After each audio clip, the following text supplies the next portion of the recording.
greatest chess minds in the world have arrived in Germany, where the historic city of Munich will host the second leg of the FIDE Women's Grand Prix. Former world champions, rising stars and the finest players of their continents will fight for a total prize pool of €80,000. Local fans will be cheering for two home heroes on show, Elisabeth Paehtz and Dinara Wagner, both looking to win the title for the host nation. Join our live show every day between the 2nd and 13th of February from 3 p.m. Central European Time. Your hosts for today are Grandmaster Stefan Kindermann and Women International Master Veronika Exler.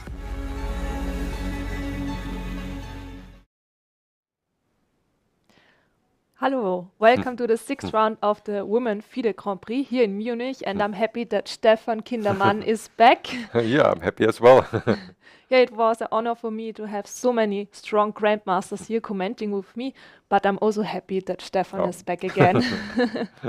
Yeah, I'm sorry I was struck down by some stomach infection for 2 days, but now I'm happy to resume the commenting for you. So first, have a look at the results from the fifth round. Yesterday was a free day and we had a great charity event. And in the fifth round, we had a draw between Zhongyi and Dinara. We also saw a draw between Harika and Alexandra, a draw between Zhansaya and Elisabeth. And Alina won against Mariya, the only victory. And then there was a draw between Anna and Jiner and also a draw between Nana and Humpy. Yeah, so after 5 rounds, still we have a big leader here, Alexandra Kosteniuk. Yeah, crazy, 4.5 points. And then there is Humpy and Nana with 3 points following up. So it's looking very well for Alexandra. Absolutely. Especially after holding the game in the 5th round, which was actually completely lost as we thought. But then again, she was fighting very hard. Well, as you want to put it, either it was lucky or it was very tough defense. I guess both. So what to expect from today, from the 6th round here in the FIDE Grand Prix of women? We have Dinara will fight against Humpy, Jiner will fight against Nana, Alina will fight against Anna, Elisabeth will fight against Mariya, Alexandra will fight against Zhansaya, and Zhongyi will fight against Harika. Yeah, and one funny part, yesterday at the charity event, we also had a big game. And there Elisabeth played against Mariya already, but of course it was some kind of team. And yeah, in the end, we had to make a draw because we didn't have enough time for the rest of the program. So now we will see them fighting in a real game. Well, but I was told that after the auction in the end of the event, that the game was continued. And in fact, it ended in a real draw. Oh, nice. Good to hear. So let's see what happens today. I already see a very interesting variation that I also started to study recently in the advanced Karo-Kann. So first of all, today there was FIDE President Arkady Dvorkovich, who made the first move here at the game Shu against Dzagnidze. And yeah, let's have a look at the game. Caro-Kann is nice for us both because I'm a real Caro-Kann player and now Stefan also started. Yeah, I'm a convert because Veronika played for, I think, at least 30 years, practically only the French defense. But just recently Veronika convinced me that maybe I should switch to the Caro-Kann. And I really got fascinated in some lines because before I thought it's a bit boring opening, but I must admit this was totally unfair, at least if you interpret it in a modern way. And we will see now the next move by white. Of course, the classical move, of course, was knight to c3. But I think already since at least 10 or more than 10 years, most of the top players prefer the advanced variation, which in former times was thought something close to a strategic mistake, because black, in contrary to the French defense, can develop his bishop and play comfortably e6, and one used to think many years ago that if this bishop comes out of the pawn chain and black can develop, that black has no problems at all. But this turned out to be totally wrong, and white has posed lots of problems to black in his main lines, both with the calm move knight f3, but also with the very sharp move pawn to h4. And so nowadays many players, and me also, switched with black to the sharp move c5, This is now like a French defense, a pawn down, not a pawn, tempo down, sorry, but with the advantage that in the right moment still you can develop your bishop here. And this usually leads to sharp and lively play. The main lines are, of course, white can take, or also to play the knight to f3. This is quite a modern approach, knight to f3. I'm still playing the bishop f5 line, but you somehow convinced me in the last weeks that I should also go for c5. Yeah, there's lots of theory after bishop f5, and quite a lot of it is pretty dangerous for black if you don't know it well. I mean, c5, there's also a lot of theory, but not as much, I believe, as after bishop f5 by now. But seems that Jiner is surprised by this move. Yeah, this is strange because it's quite fashionable nowadays. But maybe she just cannot decide which of the main lines to choose. Because besides of dc and knight f3, there's no serious attempt for white, I think. I believe there's also the move c4, but I don't think it's very dangerous. Okay, but maybe let's take a quick look to the other games. We have Zhongyi against Dronavalli. Just trying to figure out here. Oh, this is very sharp. I'm afraid this is an opening system that I don't really know, but starts with a queen's gambit. c5, this used to be the, or it also becomes the classical Tarrasch variation, when black in many cases is settled with an isolated pawn, but gets active piece play if he or she is lucky. Otherwise, I must just get a bad position. So it's positionally, it's pretty risky, this Tarrasch defense. And now the next move is very unusual. Nearly always white in this lines plays the pawn to g3, the Rubinstein variation. That's what I'm playing. Yeah, and nearly everybody plays this. So this bishop g5, this I must say, I know that it exists, but I have no idea what's the theory about. Okay, obviously white threatens to take in f6 and d5. So and maybe after bishop e7, there might be the option that white takes an f6 and c5 afterwards. I don't know whether it's any dangerous, but black obviously very quickly played bishop e6, so I guess this is some kind of theory. And white answered with the very sharp take and e4. I must admit I never saw this position before. Me neither. I'm playing the other line with g3. Okay. Sure. Very interesting. Yeah, it gets very lively early. So that's the next question. Queen f4, interesting. Yeah, they are still in preparation, as we can see on the clocks. Of course, this is hard to judge without concrete knowledge of the variations. Now the obvious move would be to play knight takes c5, and then probably the idea is to take and play queen b4. Sorry, from the pronunciation today after the long night yesterday was our charity event. And I guess the idea will be to play takes and regain the pawn with queen b4 check, I guess. And here's the question whether white can get some small edge by better development. Or maybe a small advantage for white, I would guess, if this is the best line for black. I guess there are other options, and then maybe knight to d4. I mean, of course, if black now has time to play castle and knight c6 and rook d8, then black is fine. So white would have to do something quick. As I said, maybe something like knight to d4, trying to take the bishop at least. Well, the engine is just an equal game.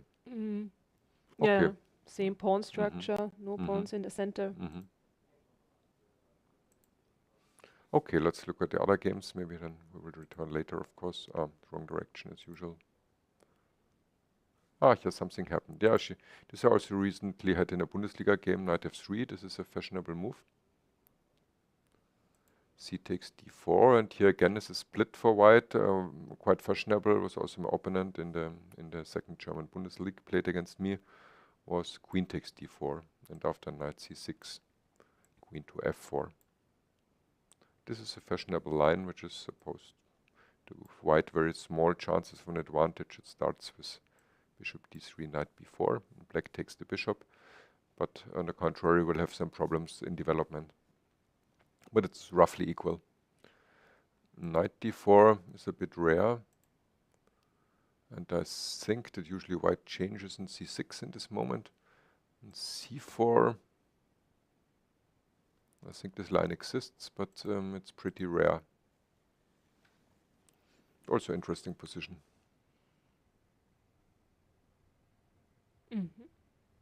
Already bishop e4 is played. Oh, okay. So would you like this with black, Veronika? Yes, why not? Well, also to me it looks pretty solid if white doesn't have any some instant stuff. I mean, as a French player, there's might be afraid of typical reactions that white takes in c6 and plays queen g4 to force some weakening of the black king side. But just to show the idea, I mean, I don't know whether it works, but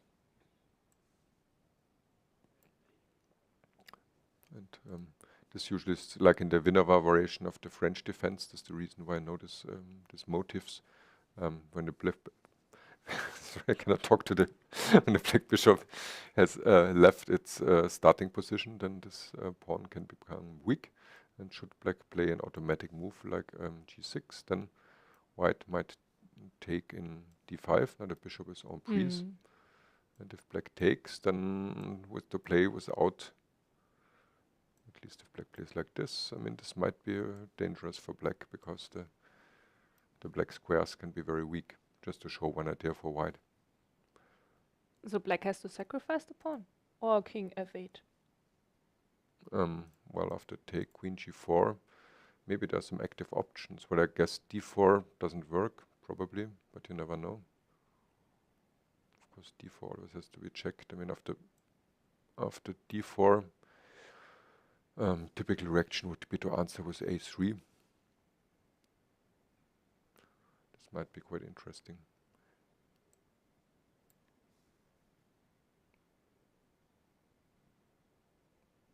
But this might be quite good for white, I think. I mean, there are very sharp lines like now. Oh no, queen a5, then queen takes d4 is possible. So I guess this would be quite good for white. And maybe we will see something similar because they played knight takes c6 and b takes. And now white could play queen g4. Yeah, then queen g4, then it looks logical to me. But of course, white does have other options. I mean, but even simply a3 you might consider. But yeah, maybe after queen g4, black, like exactly like in the Dinara line, should play knight e7, and this would be really similar to these French lines. Then, yeah, maybe here the computer likes it somehow. Yeah, probably this is the right move because after queen g4, I think g6. This is c takes d5. This looks very strong for white without the bishop and what to do with the king in the center. Yeah, so maybe this is the reason why queen g4 after this Gambit move knight e7 isn't that strong. Yeah, you have to play these positions very dynamically. If you start to play passive moves like g6, you can very quickly fall into a bad position. Okay, but let's give some chance to the other games. We have Alexandra against Zhansaya. Ha! Here you see one of the problems. One of the problems of bishop f5. This is one of the very recent, very sharp lines that were considered some years ago totally crazy. And were you ever confronted with the move g4? In this of course, yes. Then bishop e4, f3, bishop g6, h4, h5. Yes, it's exactly the line I'm playing. Yeah. Yeah, this is the hunt at the black bishop. And now this is the only move, of course, because at first sight one would think, for classical chess understanding, that white just has ruined his own structure here and made too many pawn moves. But the point is this move here. Yes. This pawn sacrifice. This is disrupting the black structure and trying to create weaknesses. If black would take with the pawn, then probably bishop d3, I guess, or yeah, it's very annoying. Like what to do with the bishop on f8 and yeah, here the black structures. It's not so pleasant, but that's why you can also play queen d6. Yeah, exactly. I seem to remember that queen d6 is the main move. And somewhat looks crazy for white because white has made only pawn moves. The white king is exposed. Like, I mean, if you had shown this to a grandmaster in, let's say, 50 years ago, we would say that white must be a total patzer and white is totally lost. But under the influence of the computers, it became much more concrete. How does it continue? E takes f7 probably? Or? That's what I don't remember, unfortunately. Okay. Yeah, probably black white must play this, otherwise you take the pawn with Yeah, check. I only know queen d6 and then, yeah. So I guess I probably was happy with taking and black. bishop takes, and now, I don't know, probably white should not allow the knight e2. I think knight e2. This looks logical to me Yes. so far. Ah, and then it's very interesting because the pawns can get weak from white. I don't know, I wouldn't be a fan of the white position, but I know that it's very concrete and it's pretty dangerous for black, but here you really have to know the... Yeah, here I think it's important that you don't take on e6. I mean, you can, of course, this fury, but I think this is very complicated to play. F takes d6. Yeah, queen but d6. of course you can. Queen d6 looks very logical. Yes, that's what I'm playing.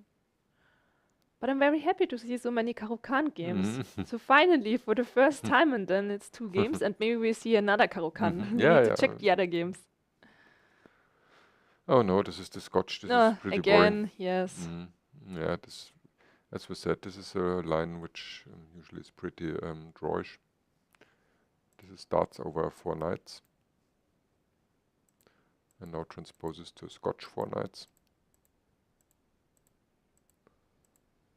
Rook e8 is, I think it's a bit unusual as far as I remember. Normally black plays instantly d5 then. Same. So this is interesting. So definitively Mariya wants to deviate from the classical main lines, although, as I said, black is considered to be very solid after d5. I think at least 90% of games between top players end in a draw here. So it's the question whether Mariya is playing for a win here with black. I guess.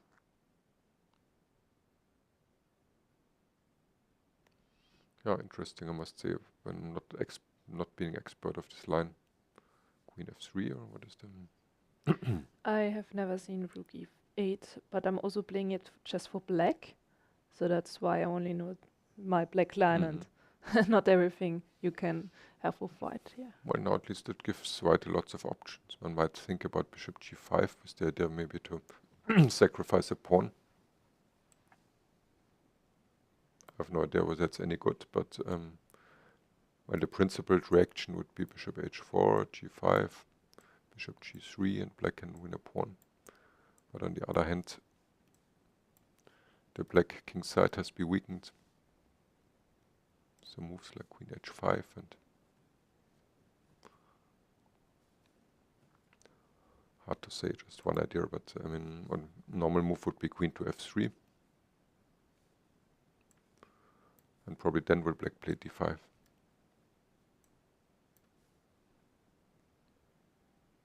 And this might transpose the normal lines, I guess. Something like this, and bishop g5, and now c6.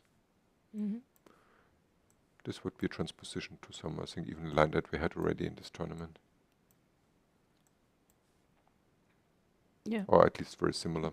Yes. But it does give now white some extra options, and now maybe this is the idea, just to make Elisabeth think a bit. I don't know whether this pawn sacrifice that we looked at is any good. No, but the computer likes it somehow. Yeah, there's some options like queen h5 and rook e1 and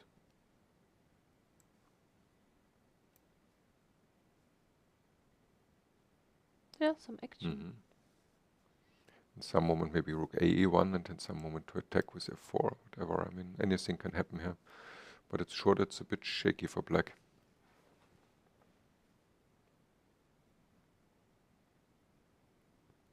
I wouldn't go for this line with black. Okay, but if you don't go for this line, then I guess that bishop g5 is quite interesting.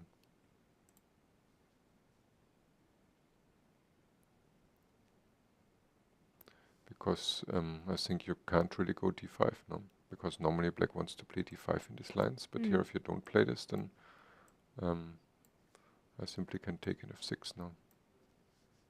Yeah. And without queen's exchange, this doesn't work. Yeah, cannot take with the, not really take with the queen because of knight d5, and after gf I even can simply first take in d5, and of course the black queen cannot take because the... Yes. So I mean, this I would be, well, but surely Mariya knows this. I mean, I guess there's some good defense to bishop g5, so otherwise it's... Yeah, but Elisabeth went for bishop g5, so we'll see what Mariya has prepared. Yeah, this is the principled move. Trying to exploit the fact that black played rook e8 and not d5. And here we have the game between Dinara and Humpy. What happened here?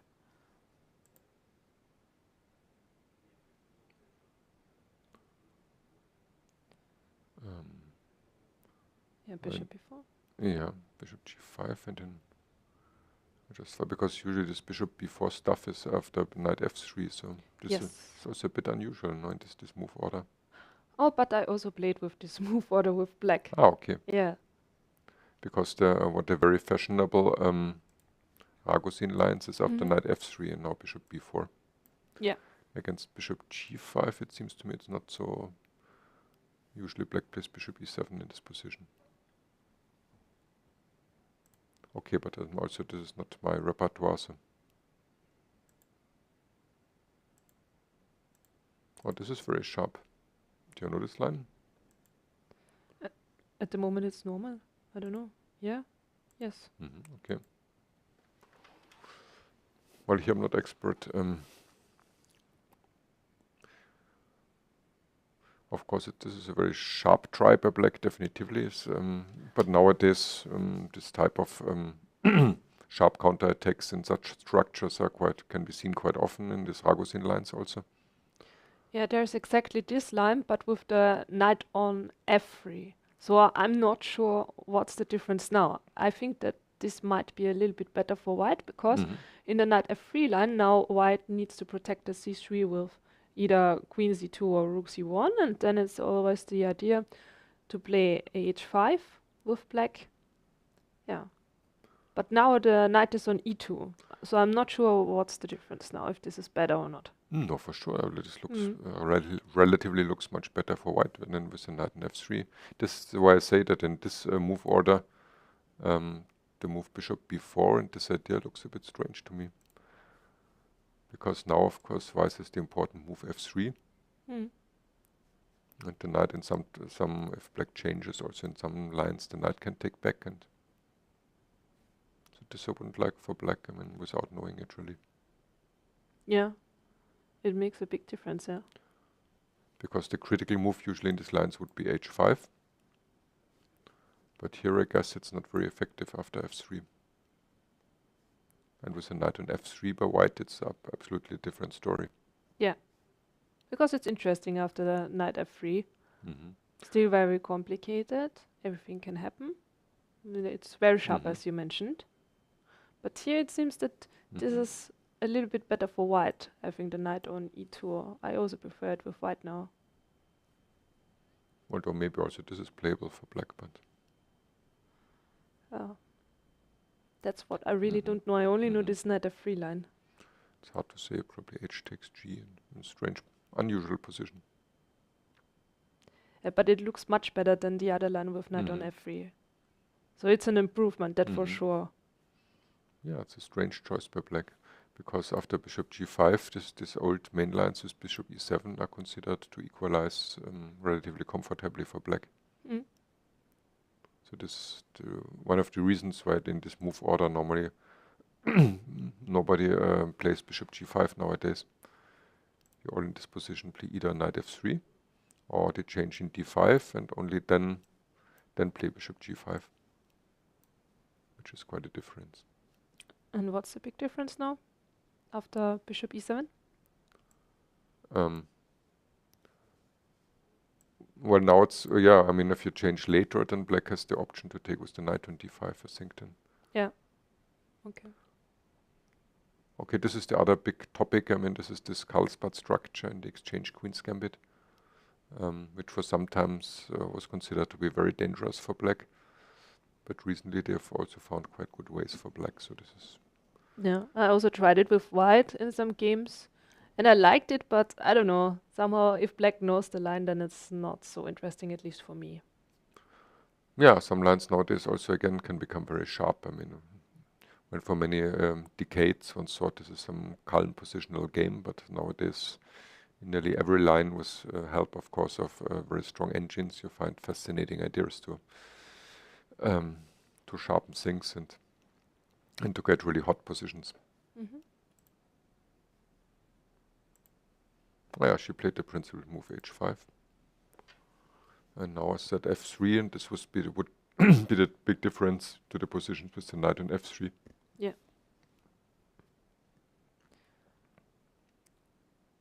Yeah, I have to admit that I'm playing bishop b4 earlier, like, can I show? Here, after knight c3, I immediately go for bishop b4 and then hoping for this move, and then it's exactly this variation here, just to show what we know at least. And then this is like very similar, but you see the knight is now on f3, and for example something like queen c2, and there is this big difference here now. Yeah, exactly. And now if you move with the pawn, yeah, then I just take. Yeah, that's very sad for the white pawn structure. Yeah. So that's the difference here in this line. Yeah. Yeah, interesting. But for sure, Humpy knows what she's doing, so this is a bit... Yeah, I guess, yes. Okay, so, but here it's a little bit different. So let's have a look what they will play. But I like f3 now, and yeah, definitive an improvement for white with the knight on e2. Yeah, let's put it this way. I think it's probably relatively better than the line with the knight on f3. How good it is the question, but...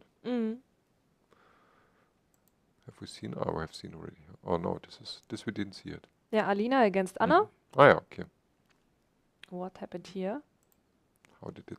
Queen's Gambit Queen's Gambit accepted. Yeah, Queen's Gambit accepted. Also Also very with the fashionable e3 nowadays. line. Yeah, we had a game already in this tournament. Yeah, I've also mentioned white does have the option to change in c5 and get slightly better ending, which is the reason why I wouldn't like so much to play this with black, because if your opponent can always transpose to slightly better ending without losing chances, this is not so appetizing for me. Yeah, and we saw a game where it happened like this. So it was very difficult for black later. But besides the Queen's Gambit accepted, nowadays is considered a very solid defense. And lots of theory as usual, like in other lines also, of course. White has many options, like bishop b3, bishop d3, queen e2, a4. b3 is also a move that for a long time was considered to be totally harmless. But nowadays it turned out that also here black has to be a bit careful. Usually some symmetrical positions emerge, but with white having a slight lead in development, and also sometimes this moves a6 can lead to problems for the black structure on the queen side. It was also recommended in some white repertoire.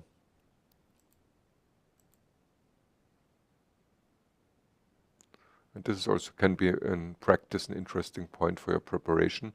If you see by the games of your opponent that he's following a certain repertoire recommendation, there are lots of them nowadays, of course, in repertoire books or these chessable courses, for example, or chess-based videos, then you have a good chance to guess what your opponent is going to play in a certain variation.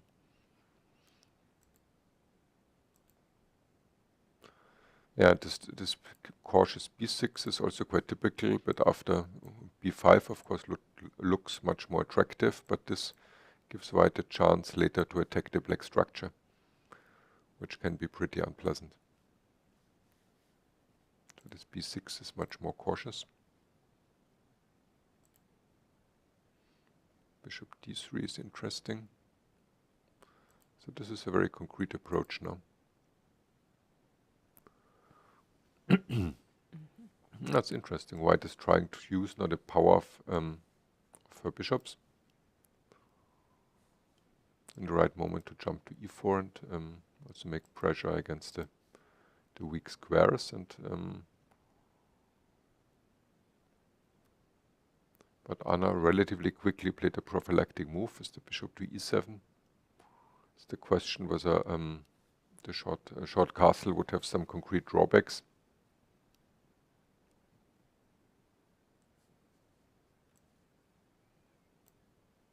It looks a bit dangerous here with the with the bishops and the knight looking over here. Yes. But concretely speaking, I think there are no tactics yet. no, probably not.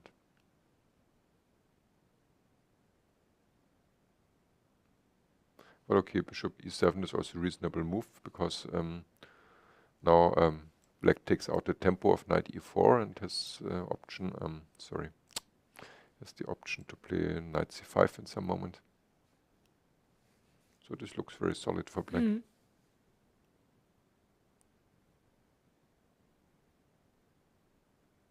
Yeah, maybe this. No, well, might. It's not clear to me what's really the white idea besides of putting a knight to e4. Do you see some ideas for white? I like this idea with knight e4. I think that's the plan from white.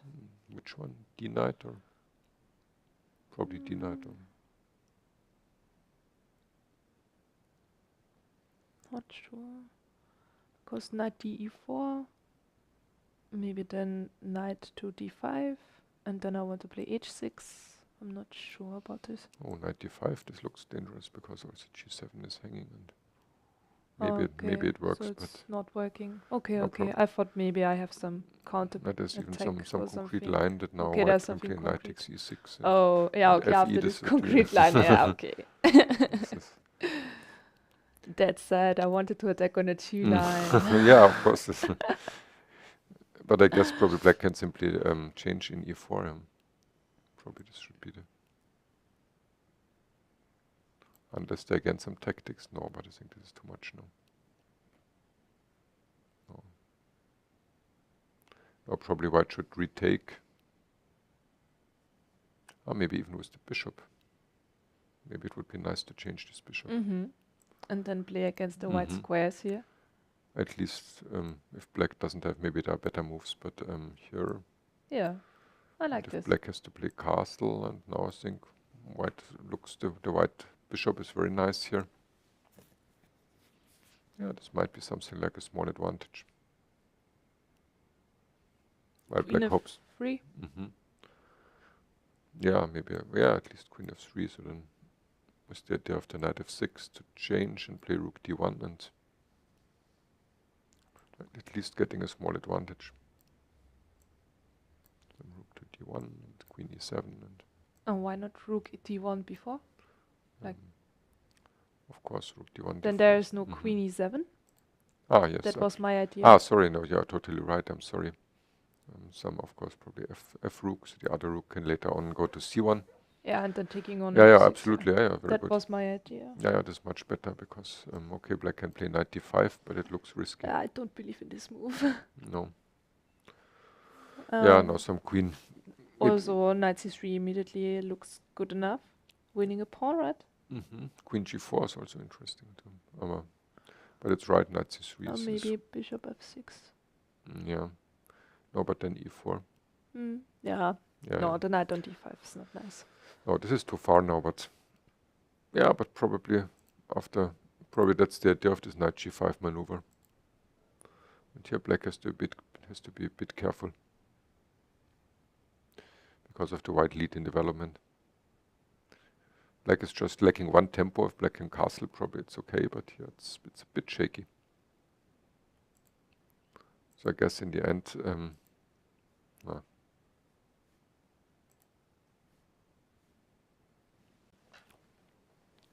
in the end it will be some kind of small advantage for white.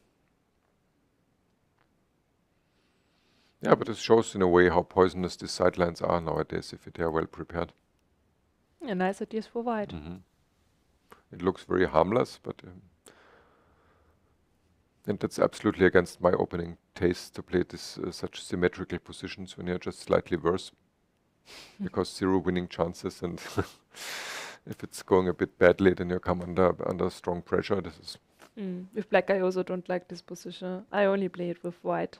And then I enjoy it. yeah, with white I also would like it. Ah, Then- this is too far. Okay, and we have Dinara against Humpy. What happened here? H4 is also Yeah. interesting. H4, yeah. Well, Well, at first I thought it's not so good because I thought that black now can take in G3. But probably the idea is just to take and let black take here and take in H5, I guess. Strange position.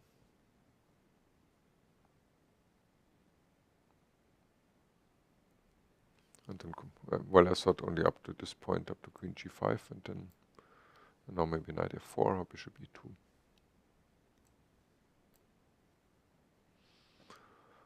And if white now succeeds to develop and play long castle, then maybe this weaknesses in the black position might tell then.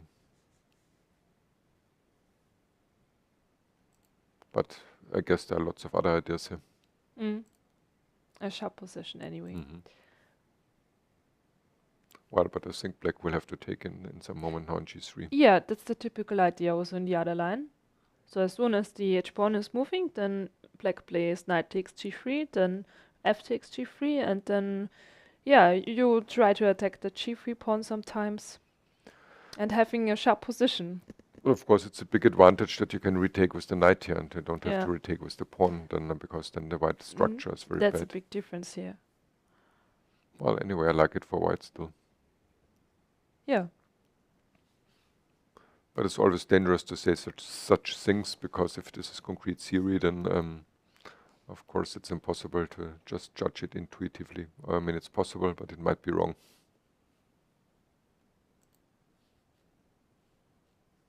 Ah, funny. Is this exactly what happened here? Yes. Yeah. It's funny. Our We line played happened. exactly our line. No, Uh-huh. D6. Ah, okay. D6. Because yeah, I also thought that queen F6 is very dangerous because of rook A1 and so.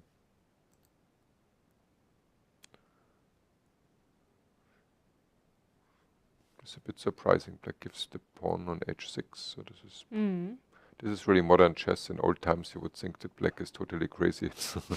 But maybe after queen takes H6, black can just play queen F6 or. That's what I was thinking. But even this, I wonder, with the two bishops, so that's not a bit better for white. But Or is there also an idea playing bishop G4 and then rook E6 and trying to catch the queen? Yeah, interesting. Like, for example, take here Mhm. and bishop G4. And now if I have a second move, then I play rook E6. Yeah, but the problem being, I will probably just take an E4, rook takes E4, now we'll play either H4 or maybe also F4. Okay, just try. Okay. I wonder which one is better, but I don't know. okay, let's see F4. Okay, F4.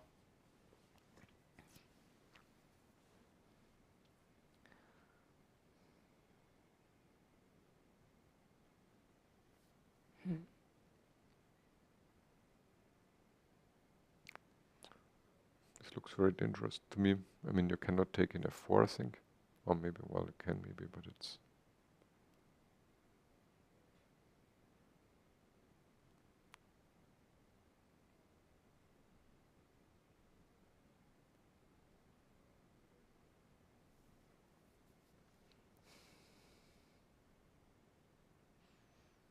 I think this is extremely dangerous for black.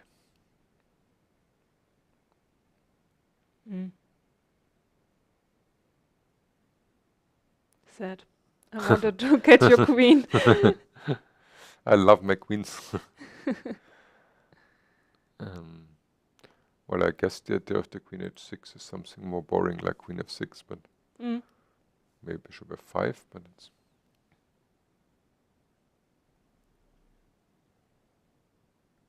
Is queen h6 played? Or? No, not yet. Elisabeth is still Oh, no. thinking here. And she goes for f4 in this position. Yeah, of course, f4. This is a typical attacking move here. I like white's position. Yeah, of course. I'm not so satisfied with the idea of playing rook to e8. No. Strange. But it's hard to imagine that she, because Mariya is very well prepared theoretically, Yeah. it's hard to imagine that she confused the lines so early. Yeah, I also don't believe that. No, it's not possible. There is some idea behind this, but we don't know. Dangerous for black. Yeah, f4 is very logical attacking move. I wouldn't like this with black at all. No. And with white I would be pretty happy. Yeah. Just keep on playing, Yeah, having nice pieces, very dangerous. nice attack. Now black can no more can play queen f6 because then f7 would be under attack. Queen f6, then fg5, and this would be total disaster. And to take here is extremely risky. For example, also bishop h4 Poor. looks very Already unpleasant lost. and, yeah, probably black is black is crushed. So What to do? Now black is to find some very creative defense. There must be something, because the computer thinks it's still about equal. I mean, better for white, of course, but not completely winning. Yeah, but now black has to either know the theory or what is the best probably. Do you think Or that this is theory? I don't believe that. But then it's bad news for black because it looks very dangerous. If black doesn't know this, then... Tja, Veronika, you're a master of defense. How would you defend this? Master of defense. Only because I took all the examples from the chess defense book. I already finished this book. Was very nice, but also very complicated, I have to say. But still, I don't believe that I'm an expert and can help black here. But I will give it a try, okay? Okay.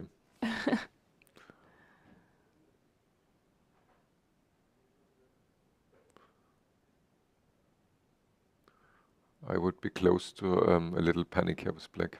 A little panic. Maybe bishop f5.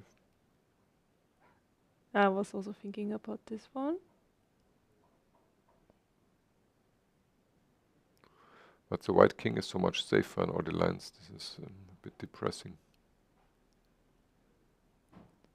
But bishop f5. I take on. So what do you think? Does Mariya look happy? No. Not 100%. No.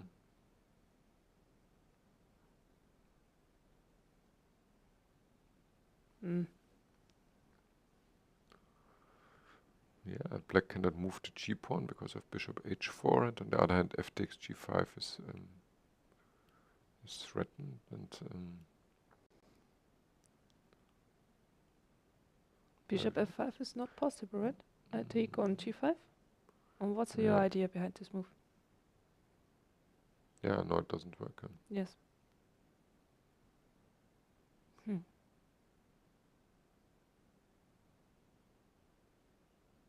I think she realizes that something went wrong.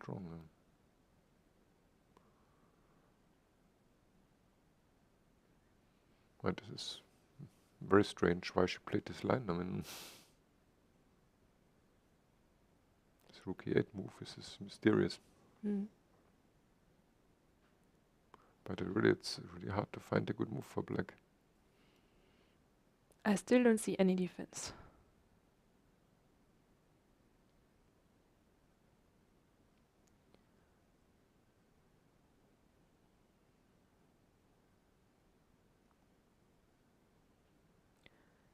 g4. Yeah, but bishop h4 is terrible. I know. just to show this bishop h4, and then and black is totally crushed. This thing. Yeah. It's absolutely the end. And g4 is this g4 is the same as bishop h4, also very strong. Mm.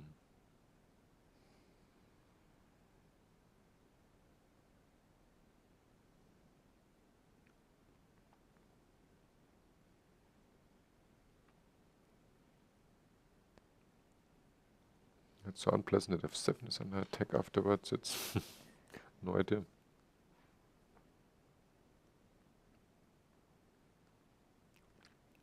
But also Elisabeth made f4 with a very confident expression as far as I saw. So she also thought that it's maybe already clear advantage.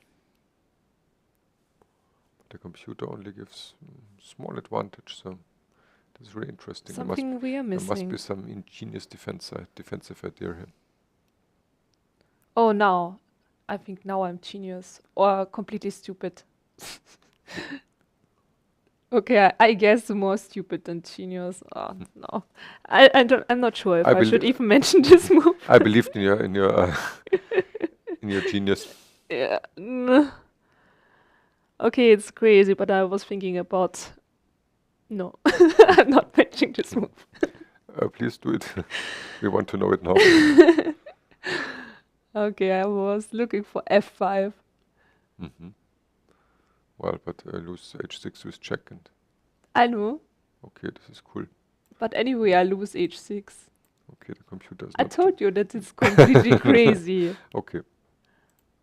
I agree.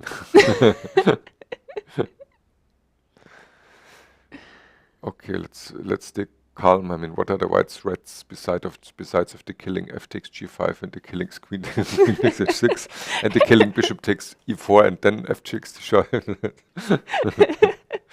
Okay, let's maybe look at another game because... Okay, wait. One more chance. Oh no. If I play king g7, then you take on e4, right? Because if you then take on g5, I take with the knight.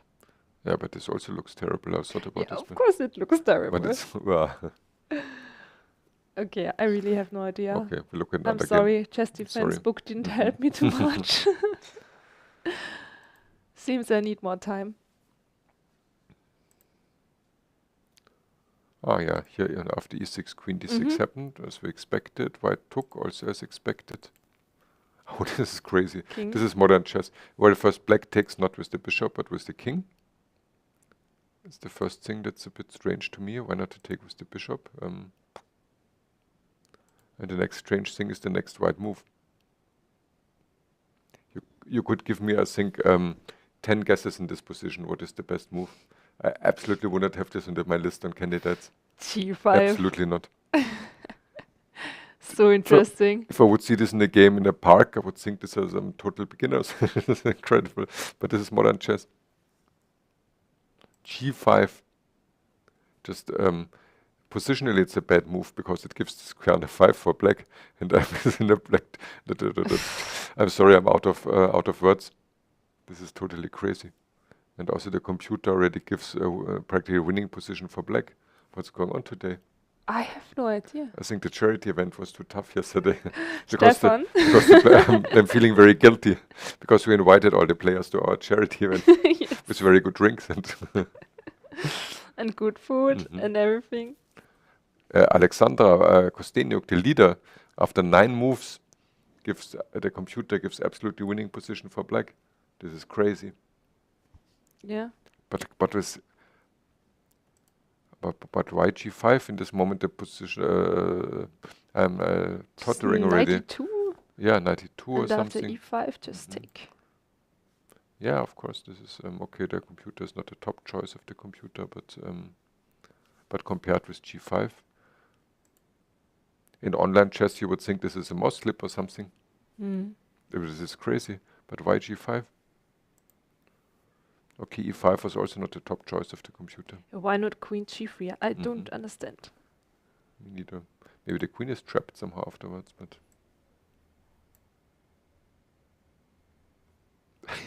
But this is the normal move. Yeah, I don't this is understand. ridiculous.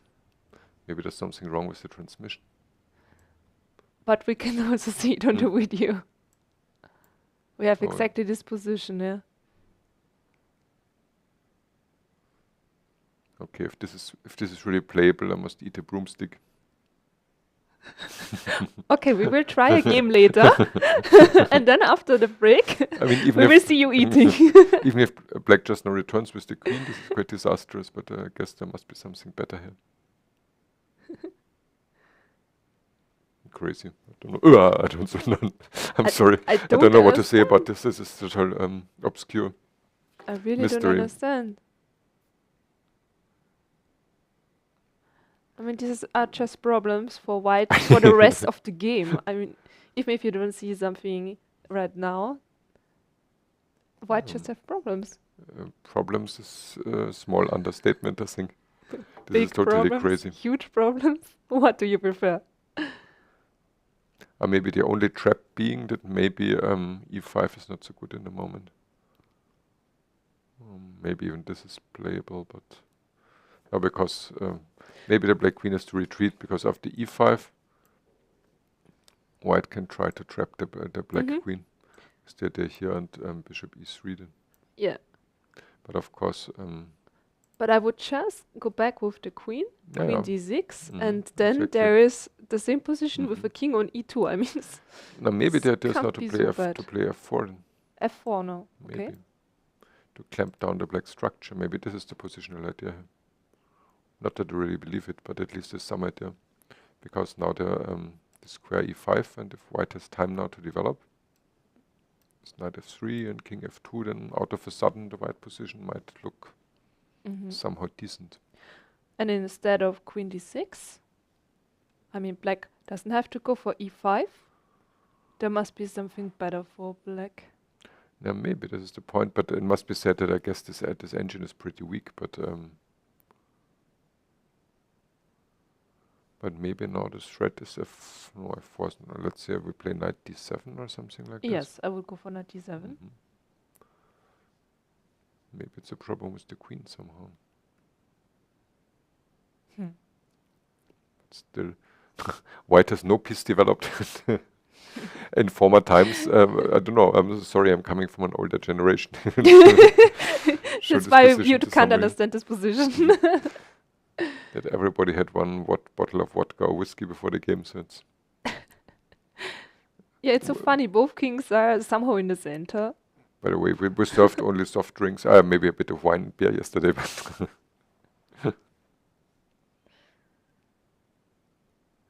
Okay, I'm sorry.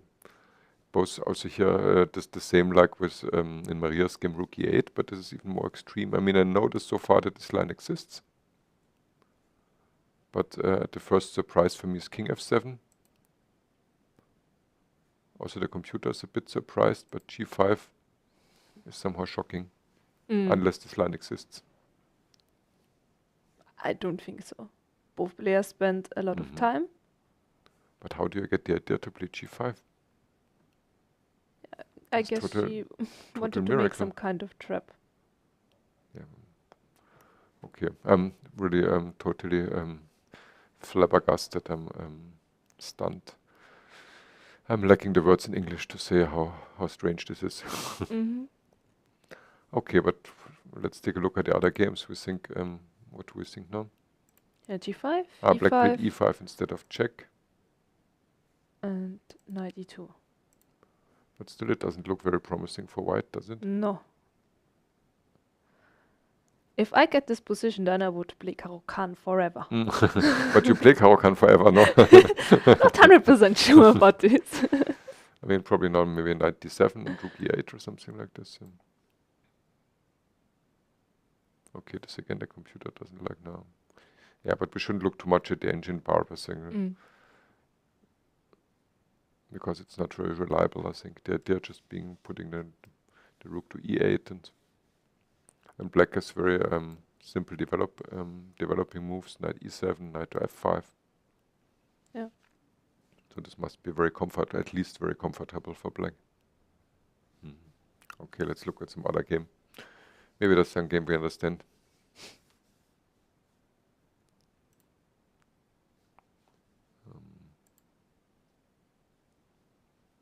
White did not play this move queen g4, and then this we discussed, probably because of this pawn sacrifice knight e7, but white preferred some calm development.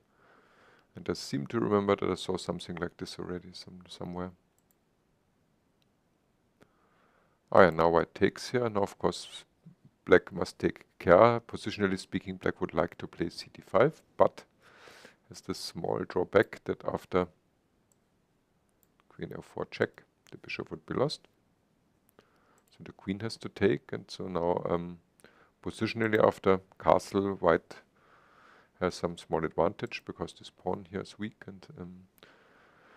and here black Nana took the gauntlet and took the pawn, which is very principled I response. would also do this.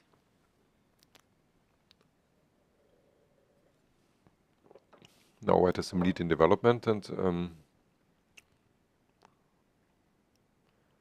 but it seems also here that Jiner here is out of theory, which in such a sharp line in the 11th move is not a very good sign usually.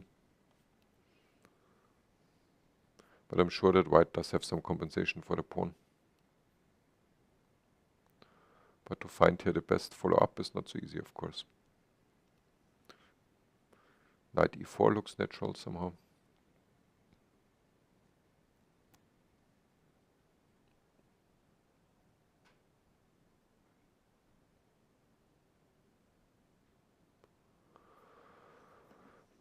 What do you think?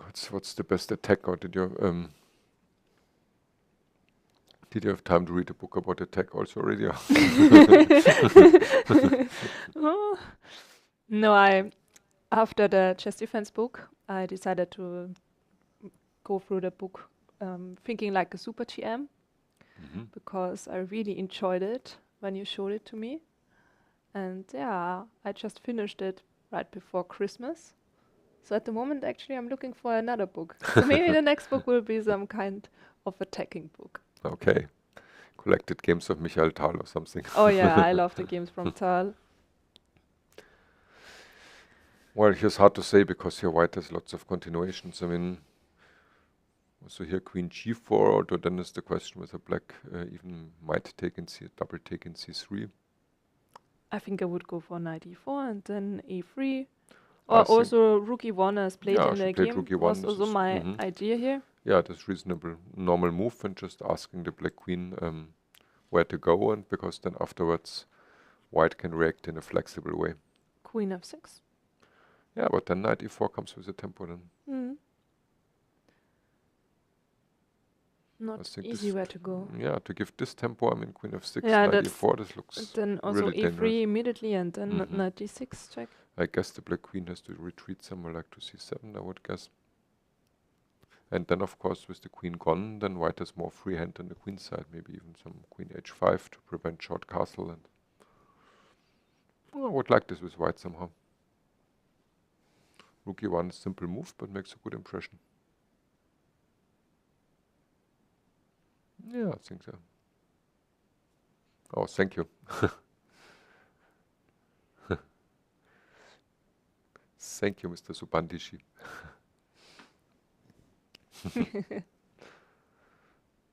Yeah, I'm also happy to be with you again.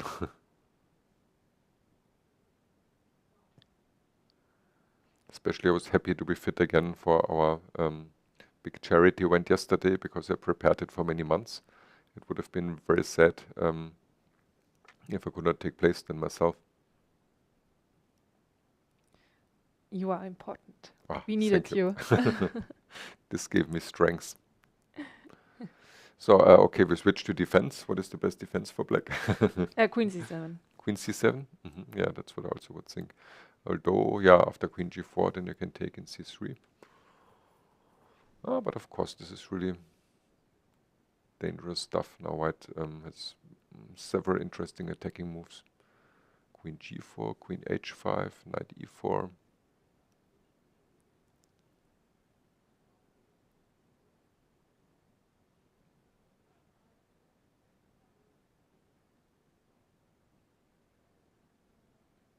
Here I would not, again, not be sure what's the best sequence. No, knight e4 is stupid, but e1 is hanging, so no. So I guess queen g4 or maybe even queen h5, I don't know. You mean that black is taking on c3 anyway? Yeah, I think so. Okay, then Okay, let's. then maybe immediately. Yeah, okay. Also queen g4. Probably black has to take in c3. Probably should castle, no?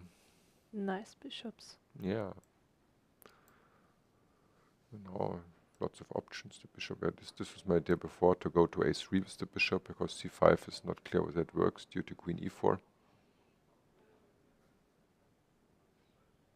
But of course also on the other side, or maybe now to play some move like h4, h5, and just to play for long-term positional compensation. Also simply bishop f4 can be interesting. Asking the queen again where to go, and in some moment to plop into d6, and yeah, lots of attractive moves. I don't know. No, bishop f4 maybe. No, wait a moment, e5. No, but then probably queen, then queen h5.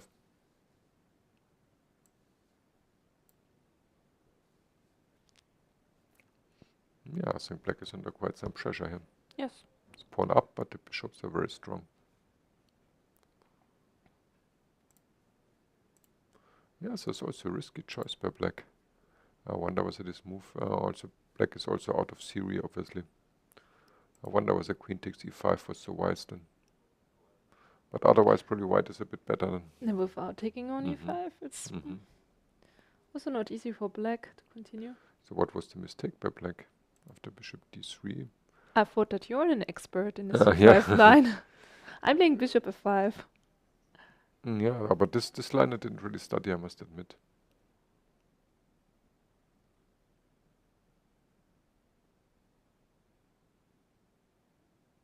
Because knight e7 looks normal, and then what's about taking in c3 first? No, but then also white has the bishops, and I think here already it's not so nice for black then. Or can black sort of, but e takes d5, but because in some lines if black succeeds to play bishop to f5, then it might be okay, but still I guess white is somewhat better. Okay, but this has to be looked up in the theory in the database. I'm sure there are some games with this. Okay, so we think white does have some initiative here. Yes. Good compensation for the pawn. Oh, yeah, quite a lot happened here. We already have an endgame. We left it here, yeah. Yeah, Oh, this is hot stuff. We just thought about this very primitive line, knight takes c5, if you remember, and yes, queen b4 check to regain the pawn. But you can move knight f to g5. This is really modern chess. Sorry. Every opening book you can read, you should not play your pieces twice in the opening. You should not play out your queen early. Okay, here was no choice. It must be admitted. This must be a theoretical line, because also the next black move is pretty surprising if you don't know it. c4. Seems that modern chess is confusing you a lot. You want to say that I'm too old to understand it. c4. No, okay, c4 does have some logic, of course, because c takes d4 would just develop the white queen. So I mean, it's c4 is, opens the way for the black bishop for the check, and prevents white, on the other hand, to open himself here by taking d6, d takes d5. But I have one question. Only one? No, many, of course. Just the obvious move, h6. Just to figure out why this is not working, because I think others might also wonder about this move. Yeah, I guess something with g3, no? Yeah, that's what I was also thinking about, and then, I don't know. It's not easy where to go. Exactly, that's the problem. Okay, thanks. It was easy to solve. Good to hear. Okay, so we had c4 and queen d2. And now queen d2 is also surprising. I don't know. Maybe it's the best move, but still it comes surprising. Oh, why? I don't know. Because there's pressure on e4. I want to exchange the queens here. Okay. And then I want to take on e6, and then I want to take on c4. Okay. For me, it's obvious, yeah. Take. take and take. See? Exactly what I wished for. Oh, this looks like some small advantage for white because of the better pawn structure. Knight takes castle, and yeah, we have this endgame at the moment. Yeah, I think it's small advantage for white, but probably not a big deal.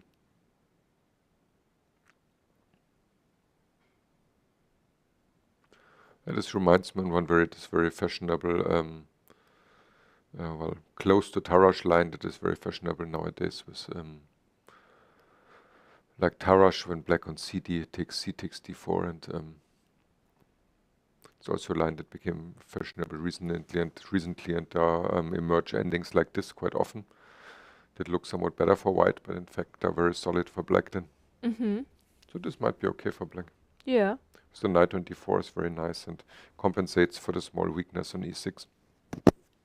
And the king on E7, I think in this position with reduced material is quite well placed. Yeah, maybe black is perfectly fine here in fact. So before we will have our first break, I'm very curious about two games here. I can't go into a break before seeing what happened. Yeah, especially this game, of course, Alexandra against Zhansaya. So we had knight E2 and knight E7 and bishop H3. Yeah, still very nice for black, right? I think so, yes. Oh. Yeah, so let's see what Alexandra will do here. I'm sure there will be some miracles again. Yeah, also gives clear advantage for black. So this is what Alexandra thought, was she mixed up the lines. But I mean, if you sit at a board, how can you get the idea to play G5? I have no idea. This would be very interesting to ask Alexandra afterwards. This was some weird preparation or some memories mistake or the charity event. It's okay. I have to take the responsibility for any strange things happening today. By the way, we are very grateful to the players that they participated in our event, because this was, of course, for the other guests, it was something special to see personally these great players and to sit at some of them at the same tables like them, because each of the players was at another table. So this was really nice, and even to play some game with big pieces with them. So thanks a lot to the players. And sorry for any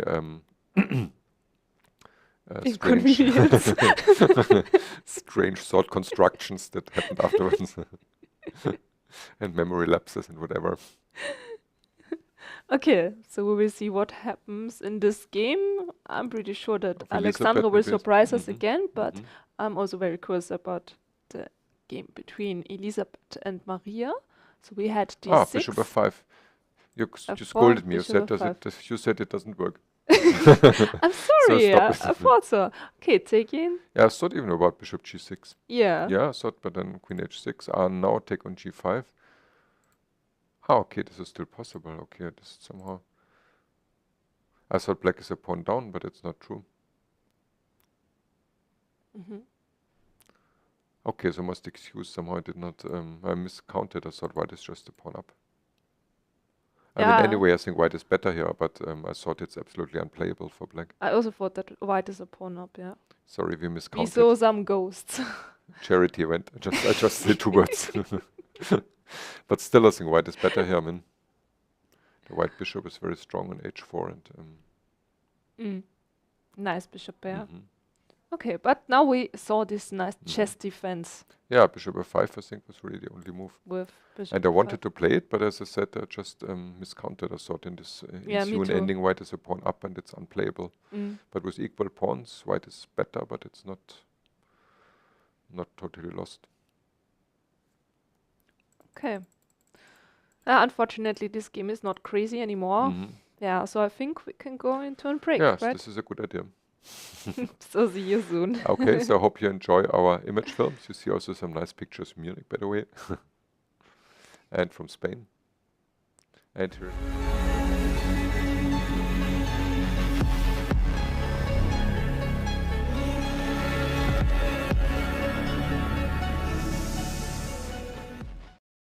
Möchten Sie auf innovative Weise die Qualität Ihrer Entscheidungen verbessern? Die besten Strategien der Schachgroßmeister nutzen, auch wenn Sie selbst vielleicht kein Schachspieler, keine Schachspielerin sind? Sich vor schwerwiegenden Planungsfehlern schützen, ihre Intuition bestmöglich in ihren Planungs- und Entscheidungsprozess einfließen lassen. Oder suchen Sie einfach einen inspirierenden Keynote-Vortrag für Ihre nächste Veranstaltung. Dann haben Sie viel gemeinsam mit Unternehmen wie Lufthansa Cargo, wie BMW, wie E.ON oder der Bayerischen Staatskanzlei. Überall dort konnte ich schon in Form von Vorträgen oder Workshops die wichtigsten Konzepte und Ideen unseres Strategiemodells Königsplan vermitteln. Hat Sie das neugierig gemacht? Dann freue ich mich auf Ihre Anfrage. Viele Informationen sind auch auf unserer Homepage www.königsplan.com zu finden. Kinder in sozialen Brennpunkten haben es besonders schwer. Sie müssen oft sowohl mit sprachlichen als auch häuslichen Problemen kämpfen.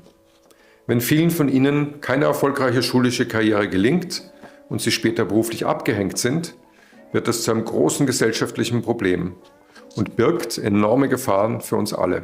Wir glauben, dass unser Schachtraining nach allen Erfahrungen der letzten 15 Jahre mit bis zu 10.000 geförderten Grundschulkindern ein wunderbares und innovatives Mittel ist, um hier gegenzusteuern. Unser Königsplan für Kinder fördert auf spielerische Weise. Die Kinder lernen, sich besser zu konzentrieren, sie werden kreativer und sie erleben, wie man vielfältige Probleme flexibel löst. All dies ist kein theoretischer Stoff, sondern wirkt sich unmittelbar positiv auf die schulische Entwicklung aus. Vor allem zeigen wir diesen Kindern, dass wir an sie glauben und geben ihnen damit den Glauben an sich selbst.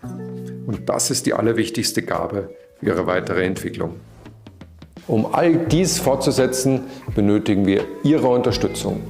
Mit 150 € können Sie ein Grundschulkind über ein ganzes Jahr hinweg fördern. Unsere Personalkosten werden von unserem Stiftungsgründer Roman Kulich getragen, sodass Ihre Spende voll und ganz in diese wichtigen Projekte fließt. Dafür im Namen der Münchner Schachstiftung und natürlich unserer Schachkinder ein ganz großes Dankeschön an Sie.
Welcome back to the exciting games of the 6th round of the Women FIDE Grand Prix in Munich.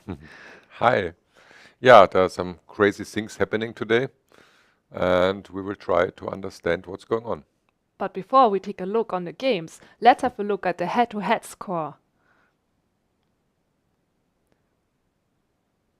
And here we see Jiner against Nana, 1 draw and 1 victory for Nana. We have Alina against Anna, and they made 5 draws so far, and Anna is leading with 4 wins. Well, that's a clear score.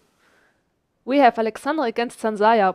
10 wins Wow. compared to 3 wins. Yeah, but the game today doesn't look so well for Alexandra.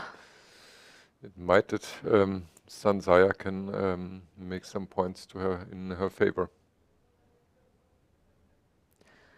Then we have Dinara against Humpy. They never played a game before. Also interesting, yeah. Yeah, the first encounter is always something special. And this is also very nice. 7-7-7, Elisabeth against Mariya. So, yeah, everything to expect. A magical 7. And we have Zhongyi against Dronavalli. Oh, they played lots of games. Many games, 13 wins for Zhongyi, 14 draws and 11 wins for Dronavalli. Okay, but let's take a look what happened here in the most crazy game. We left it, I think, in the moment after this absolutely for us inexplicable move g5, because it just allows also queen check on g3 and weakens the square on f5, and I don't know, many reasons why I never would have the idea to play this move. And black played the relatively logical e5, although also the check in g3 was possible, of course. Developing with knight e7, which is logical because this is a weak square, and to get out the pieces, of course. And here with this move, also quite a good move. Black tries to neutralize the only active piece by white, and afterwards to get the knight to this beautiful square. And if black succeeds to finish her development in a smooth way with knight to d7 and rook to e8, and after the knight comes also to get the bishop out, then white will really have a terrible position. I mean, with some lots of holes in her position, and the king is still in the center, and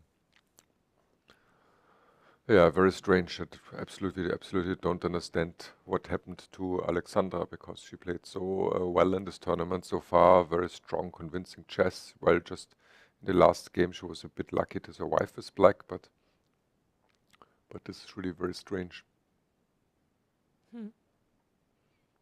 You also don't have an explanation? No, really, I have no idea. But as we saw in the last round, anything can still happen. Alexandra is a great fighter, and I'm sure she will surprise us with some ideas. Absolutely. Okay, but here the statement is that black is clearly better. Let's look what does the engine say. Yeah, also the engine is also of the same opinion. And that Alexandra really will be hard pressed here to defend against her young opponent. And it would be nice for Zhansaya to make her first full point. Oh yeah, absolutely. Okay, so let's take a look at some other games.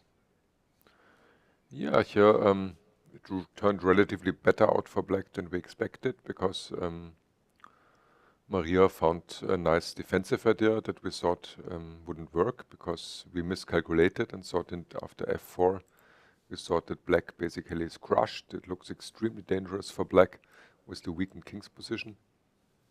And she found this move bishop f5. And what we both miscalculated or miscounted is that after f takes g5, black does have this in-between move, but losing a second pawn. And we thought this is just not possible, but now after queen g5, this practically forces the exchange of queens. And now here the pawns are equal. White is not a pawn up. And so it seems with the two bishops, still white should have some small advantage, although black does have the option in the right moment to play knight to c5, to change one of the bishops. But still, with the black king being a bit unsafe, even with reduced material with ideas of bishop f6 and rook h3 later, I think still at least black has to be somewhat careful. But I have one question. What if black just keeps the knight on e4? Yeah, what to do then? So what's the concrete move? Or I just want to wait. Moving king g7, I don't know, king g8 again. I just wonder what white should play question. here. Because white can't get rid of this beautiful knight on e4. Well, he can, but then Exchange, then yeah, it will but be probably very drawish. Yeah. With opposite colored bishops. Okay, let's see. I don't see any chance to win. King to g7. So I think white has to do something, attacking the king, probably. I thought about switching the bishop to e1. Mm-hmm. Sit there in some moment really to take in e4 and then attack from c3. Maybe we sit there then with rook h3 and... Okay. No, so bishop e1 in some moment, maybe to switch to a5 to attack here because the bishop looks nice on h4, but then concretely speaking, it doesn't do it. And especially after king g7, this is a bit inviting for it to, as it seems to me, to switch the bishop here. Yeah, but this knight on e4 is so strong. Yeah, of course, it's a powerhouse, but on the other hand, the drawback of this piece is that white can change it in the right moment. Yeah. And without queens, is it still possible to go for some kind of king attack? No, why not? At least, I mean, not really giving checkmate, but forcing black to make some unpleasant concessions.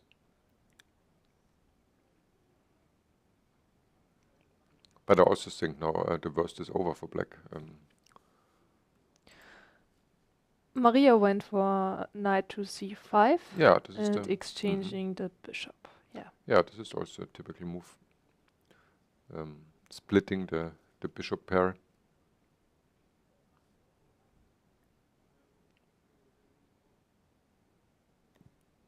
Yeah, my impression is also this should be okay for black.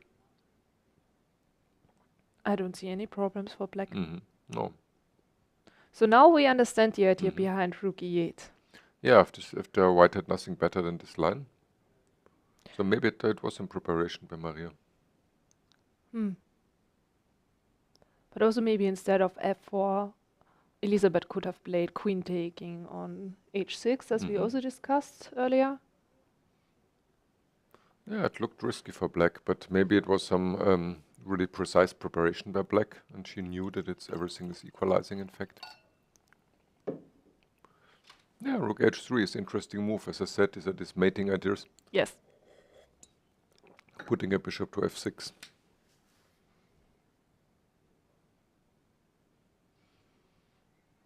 Well, I also think it's okay for black, but still black has to be careful somehow. How would you react now? Think about moves like rook e3, would be one of my first instincts. Just the question was the first to take in d3 maybe.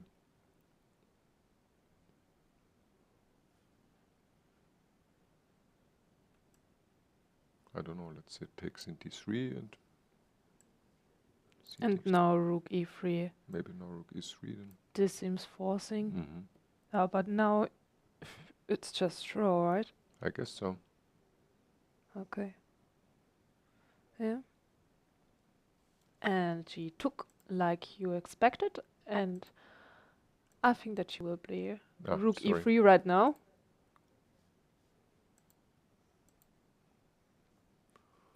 Well, maybe the other moves as well, but rook e3 looks just neutralizing this dangerous white attacking rook. I mean, this is the one dangerous threat here with bishop f6 and rook h8 mate. No, I definitely go for rook e3, yes. And yes, offer a draw. Now you what you will do. You'll play for a win now, of course, with black. Oh, yeah.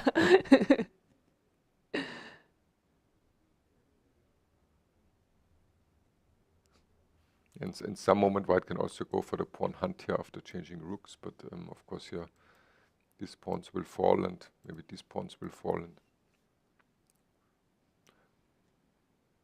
yeah, just draw.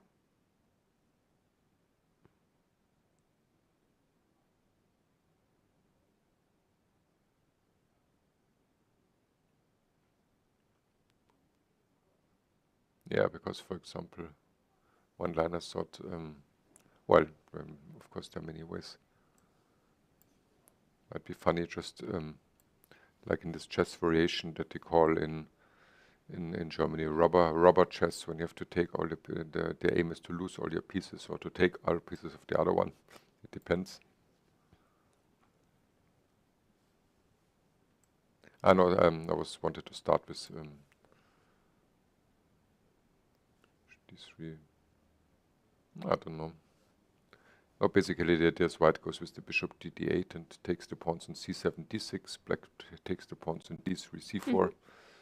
And if black takes an a2 in the end, then you also will get the a7 pawn. Okay, I think we will see a draw right now because they are exchanging rooks. Yeah, this rook f3 is there, of course, the And very solid reply. Took, and now after rook e3, I wouldn't wonder if they just agree a draw.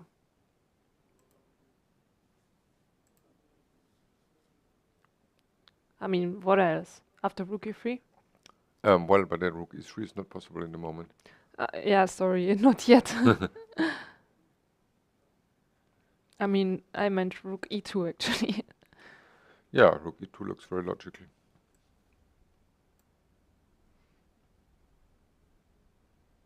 Oh, but maybe it can get also sharp now. I mean, you mean after bishop f6? For example, I mean, because probably white does not want to play rook f2. I mean, I guess it's draw after bishop d3, but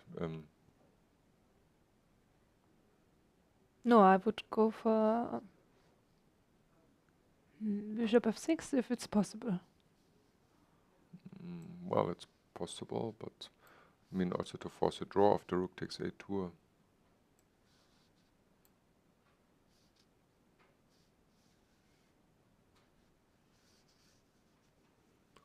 Well, maybe it's a repetition somehow. It's rook h3, bishop h7, rook g3 check, king f8. Yeah, that's right. Probably bishop g8 is not really a move you want to play. Yeah, that was what I was thinking about. Yeah, this would be.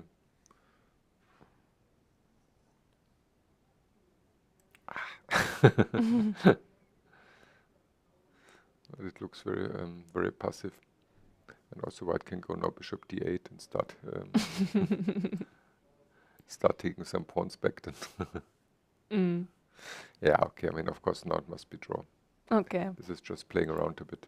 Yeah. Yeah, interesting. So maybe the black concept worked. I mean, if you have, if also in the critical position, if we just go back a bit,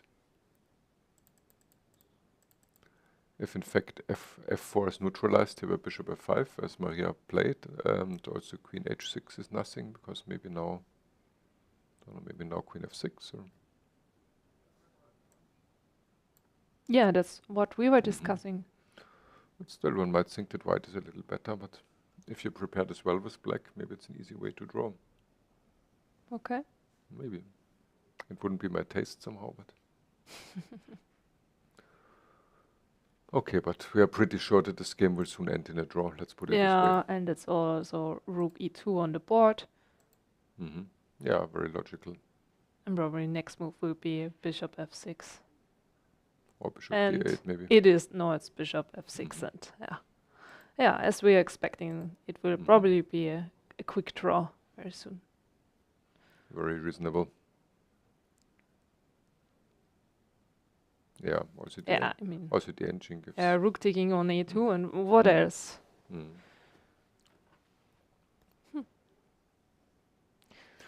Okay, so I guess there are more exciting games by now. Yes. It looked exciting, but... Unfortunately, it changed to a drawish endgame. Yeah, but this looks interesting. It happened for some time as we expected here with knight h5, and after queen g5 now comes an interesting move. g4. g4, this we did not foresee. Yeah, but why not? Yeah, taking. And now queen f3, also beautiful wait a moment, move. this may be too quick now after h3. The sequence is h3, queen f3 is a pawn sacrifice at least, no? Interesting. Yeah, this is the point, because g4 isn't obvious at all, because as after h3, I mean, if white would normal move would be now knight takes g3. But of course now if black changed in h1 and white has to take back with the knight, this looks extremely passive, and this for sure white does not have an advantage. But the idea is here this very bold pawn sacrifice. This is absolutely not obvious, very interesting.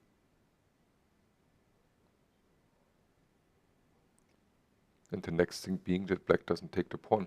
I mean, there's some things that are absolutely not obvious. And it's not easy to understand why. But I guess after gf, this gives white some time here to develop. Because now there's a threat in f6. And if now black plays king to e7, then probably white plays the bishop and the rook comes over to g1. Something like this then. And then rook ag1, and yeah, this looks very dangerous for black, in fact.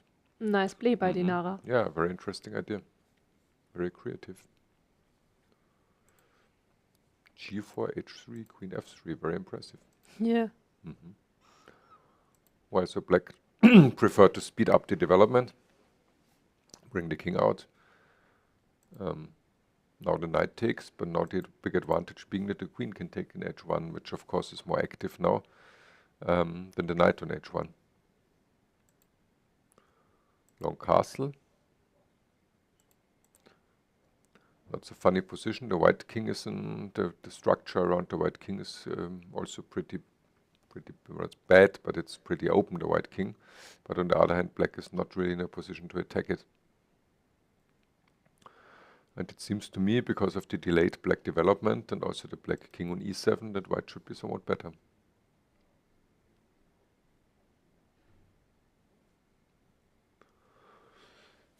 But of course it's not really clear how white can open up the position in the right way, because in the moment e4 is not yet possible, because the king is under attack. But maybe this is the best plan for white in a way, to play king b1 and then attack with e4.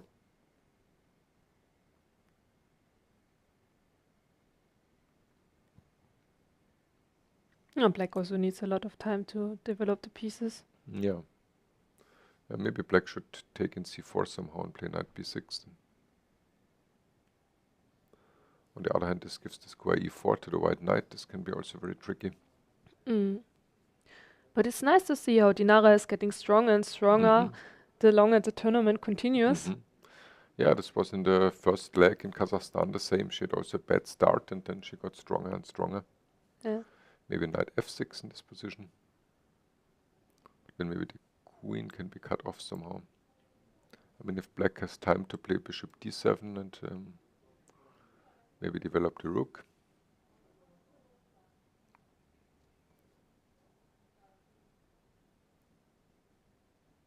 And we already have a draw agreed, as we expected, between Elisabeth and Mariya. Okay, just have a short look back.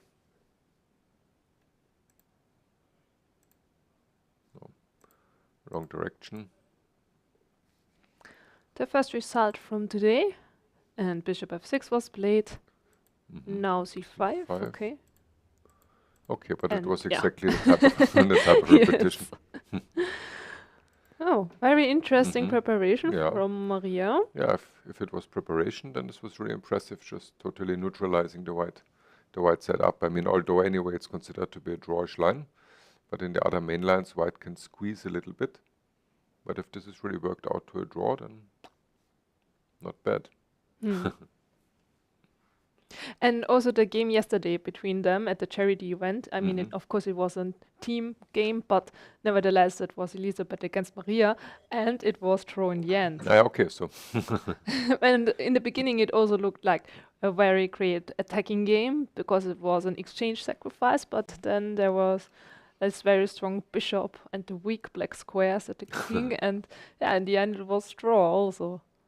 I see some similarities. it was well prepared yesterday already.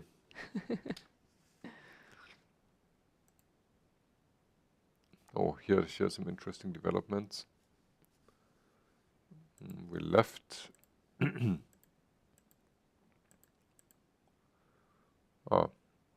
Alexandra took everything and played bishop f4.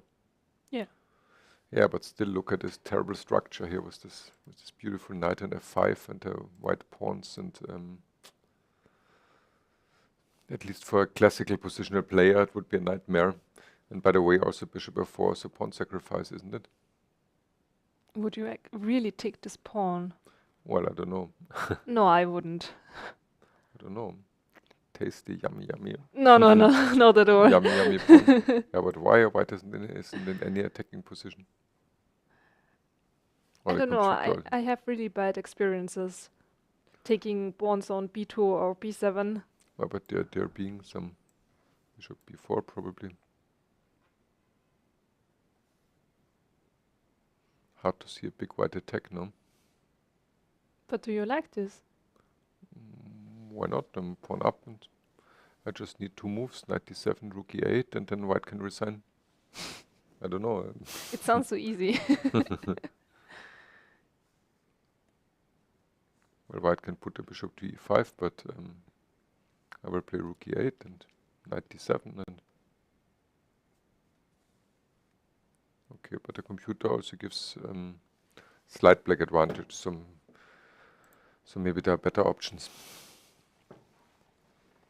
Moving back with the queen. Okay. As you say, where should it go? e6? Yeah, I think so. Oh, of course, it's a good move. No, I'm not taking these pawns on b2 and b7 anymore, no. Lost too many games recently.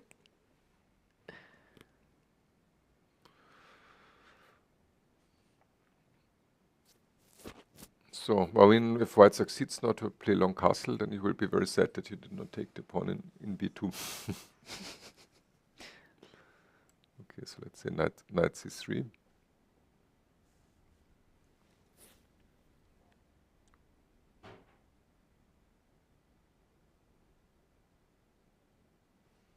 Probably bishop b4, because now if white has time, as I said, queen d3, long castle, and maybe really it's not so clear, because I like at some bishop moment white might b4. play g6 check. No, bishop b4 I is think nice. because now black is, after taking the pawn on b2, in a way black does have some time in my view, because also the white structure is ruined.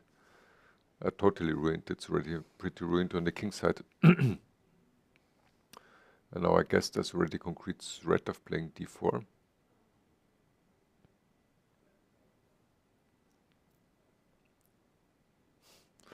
What an unpleasant position for white.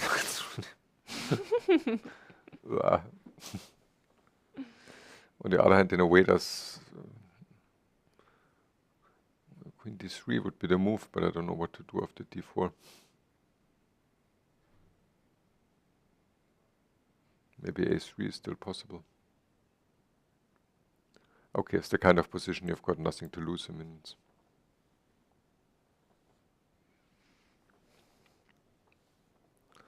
yeah, this is the nice thing with white. Now I would think that anyway all bridges are burnt, and I can risk anything because nothing left to lose. Of course, black can play simply knight d7 maybe, and anyway rook e8 and this allow the long castle for white and say it's just positionally still clear advantage. But you never know. I would then with white, I would flick in g6 check and let you think whether you take it and have a g line and or don't take it and then have to go to a bad square with the king. I mean, let's say black plays knight. I think on d4, I think that a3 is still I think playable. d4 is too early. I would go for knight d7 with the idea. There's even knight something c5. better here after, according to the computer.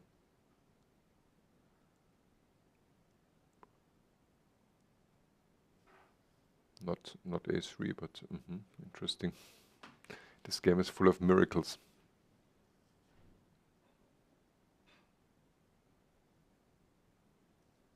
Or maybe g6 check somehow.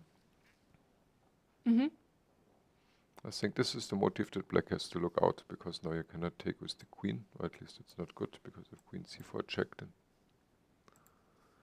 and if the king takes, then you have some ideas with bishop takes b8 and and the knight. Oh no, this was not a move, but just to show at least the motive.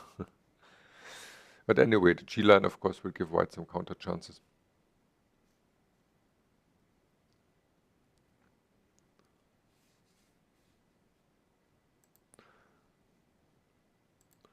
So I think this is a big decision for black whether to take in b2 or not. But Zhansaya played my idea with queen e6. Ah, okay. That's a good move, of course.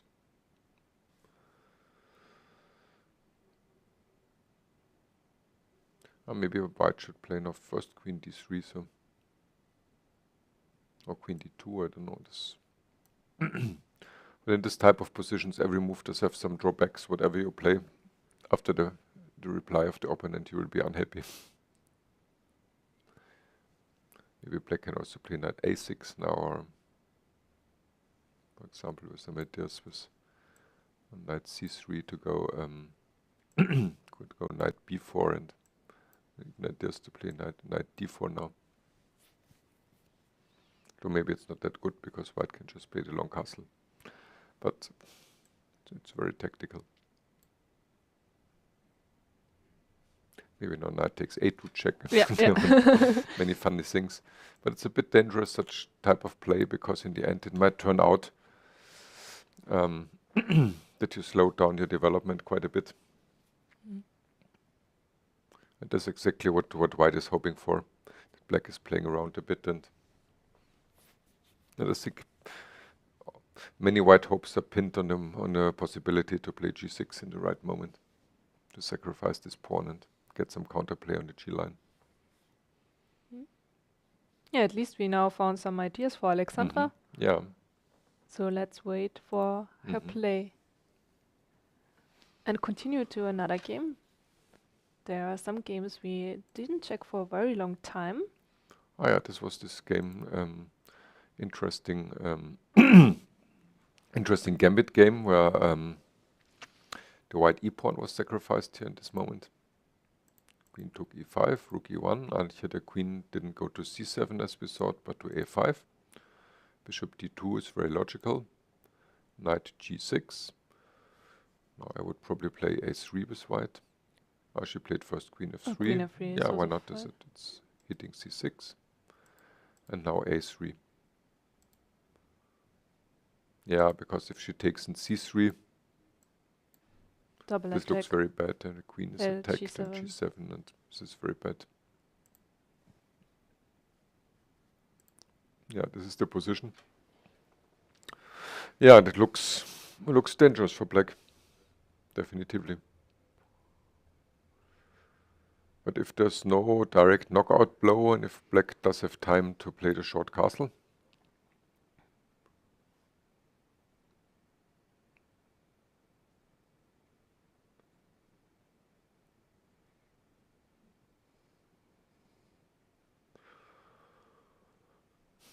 well, there's like many ideas.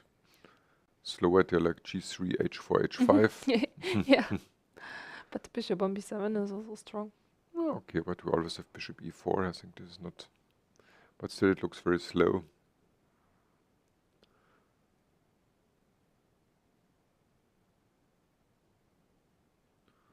Well, bishop e4 might be an idea to force the black queen to make some decision.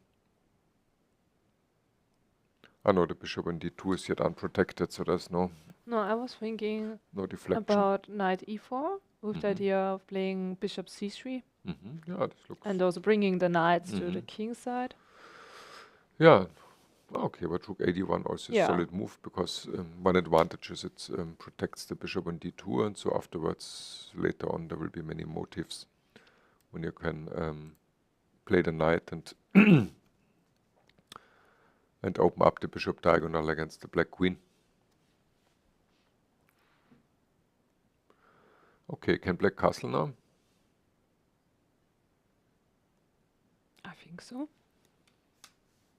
Okay, because if, then black probably should do. Yeah, now white has to show how to develop the attack. I mean, so I wouldn't expect black to get out so well from after this opening. It looked much more dangerous, because I think white still does have initiative, but it's not so clear how to proceed.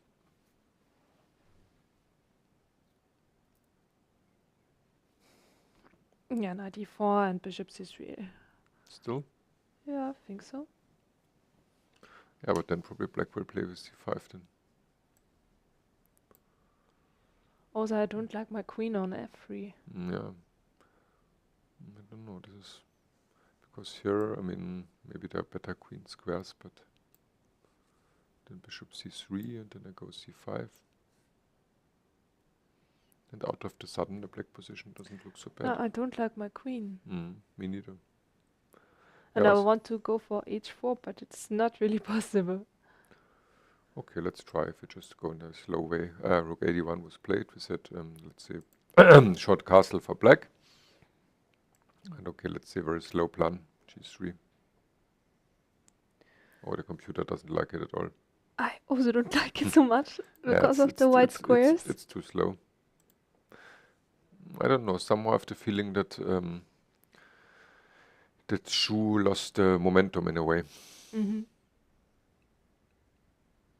But it was not easy. I mean, it was not absolutely obvious what is the right way to go. But still, there should be some ways to give white a good position, but it's not easy. Maybe knight e4 and queen h5. Then if black goes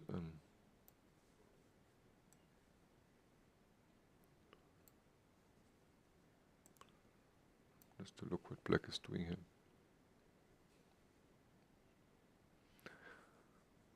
And in some lucky moment, you might be able to swing with the rook to rook e3, h3.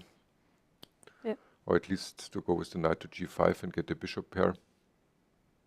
For me, it's the only chance for white. That's why I wanted to go for knight e4.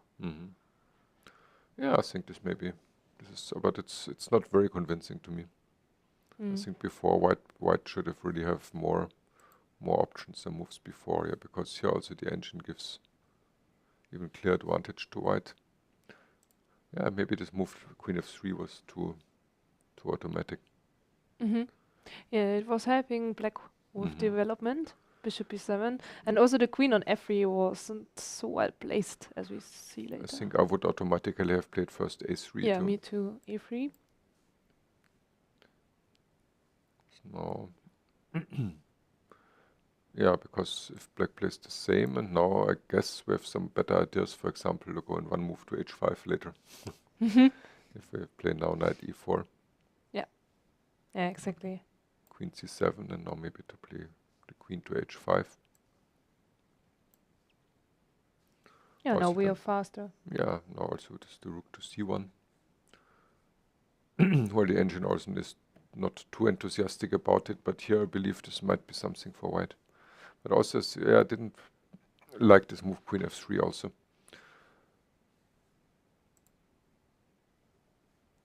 Somehow move some kind of automatic move without a clear tendency.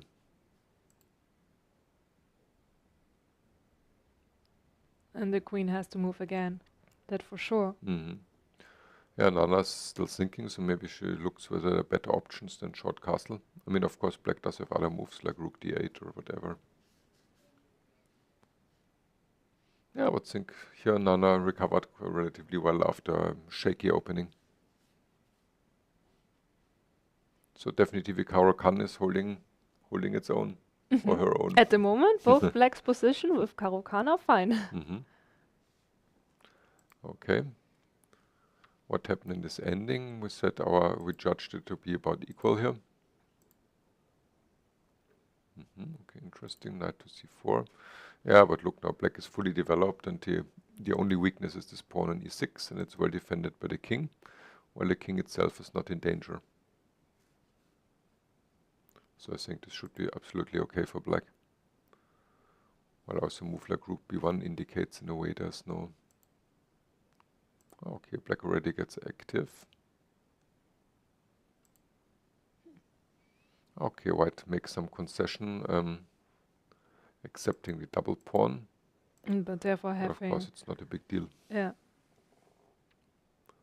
Oh, okay, now it's even white who has to be a bit careful, I think. In a moment, if it would be black to move, then rook g5 check, and then white will lose probably some... yeah, probably white will lose the material. Well, maybe black can snatch the pawn in h7 afterwards, but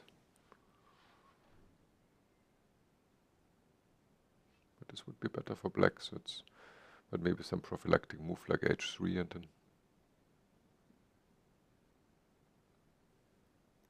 maybe h3 and then.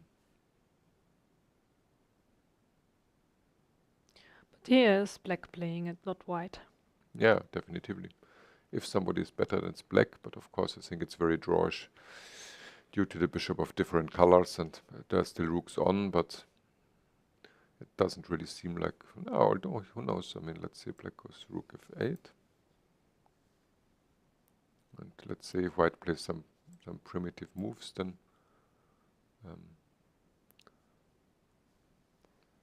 maybe they're somehow swinging over the rooks against the white king. King g2. Then rook g5, and now it's easy to get mated. Okay, I don't want to get mated. And if white goes to f1, then probably we cannot really defend the h3 pawn. Yeah, but on your rook on h3 is somewhere at the side. Yeah, of course, it's not the end of the world, but still, I mean, also the computer thinks, yeah, gives clear advantage to black. Yeah, okay, but So we made some very nonsense careless moves with white, I would say. And well, but h3 is maybe not so, because otherwise this will be, on h2 will be a serious Okay, weakness. but I would go for immediately king g2, like h3, rook f8, and then king g2, and not... I don't, or is it not working because of rook g5? No, but then you lose f3, then this is my idea. Yeah, No, it's not so... Yeah, okay. I mean, white has to be a bit careful now. Otherwise, of course, I think it's a draw, but just to emphasize there are some dangers here.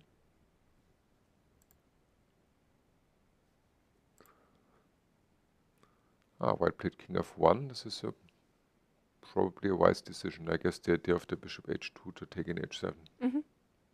Yeah, if white has time to bring the king into the safety zone on e2, it would be in a safe position because the bishop on e4 is protecting it. And then the only weakness here is the h2 pawn. But why can't we protect our h7 pawn now? Yeah, I would be afraid of rook h5, concretely speaking. Yes.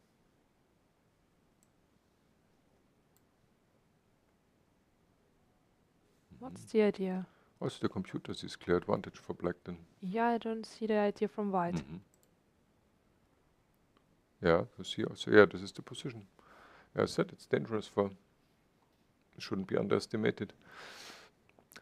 But this happens sometimes, because with white you think, well, it's just very small advantage with this weak pawn, and okay, just try a little bit, and then it's draw, and you start playing a bit careless. And especially in this ending, which from another fashionable line emerges nowadays quite often. some kind of semi-tarrasch line. This was seen quite often, this type of ending. I think also Carlsen lost this ending with white once terribly against Wesley Snowden. A similar ending, not exactly the same, but it's a similar structure.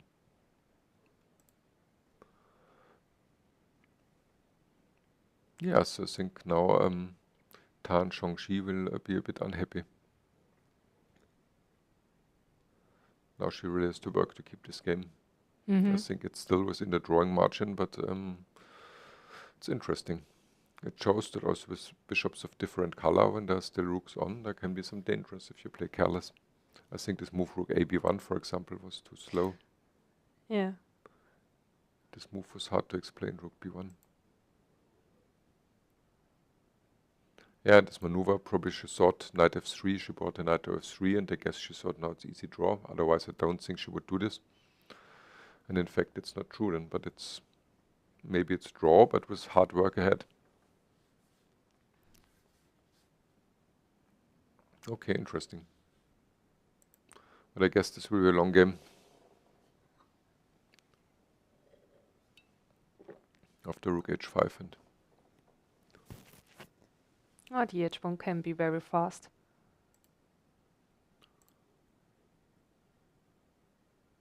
Oh, here, Nana is still thinking. She's thinking, no, knight E5, but then queen H5.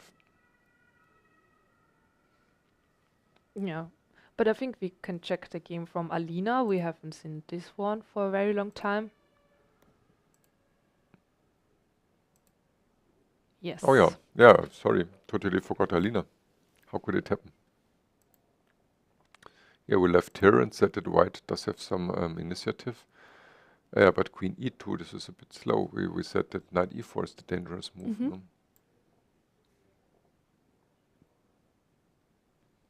But instead, instead queen E2 happened, which is a bit slow to my taste. Okay, knight C5. I mean, this was obviously the idea of the move that in this position, black moved the bishop to E7, and this was exactly the idea to to clear the square C5 for the knight.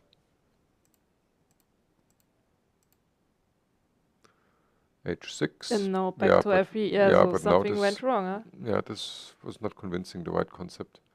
No. Because then the move knight G5 somehow loses its sense. Yeah, instead of queen E2, our knight E4 looked very nice for white. Well, the computer wasn't too convinced, but still it poses some practical problems at least. And here, rook D1. Yeah, the knight maneuver is a bit strange here, this knight G5, F3, E5, but okay.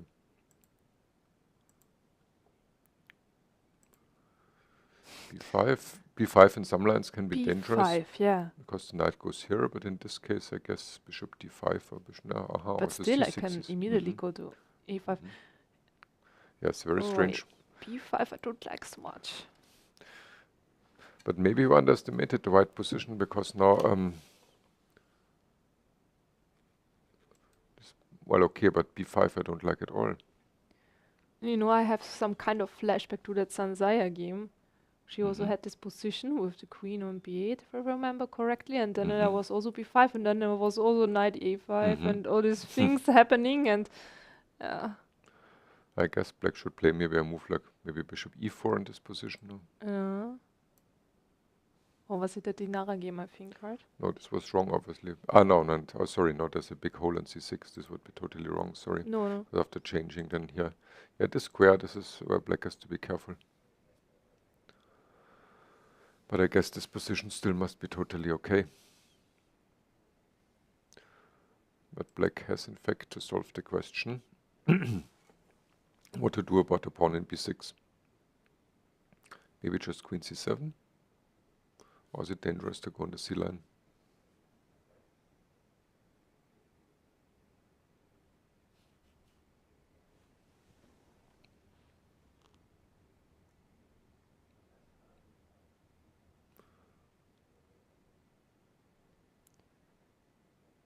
What about queen A7 and then rook C8 and then queen A8. Yeah, but I don't know, queen a7, I don't know, bishop d4. It looks a bit...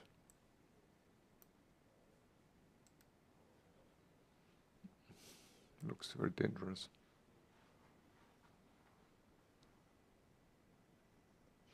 Yeah, maybe still the position is tricky for black, I don't know. It's strange in this symmetrical queen's gambit accepted line somehow, even though it looks harmless. I also thought that black saw that white played very slowly and it's not dangerous at all. But still I think as a b5, maybe queen c7.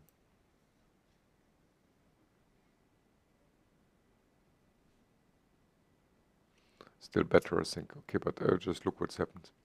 Just speculations, but b5 we said absolutely we don't like. Because now this knight on a5.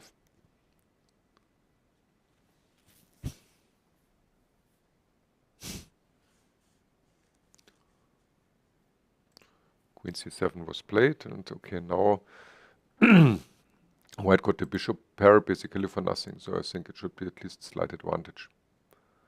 But the next a bit surprising decision, but maybe it's quite good, queen f3. Interesting concept. Because after changing, the ending just is a long-term advantage for white, I guess. Small, but maybe even take back with the pawn. What do you think? I mean, also knight can take back, but the pawn is... Protecting e4 square. Yeah, and the square on c6, this is really a nuisance for black.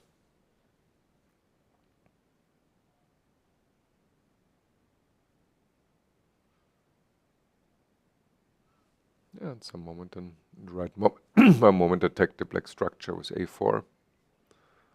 There's still this knight on c5, this is quite good. This is in a way bit keeping together the black position, but white has ideas to slowly improve, play f4, king g2, f3 maybe.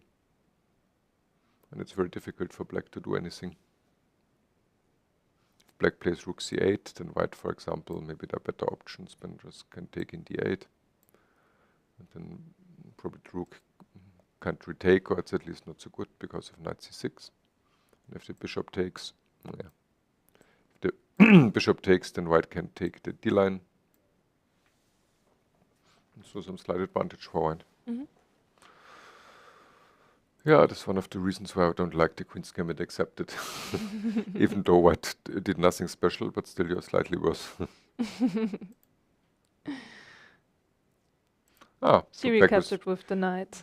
Yeah, but I think the computer liked our move better, g takes f3.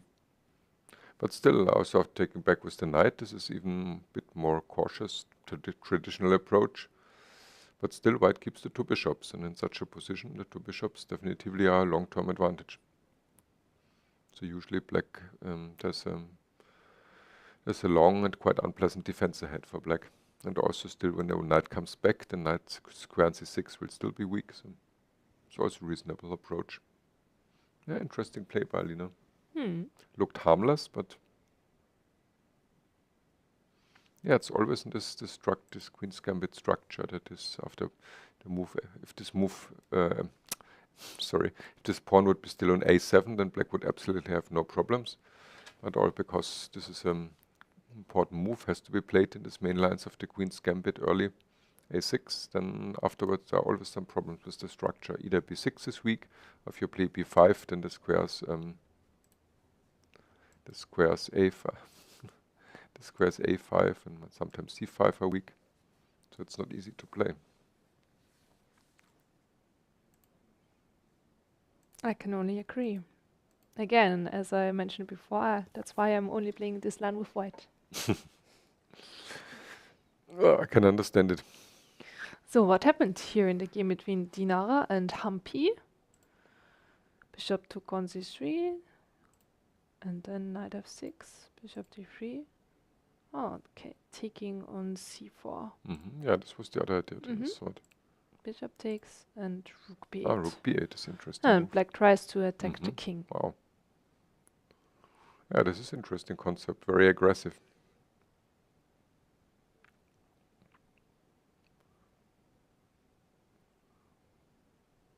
What's the maybe best white it's not play even now? an attacking move, sorry, because the point is that the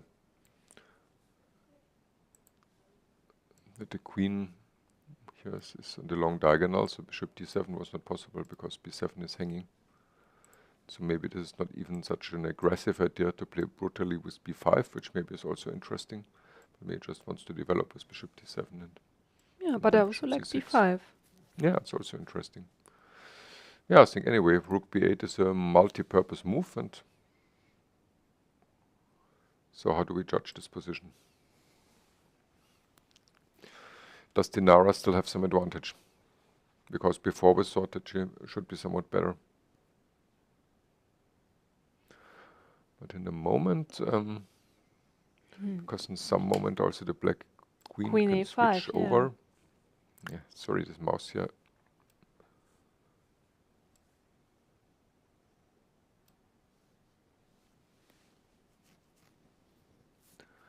Okay, now white must show something, I don't know, with rook g1, but with the idea of the... Oh, but it's too quick here with queen a5. I wanted to go for knight e4, Yeah, exactly, that's what I also thought. but I'm not sure about queen a5, then king b2, and then... No, queen Um, a5 doesn't work what? due to queen h4. okay, so this is this too is- strong. Yeah, okay. No, knight This e4 is is good reasonable news. move, I think black has to take. But the question is whether white achieved something by this exchange. Ah, the computer likes it. Oh, well, maybe, yeah, with threatened d5, I mean, this is something primitive, but I think if you push d5, then it's also not totally clear, but yeah, I think this is the way to go then. Because if black gets time here to develop, then also black might be better. Yeah, that's why I wanted to exchange and then quickly play in the center. Yeah, exactly. This at first I didn't see that, now it's threatened d5 then. And here black has to be careful. But I think in the game she played your move, rook g1. Yeah. I don't know. I like the rook on d1 with the idea of playing d5 somewhere. Because Yeah. I think that's the idea for white, to open up the king. I guess the idea is after after a move like queen a5 now, just to play a move like, don't know, king c2 or b2, and then threatening to play queen h4, which in fact is quite a strong threat, and argue that the black attack isn't crushing through him, and because let's say b5 and bishop b3, and now b4, maybe white can even take or play c4, I don't know. And later on white will have this unpleasant move queen h4.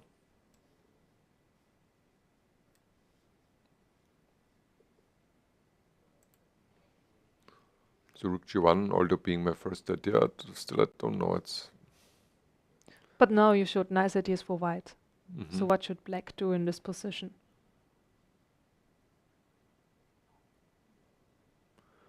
Well, I think black should do something against this threat of knight e4.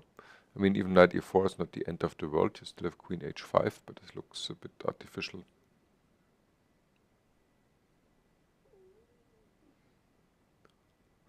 Well, I wonder whether white does have a threat if black goes bishop d7, for example.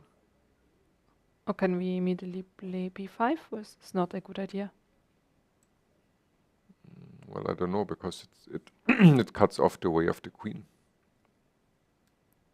You mean after knight e4 to play queen h5 or Yes, so? that was my plan. Somehow it looks... Okay, but after exchanging queens, then there is no need for b5 anymore. Yeah. Okay. Yeah, this should be somewhat better for white.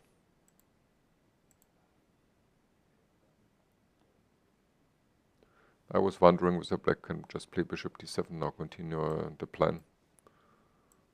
Because knight e4, then to play queen h5 then. Because maybe this is just equalizing. Yes. Solid approach. So this is the reason probably why rook g1 is not so powerful like this knight e4 immediately. Because our move knight e4 immediately, this really puts puts black to the test. Yeah. Because I Also wanted this- to activate my queen. I didn't like it so much on h1. Yeah, because it should be quite a difference if black goes queen h5 now. I mean, it's possible, but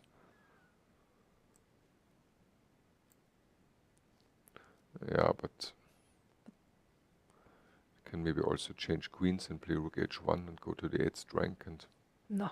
it looks at least unpleasant. Yeah.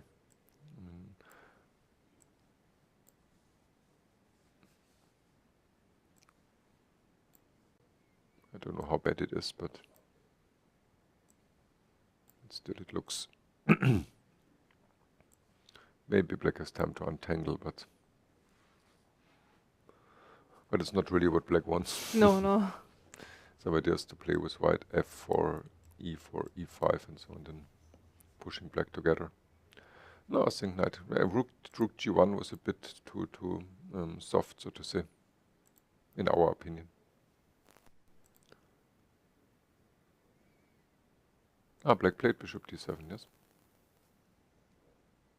Yes, exactly as we thought. Yeah, bishop d7. Yeah, for sure. Now this is this idea knight. Sorry, my voice from yesterday from our event is still not in top shape. So sorry if sometimes I'm not loud enough.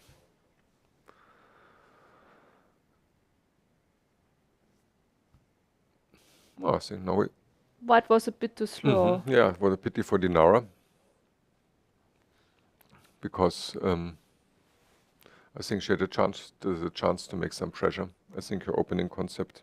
Yes. Okay, so I think it's a good time for another break. And then we will see the time trouble period, and we are very looking forward to this.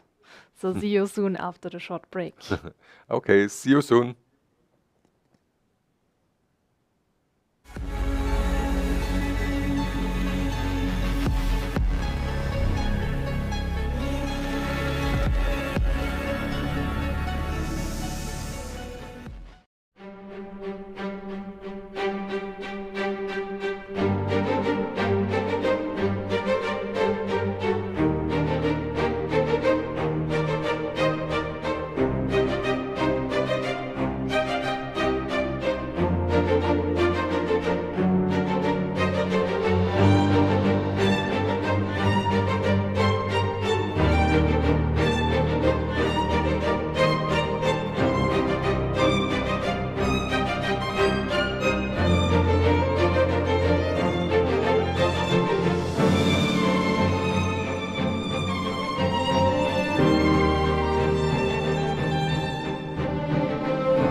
Welcome back to the sixth round. Yeah.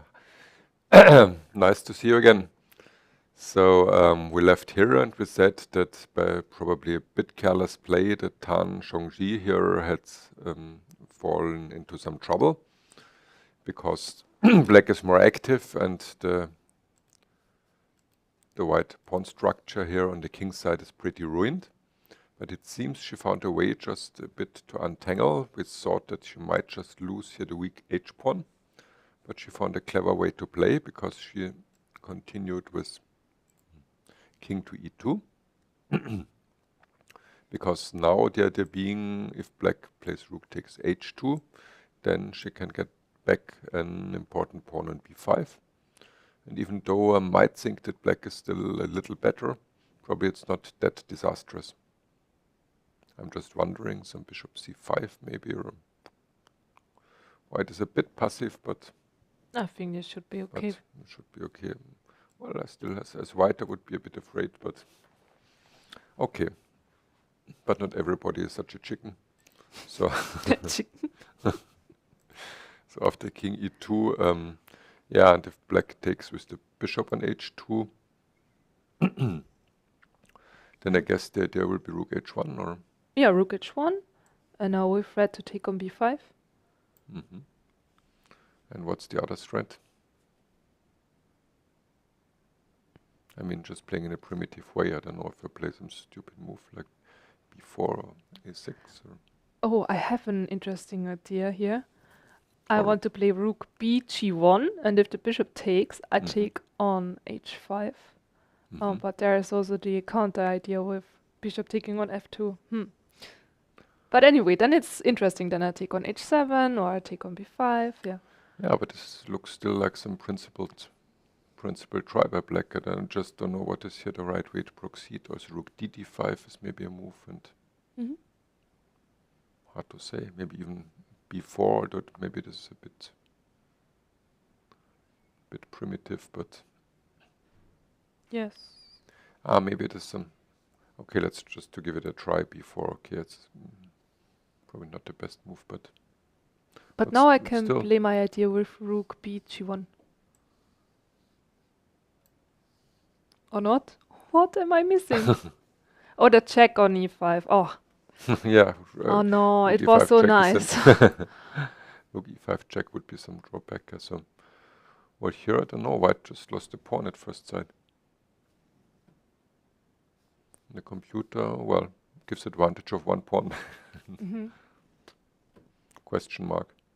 But also later in the game, I had a different idea than what she played. Okay. So I give it It to you. was rook h1 to protect the pawn, and now it was bishop f4. But here I was wondering why not to play rook h3, so keeping this pawn on a black square, and then bringing like this rook somewhere here to the h file and taking it with the rook. Because I think there is no counterplay for white here. The rooks can't really move. I mean, okay, rook c1, but where to go? Everything seems protected. And after rook bg1, you just want to go g6. Or Yes. Why not? yeah, it also looks nice for black. And keep this pawn here. But yeah, of course, why not taking this pawn here? Yeah, I mean, if there's no refutation, I think you should take such pawns, because such a chance might not come back then. Yeah, in the game it was bishop f4. Yep. But why bishop f4? I have no idea. This is the move I don't really understand. Very strange. But Is it the idea giving check here? And if the Ah, bishop yeah, moves oh, here, yeah, then okay, yeah, it's we a can threat. just Okay, quickly yeah. move the pieces. Yeah, very good point by Veronika. Ah, okay, so for example, if white is just doing anything, okay, I don't know, just a stupid move, then it would be check. And Yeah, rook d2, of course, rook this would be d2. killing. yes. Okay, but that's why she was protecting, so to understand also this move. Then rook hd5, but now this at least I don't understand. Yeah, this somehow releases the pressure. Yeah, now I would go for rook h3 in worst case, or what about now taking on h2? You With mean the with the bishop. bishop? Yeah. Yes, yes, of course with the bishop. Well, I wonder whether f4 is a problem, But f4 would have also been a problem in the other line we analyzed before, where we wanted to take on h2. I don't know why I think it's in this moment a problem. It suddenly popped up. No, but probably it's not. I think just take the pawn. Yeah, of course. Okay. Yeah, this move we don't really understand, but now she's moving back, and now white is fine. Playing h4, h5. No. Weird. Well, I mean, still black is slightly better because in the moment when you play g5, in some moment, then you will get a passer, and while the white has just this double pawn. But And of course, this is very small. And white can't also move with the bishop because of rook d2.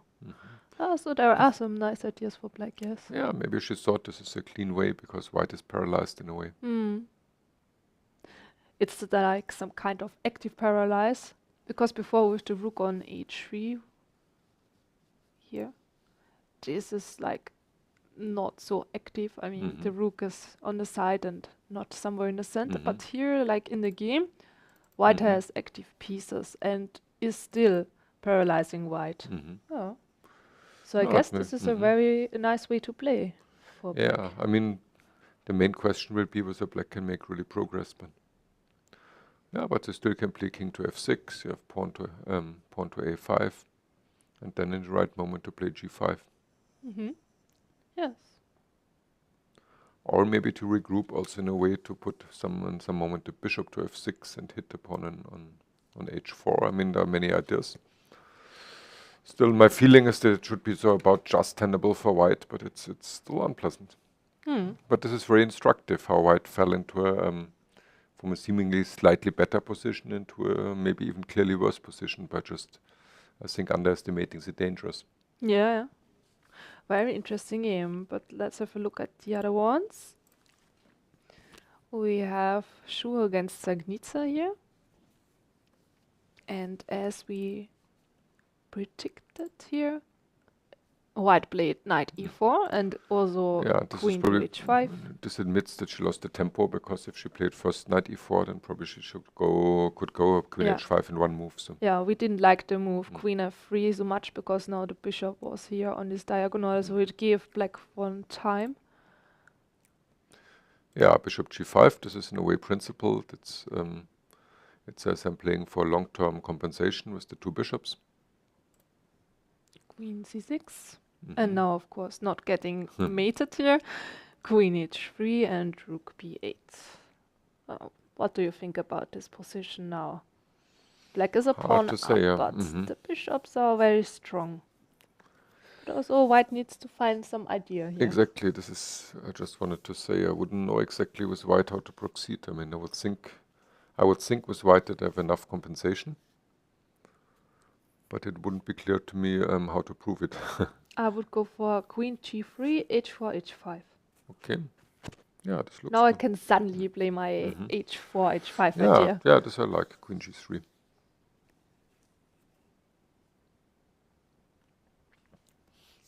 Yeah, this looks good.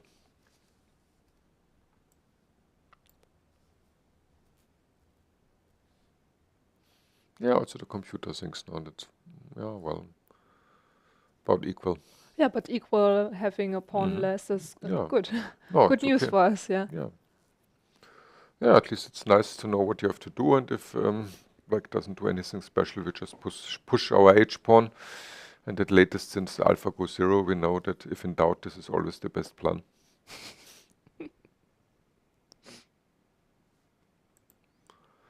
Yeah, so I think here white does have enough compensation, and yeah, so the bishop on g5 is a bit unpleasant for black, because for sure she would like to put the rook to the d-line. And to play f6 in a moment, also e6 is hanging, and this would soften up the structure. h6 you don't really want to play with black, so it's... Yeah, everything is weakening the king. Yeah, also for black it's not so easy to play, it must be admitted. Okay, so this is... anything can happen in this game, I think. Oh, what, what is this? Yeah, here Oh my happened God. many crazy things my God. between I Alexandra think and we have to go Zhansaya. back a bit.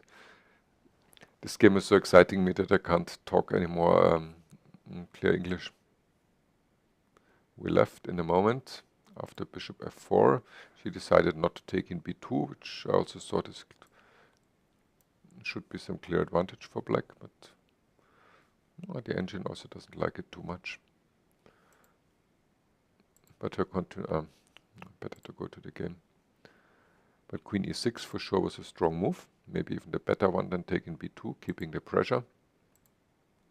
But g6 seems very slow. Yeah, but I think it's caused by the fact that we discussed about it. Otherwise, in one moment, white will play g6 and put black before a difficult problem, whether to take this pawn with the queen and give the white the g line and also put the queen to a bit unpleasant square. Or otherwise to land with the king on in a bad position. But g6 is very slow. Yeah, I think it's too early. Yeah, we thought, what did we think? Black should continue the development. Yeah, just knight to d7 we Yeah. discussed, for example.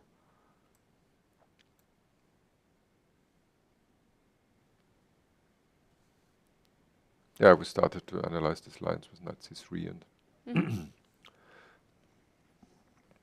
yeah, g6. Still black should be better, I think, but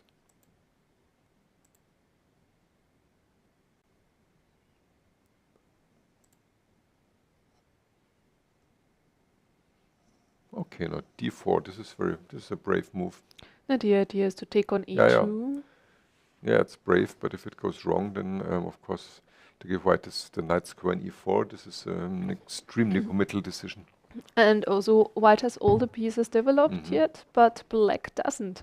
And if you now open the position, then it can be very, very dangerous for black. Yeah, I guess one problem is after normal move like knight d7, after rook he1, probably it's not easy to find a square for the black queen. Oh, black is just too slow now. Yeah. Yeah, this g6 bishop g7 plan we don't like. So d4, but this is really going everything or nothing. Because queen b4, I guess. Yes. Yeah, and out of the sudden, white is very active. Now it's totally changed. Sorry. Gesundheit. Still not recovered 100%. It's interesting that Alexandra is finding a way back again. Like it seems that she needs to have bad position. So we don't know, but we guess that this might be the reason why she went for this g5 move. To force herself to play a bad position. Yeah, because it seems that this is her big strength. Okay, but here Jin said that after d4, white has a better move than knight e4. A better move than knight e4. So we need to have a closer look to this position. Maybe rook he1. Going all in. Okay. Maybe it's dangerous. We give it a try. And here you think taking with the knight, right? Yeah, this was the idea. Yeah, interesting. Well, Engine also doesn't know. Engine is pretty going unsure. up and down. Understandable, because there is uncoordination for black, and white is having very nice pieces and having initiative, many threats. But of course, knight e4 is very tempting, because after finally the first time you get out your the good square for any of your pieces here is very tempting. And we also have to admit that this line also looks very nice for white. So b6 and taking on d4. Now it's really wild. The engine seems to think it's about equal, but of course this means nothing in a game between human beings. Now really anything can happen. The game is totally on fire. Yeah, this is really hyper sharp.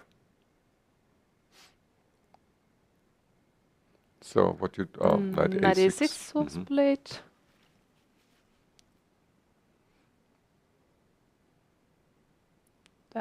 So what's Cool. the move? Knight d6 check, or is there something better? And moving with the queen is not a good idea. Even start thinking about some crazy stuff with knight takes f5 and some. It's too early for Too crazy. too early for brilliancies. Also b2 is weak. Yeah, that's.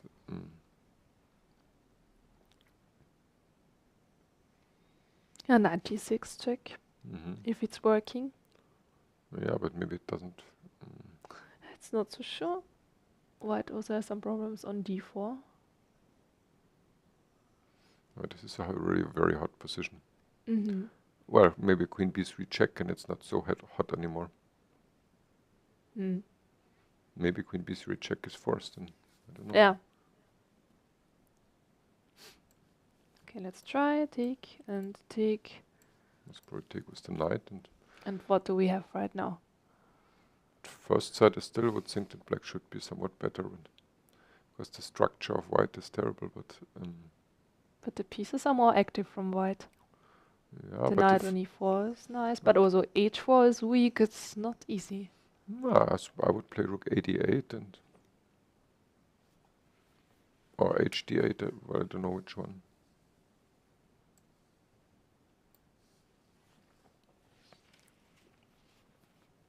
But the computer even thinks that white is slightly better. This is interesting. But why?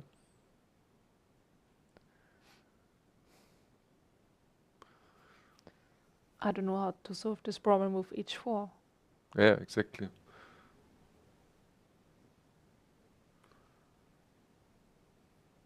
Well, I would like the black position. If I would have this position with black, I would still think I'm somewhat better. Mm-hmm. Because also the knight on b3 is a bit stupid. Maybe I can play also c5 and knight b4 and knight b4 to d5. Well, with white, there must be some idea that we overlooked. And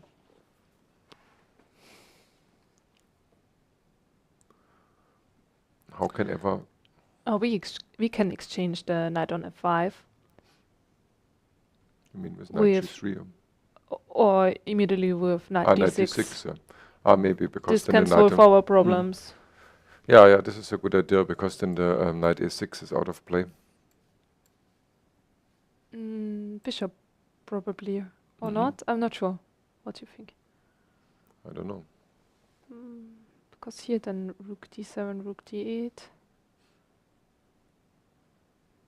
Maybe better to exchange one? Not sure. You have the rook takes d6, also the question whether I can play knight b4 maybe, or... No, so sometimes there are ideas taking on b2 and then d1 is not protected. Okay. But anyway, I think that knight d6 is the move to go. Yes. Okay, but we have a new move on the board. And yeah, not so surprising we actually received this Yeah, position. I think queen b3 was forced. Yeah, and also I think that rook a d8 is now a good move. Yeah, but anyway, it must be said that Alexandra survived again in a miraculous way, because it looked really very bad, and it's absolutely inexplicable, and it would be very curious in interview, if she gives an interview afterwards, why she played g5. Good It's question. really against any kind of classical chess rule. Yeah, as we discussed, I think that she just needs to have worse positions, and then she suddenly plays the best chess ever. Yeah, now we also see rook a d8 happening here, and we guess that knight d6 would be the next white move. But maybe Alexandra surprises us with something else, but I think we need to get rid of this knight. It would be no surprise if we got surprised, I would say, after the... And I think we get surprised right now. c3. Well, Okay, c3, yeah, also a good idea, so it that was, the knight can yeah, come she here. just wants in another way to kill the black knight on a6 then. Yeah. And she still can play knight d6 later. And now what to do with this knight? Good question. Yeah, this is the problem. Yeah, this Yeah, this move d4. Yeah, but here I think the position was not so easy for black anymore, as we discussed, because without playing d4, then we have rook e1, and this Yeah. position we don't like anymore. Yeah, so but knight much. d7 was not a good move. I think black should put a knight to a6. Yeah, I mean the problem here was g6. That was too early. Yeah, this was definitely not a good move. So after knight d7, Alexandra has real problems.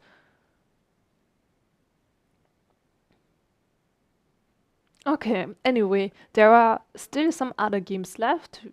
We already saw a draw between Elisabeth and Mariya. But we also have this very interesting game between Dinara and Humpy. And see what happened. Bishop d7, and she played king b2. Bishop c6. Yeah, and we reached this position. Yeah, white played very slow, but still put up the pieces in a good way, I think. I think somehow she's fighting to get control over this important square on h4. Because now black cannot play queen h5, what black would like. Because then in the end the rook on g8 would be unprotected. That's the question. What are the alternatives? Queen a5.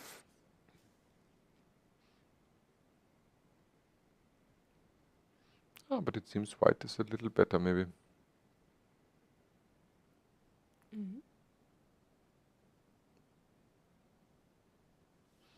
Okay, queen f5, of course, is quite a concession in a way.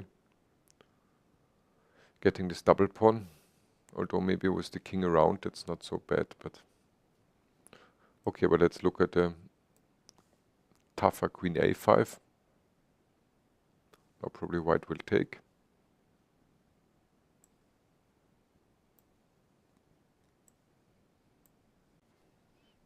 And we can put the queen to h4 if we want. And I think this definitely is some kind of progress for white. Although the question is how much.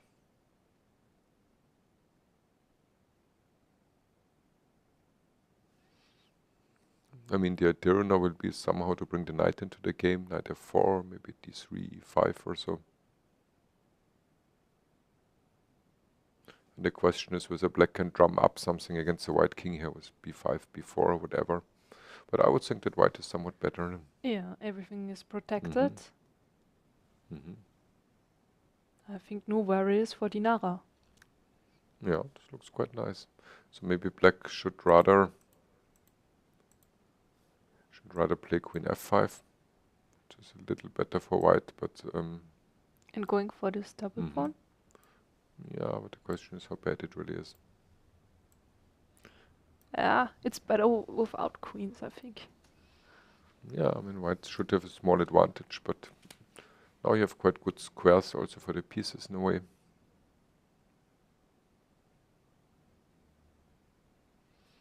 And it should be about playable for black, I think. We know now from many openings that double pawns are not that bad as once was thought. Karo-Kann, for example.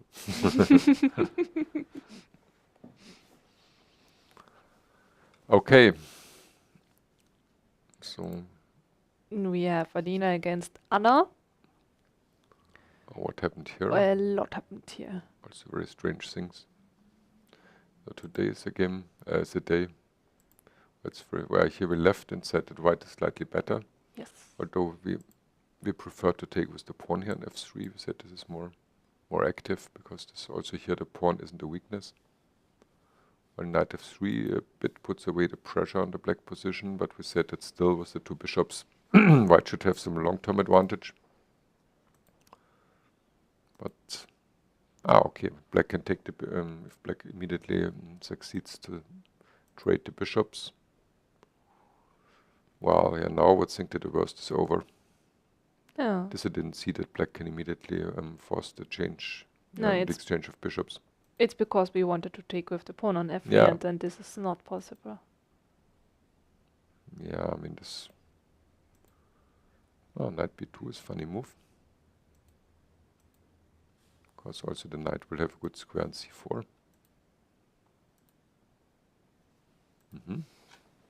Well, who knows? Maybe there's still some interesting things happening. This type of position is not so easy to play for both sides.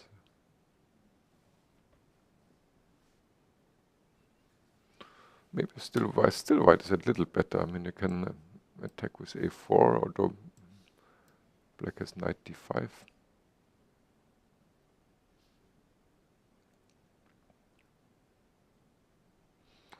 Which side would you prefer?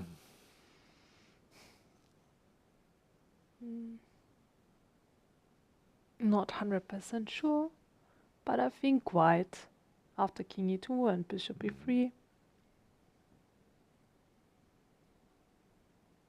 But you always also need to think what happens after e5 sometimes. Yeah, probably white knight must drop back to b3, I guess, because you have to protect the square on d2. It looks completely equal to me. But yeah, as you mentioned, anything can still happen here. I think black played a Not move over. now. Knight d5 was played. Yeah. Well, not some interesting piece play. On knight d5 does have the advantage that in the moment a4 is out of question because this is one of the pawn levers. And also with king e2 you have to think about knight c3 check, although maybe it's in the moment it's nothing because of king d2.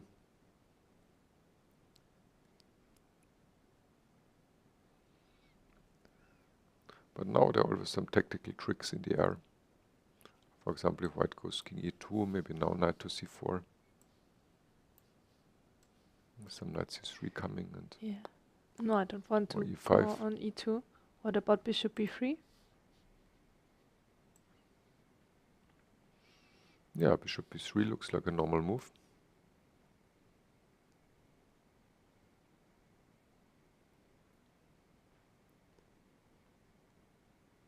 And now my next move will be rook c1, I guess. But it can also be rook Well, b1, maybe. Oops, no. Difficult to move with this mouse here. Knight c4. Well, maybe knight c4.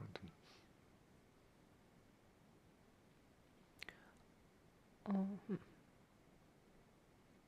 I see your threat on d2. yes. Sometimes I don't know how At strong least this threat is, but there can be something dangerous.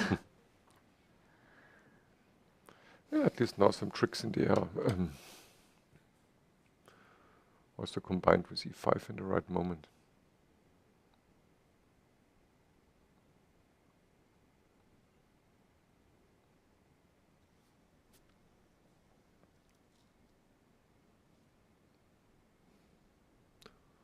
Well, it's hard to say. I think my feeling is also maybe white should be still slightly better, but it's not easy to play because black is very active now and several tactical tricks. On the other hand, if black plays e5 too early, this can also be very loosening for the black position. What would you play now? King e1? Yeah, this was the one I just wanted to propose, king e1.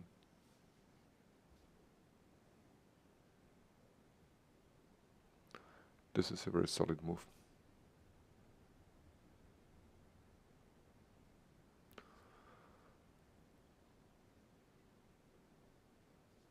Yeah, because now if you play e5, then probably white can go knight c6.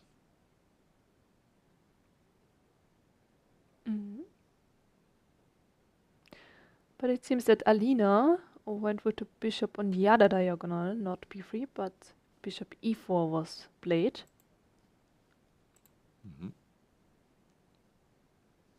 Well, Is maybe it- she wants to go to b7. Yeah. So it seems that it's more active here. Or what do you think? Yeah, well, I guess the idea of the knight c3 is to play bishop b7 then. To attack the black structure on the queen side.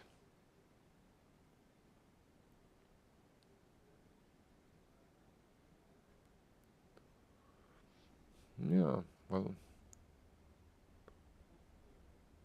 I think black has to be a bit careful here. It's also an interesting move. I mean, here I think I have many moves of about equal value.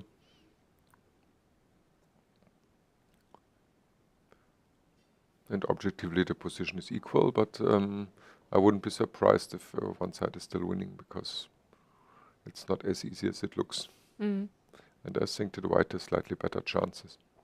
Let's say in 10 games between strong opponents, I would guess that maybe, let's say white is winning twice, maybe black is winning once, and the rest is draw, something like this.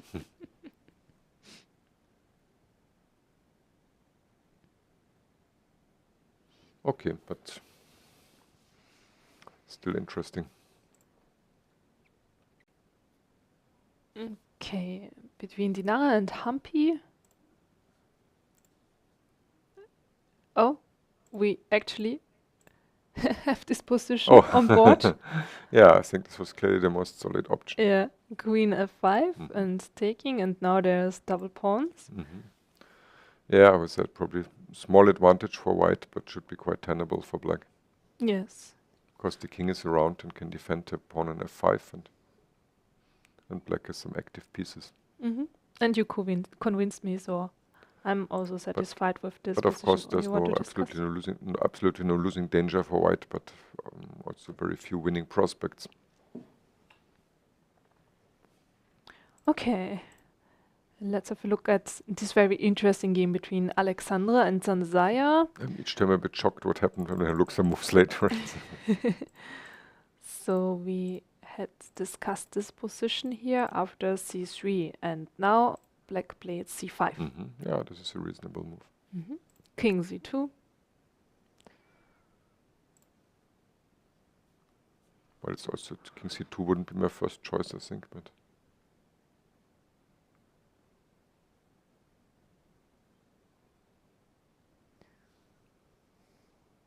Would you go for knight d6 now? well, my favorite idea would be somehow to regroup this knight. My knight d2 would be probably. I think I can say what I would play in a blitz game. Okay, so I'm on the safe side. In a blitz game, I would for sure play knight d2 with the idea knight c4. And if I achieve this, then it's really nice. And if black plays b5, then I would go back to b3. To hit the c5 or to come via a5, and out of the sudden, it's quite dangerous for black then. Well, also the engine likes it somehow. I think this is the logical way, because I mean you have to activate this knight from one. I think you cannot allow knight c4 now with black. Oh, you can, but it's. And Alexandra agrees because she played this move after king c2. Ah, okay. Right now, yes. Yeah, Knight but now she c6. gave black time to regroup the knight. This is also hard to understand. I mean, why king c2 is. I'm sorry, in this game it's strange. This game confuses Stefan.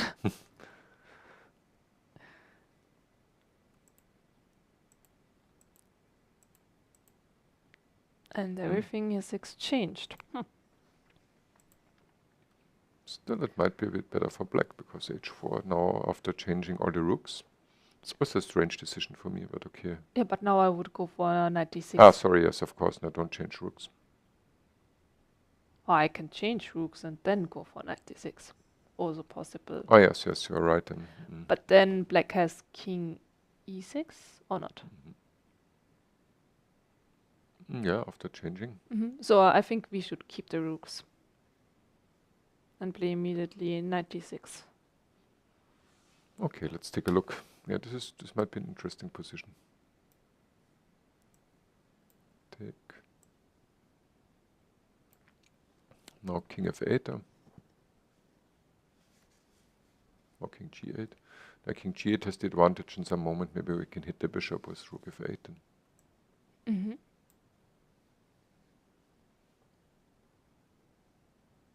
But it seems to have some drawback, because the engine doesn't like it.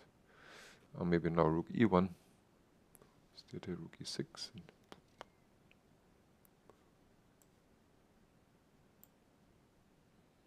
And then rook f8, we have at least rook e4.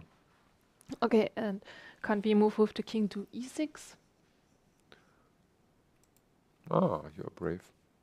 Yes, I am. And now rook e1, I guess, was your idea. But then I just want to play something on e5, and then I can also protect it with the rook. I thought I'm your not idea, sure if I it's thought working. your idea was king. No, I don't king want to get d5. checkmate. No. I was sure you wanted to centralize your king. Yes, pretty sure. Oh no. What was the idea now? I'm putting something on e5. I'm not sure Isn't which it- piece. Isn't it losing material to be You mean because take, I take, and knight f7 or what? knight c4? I wanted to again. I mean, I think knight f7 could be a problem. okay. What? Let's be concrete. If you play bishop e5, or Then what? take everything and then knight f7. That's what But I I take, missed. Oh, king yeah, I d6. can also take on d6, right? No, I thought the problem is knight c4. Yeah, and I wanted Okay. to play rook d5 and king. Oh, I'm too slow. Yeah, I thought that this is losing material. That's sad. I'm too slow. Yeah, I think here this is. Yeah, this is too dangerous to put the king in the center. I think. Oh no, maybe it's still okay. I will have just to play modest king d7 and then. Yeah, I think this is also okay.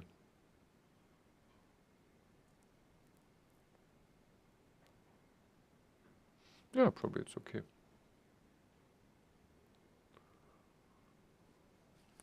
Okay, but let's go back what happened in the game.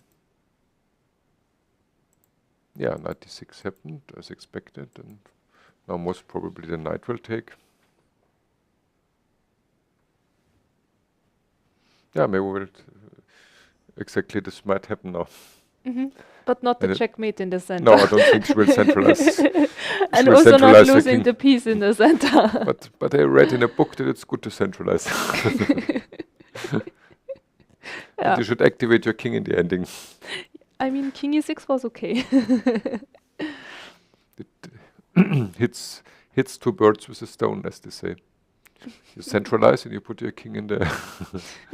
You activate your king in the ending.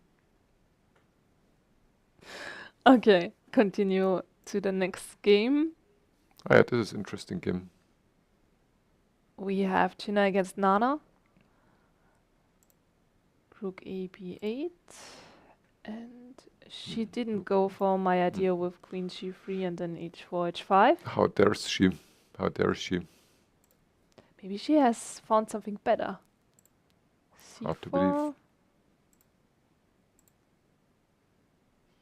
Why bishop e4? I would not like to. I also didn't really like rook d2 too much. No, me neither.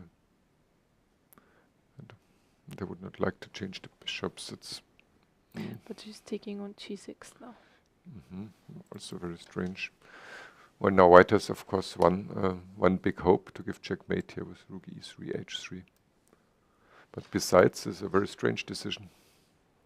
Because if this doesn't work out, then do you understand this? We can just play f6 someone of course. and also put bishop on d5 and then everything is protected.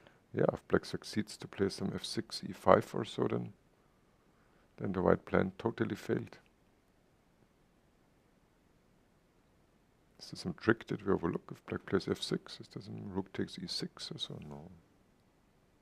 Cannot be. No. So why not to play f6 here?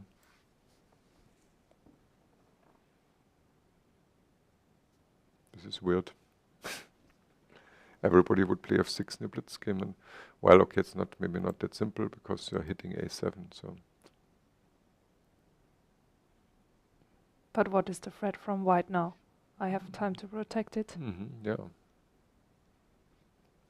maybe even some primitive a6. Yes, I would go for a6. Okay, And now also the bishop on e3. Mhm. I don't know. The rook can't move on a3. On e3, I mean. But also, if the rook is on h3, there is no threat. yeah, this is really a weird decision. But would have to take in g6, and how can you do this? As man, you can do it if you really think in this position. It's somehow checkmate on the h line, but now I can only explain that she thought that otherwise she's clearly worse than. Maybe this is the explanation. But I really think that your plan before was queen g3. instead this. Wait, where's the position? Yes, here. Also, by the way, also rook a b8 was a strange move somehow. I don't know. Sure. I mean, it's attacking b2 Mm. in the future. I think this is okay. But here I And don't queen understand. g3. Rook d2, I would go for queen g3. Yeah, I And then think so. h4. Yeah, I think that white does have definitively some nice compensation here.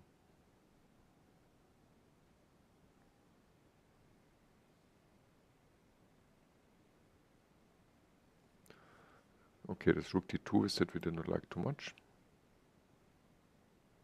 And some was a move without the tendency. And moves without tendency used to bring a bad trend for the game for you. And also bishop e4, I'm not sure at all that white should change the bishops here. Maybe to play bishop b1, and I would keep it. we also. Some lines you might also have the idea to hit the pawn here, and but still here already the engine doesn't like it anymore. But bishop takes g6. Now bishop e4.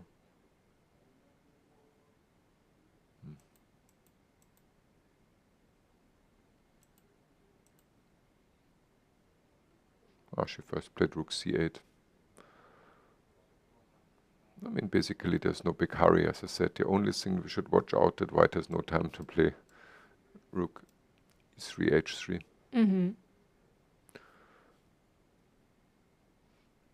Maybe the idea of rook c8 is to go c3 in a moment.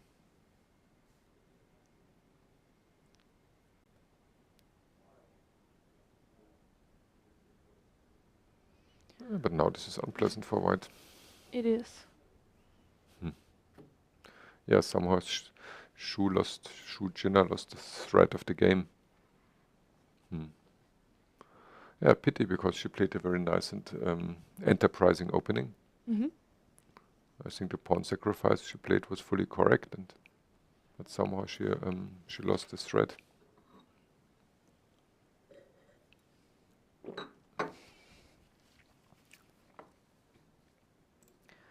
So let's have a look on the game between Zhongyi and Dronavalli. They are already in move 40 right now, so let's see what happened here. Rook d4. The last move looked like a repetition somehow. Okay.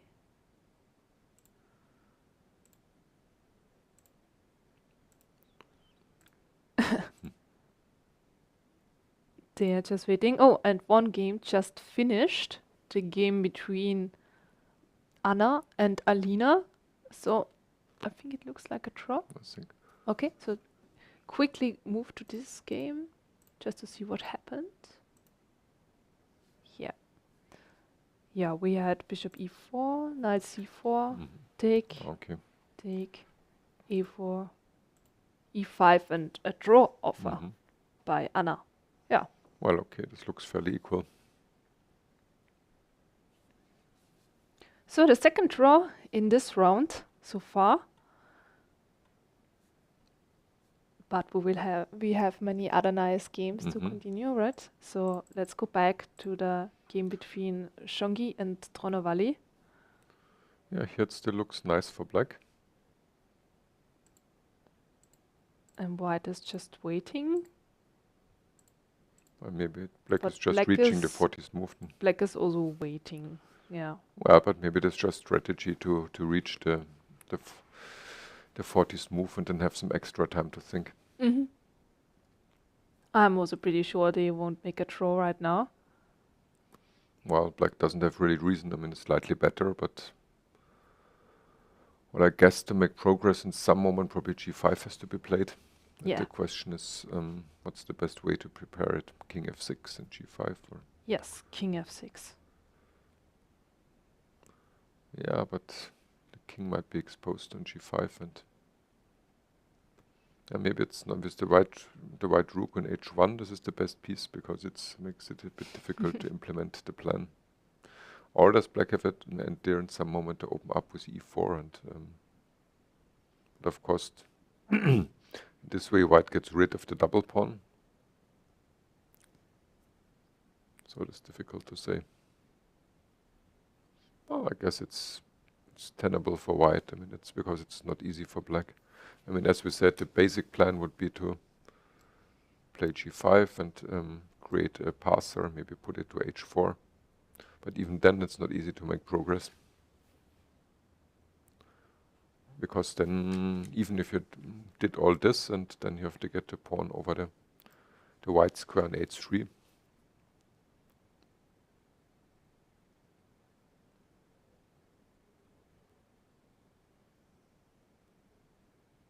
Yeah. If the rook is on h3, how to proceed in this position?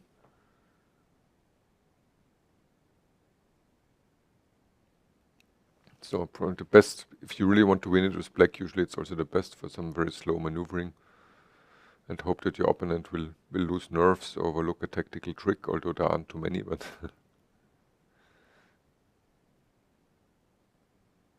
but I also don't see a clear way for black to proceed. I mean, maybe it's something with e4 to open up the position, but I also don't see really why this is such a big achievement. I wonder if you put the king on f4 with black, if this is something. I don't know why exactly, but if you succeed to go there, king f6, f5, f4. Let's see if we would succeed to bring the king to f4. Have we made some progress? Or what does it only look like?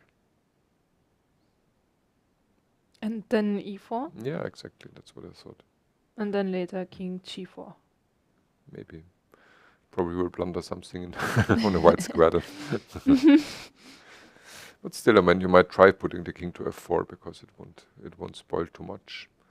While in some moment there will be a counter-attack with rook g1.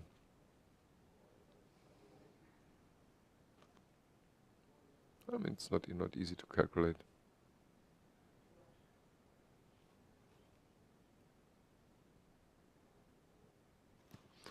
I think it's very difficult to break through with black if white just stays passive. And okay, not the most exciting game. I think quite a lot of moves, not much will happen. Okay.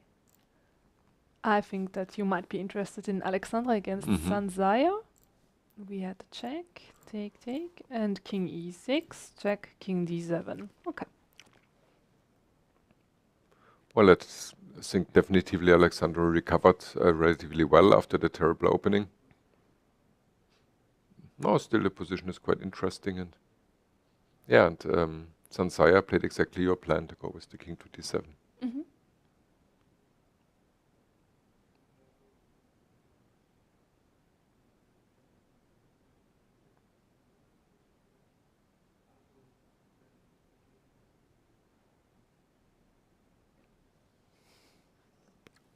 And what to play now with white? Yeah, this is a good question.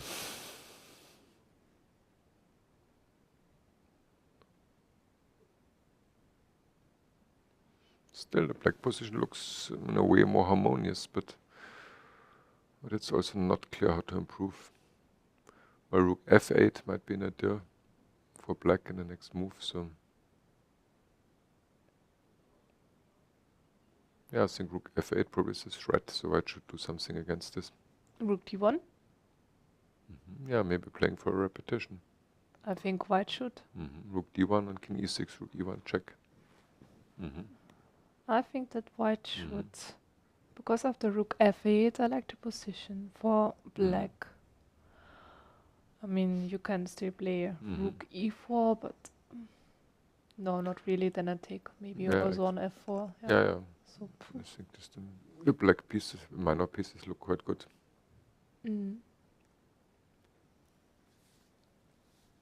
Yeah, so rook d1. And does black has anything else? Yeah, and she played rook d1. Well, I can imagine that white would be very happy to end the game with a draw Yeah. after this horror. Yeah. Yeah. Are there any ideas for black left to keep on playing? I don't think so, right? I mean, now king has to move to e6, or is there anything Yes. else? Because I don't think so.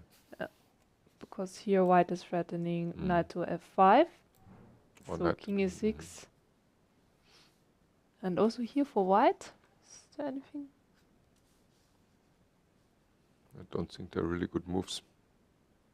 No, and they are already played rook e1 and king d7 again. So after rook d1, Yeah, but also will this have move a king c2 repetition. was so strange, because in this moment maybe she Yes. had a chance to get some, where Yes. was it?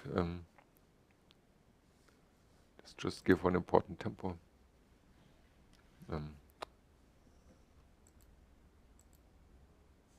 The white plays knight to knight d2 here.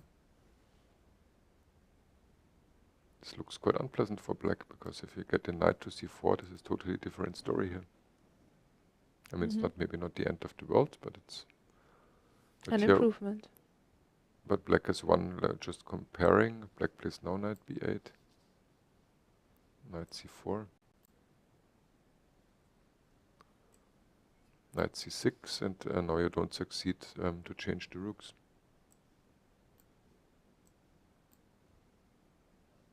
Maybe there's even something better for white now. No, maybe it's good enough.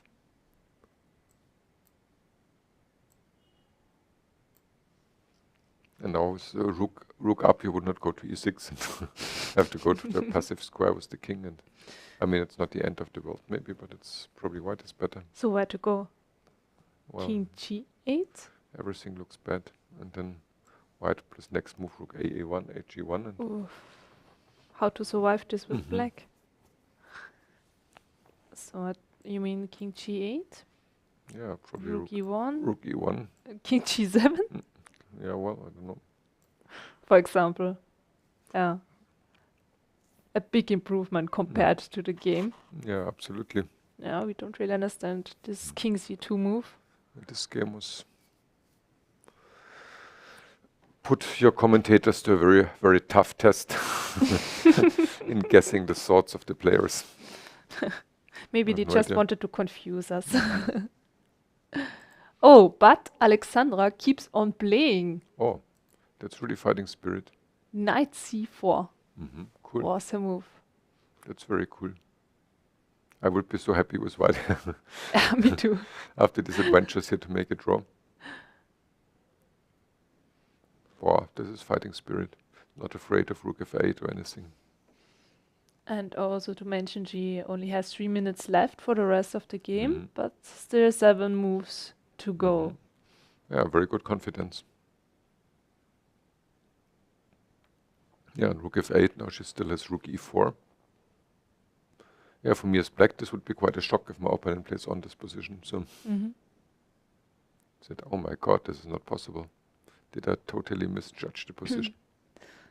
But I somehow understand. I mean, Alexandra had some very bad positions in this tournament, but never lost. So maybe she thinks that no one can destroy her. She can only win. Yeah.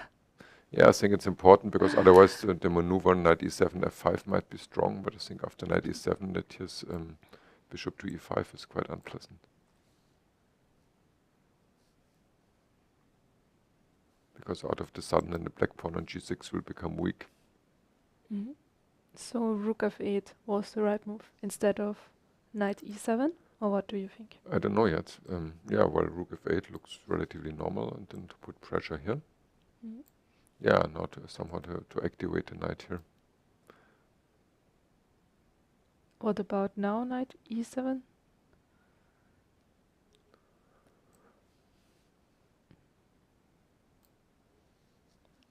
What do you think? I can take and bishop d6, but not a good idea to play the endgame with knight. Probably not. And I think the a pawn. I thought again about bishop e5 here. Somehow this looks normal to me.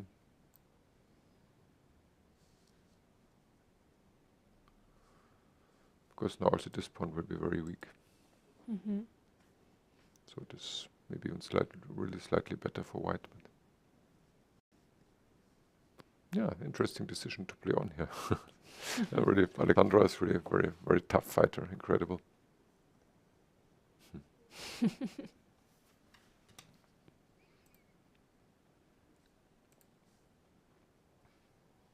Zhansaya now is ready to. But still rook f8 still looks like the normal move. Then I'm sure rook e4 will be coming. Although, sorry, I shouldn't be sure about anything in this game. But this time you can. Okay. And now I think black has somehow maybe knight d8. I don't know whether knight e7 is the... But also bishop e5, I think this is the... Maybe we need something prophylactic against bishop e5. Okay. Maybe rook f5.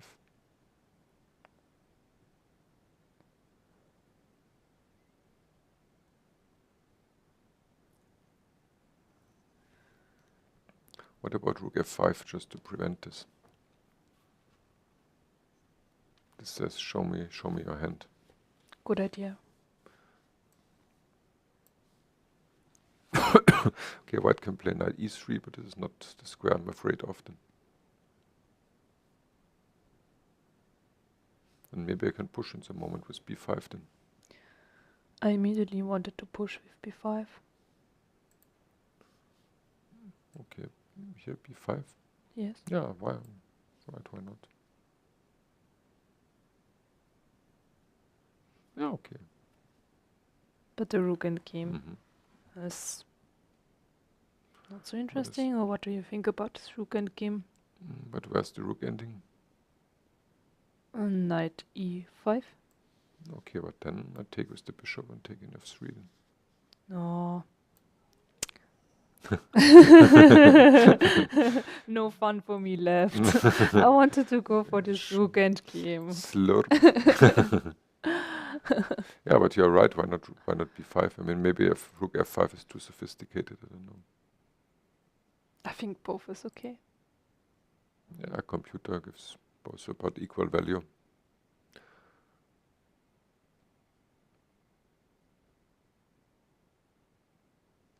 No, probably white should. I don't know. And she played b5 in the game. Yeah, okay, it's a logical move.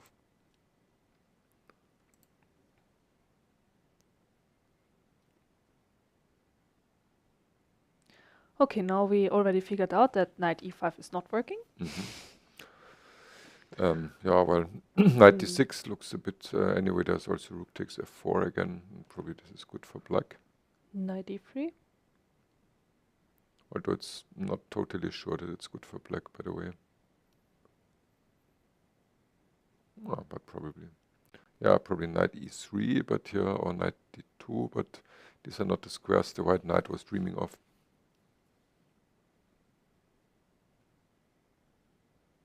And I again think that this is not what Alexandra intended when she went on playing, because now when the knight is coming to a bad square, then again probably black is slightly better. It's crazy. She's really so much playing with fire in this game. It's absolutely incredible. But I love the fighting spirit. Yeah. Okay, but now it's time travel period, so let's have a look at the other games. We have Dinara against Humpy in this endgame. Yeah, we had this queen exchange as we discussed, and we are reaching this position. Do you think there are any chances for white to win, or is it just draw? Yeah, I guess I like the way somehow how Dinara played it. I think she's slightly better, but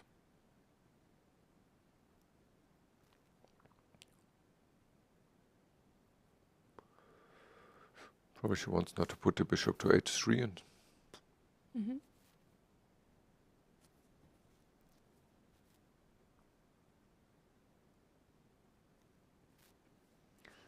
white is slightly better, but Black could play, for example, knight to g8 and then activate it again via e7 or f6.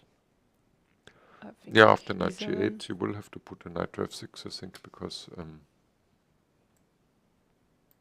after bishop h3, otherwise then it's hanging on.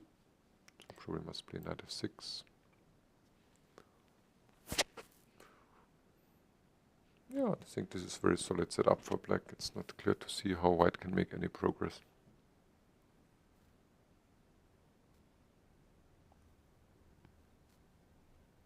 But what is the next move for black? I think it's Zugzwang. Yes, I don't like this setup for black. Maybe you're right, but It's the question with It's bishop bishop b1, b1. bishop e4, right? Yeah. Okay. Yeah, I just wanted to say Lucky. let's see how to break this bishop b1 and if white plays, okay, if you play a4, probably I play a5. And if you wait with the king, then you can just play bishop b1 and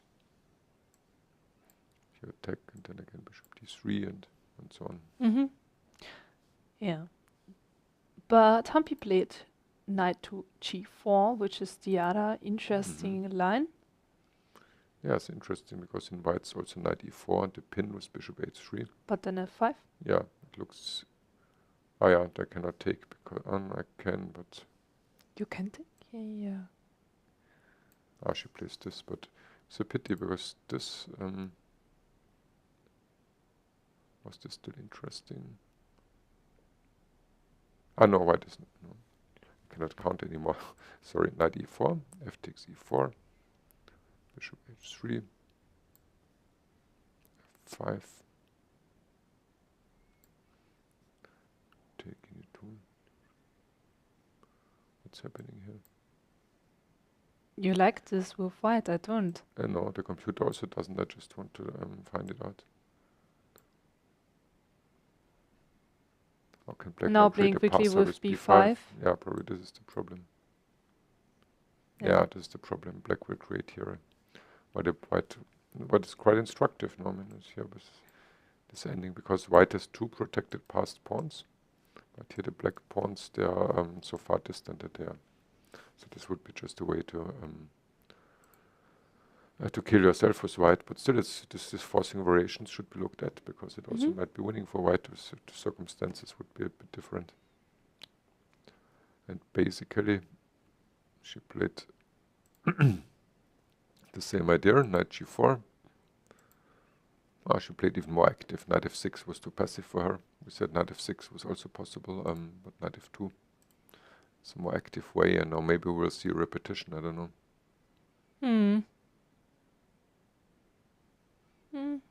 Yeah, I think Dinara will keep on fighting. Will be difficult, but I think it will be a draw. I mean, maybe not now, but Kosteniuk win. Somebody is No. no, No, I think someone is wishing Kosteniuk is winning. he writes no. Kosteniuk is win. No, I think it's like more. In No, general, Kosteniuk, please win, don't lose. I think it's like that. Okay, let's see what knight e3.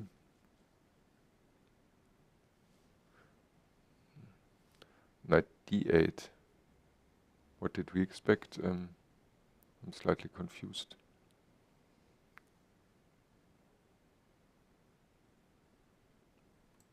No, it's okay. Yeah. We were discussing. Knight d5, knight e6. Yeah, this looks logical. Yeah, no, black is light. I was very confused by this comment that Kosteniuk is winning. No, I think someone was just hoping. Okay. So rooting for her. But this is very difficult for white. Yeah, she's kind of tied up a bit with the stupid bishop on f4 then. Yeah. No, but it's b3 is now I get otherwise rook f5 would be unpleasant. This was this idea that we had already before to play rook f5 in a good moment. Now on rook f5, but on the other hand, after c4, then d4 is weak. Yeah, I don't like this. Okay, but how to refute it? No, now I would force white to play c4, and then I would be happier about the square on d4. And somehow I have the feeling it's much better for Zhansaya again, also with the time trouble. Now I would definitely go for black. Yeah, but the only problem is if I put my knight to d4, then again white has access to e7. I wanted to put my bishop there also. Okay, let's take a look. So you would play rook f5 or? Yes. Okay, I guess white has to play c4. Takes probably. Yes, take. Maybe we should just push the a pawn now because white is tied up. Or bringing the rook back to f8 and activating it somehow. Yeah, maybe rook. Oh no, we cannot go to the b line. This is a bit a pity. But only black is playing here, right? A5 is interesting. I just wonder whether white can dare to go with the king over here to take it. I mean, but we can get the f3 pawn, but then again the white rook gets access to the e line, so this is pretty complicated. I also think that black should be the one who is better, but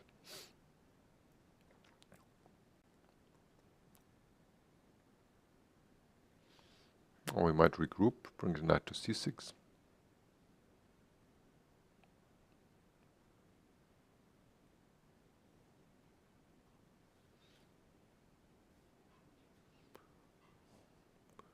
Maybe there's a better move than rook f5 then. But she also played it in the game. Oh, okay. Yeah, it's also hard to see a better move. I mean, somehow I have the feeling there should be something. Maybe to play a5 in this position. I mean, white to play, anyway, white has to play c4. And if white plays c4, then the rook on f5 is a bit clumsy. I mean... Or is it possible to play c4 for black? I thought about it, but I didn't see really the justification. But I thought maybe just to play a5 in the position.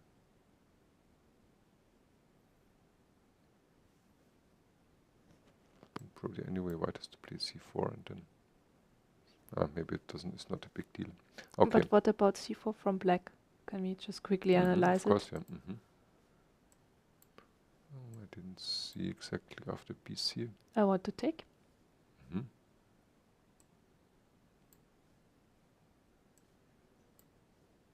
Now rook and f5. now rook f5. Ah, very creative. Thanks. Very good. But white has something better, at least according to the engine. Yeah, very That's interesting still idea. okay. C4, nice. So, yeah, no, I think taking was okay. Take, and but I didn't see what white should play here. Well, maybe she can just play the bishop from f4 Oh, somewhere. yeah. I think I know now. Just play bishop e5, take, then the rook takes on f3, and then rook e4, and I don't think that black can protect the c4 pawn. That's why it's equal. Okay. Maybe, yeah, but c4 was a nice idea then. This rook f5 is, I mean, maybe objectively it's not a bad move, but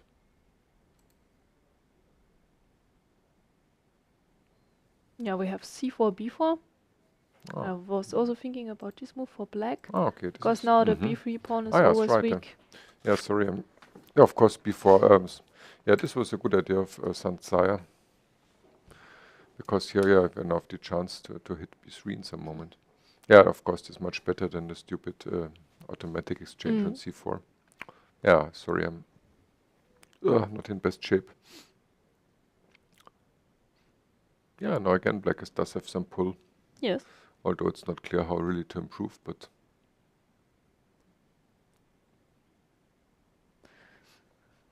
yeah, maybe to play rook. Yeah, maybe there's the idea to play rook f7 and then knight to d4. This is definitely what I would play then. And now is the real threat, knight d4, and out of the sudden. Because now the rook f7 is nicely defending here.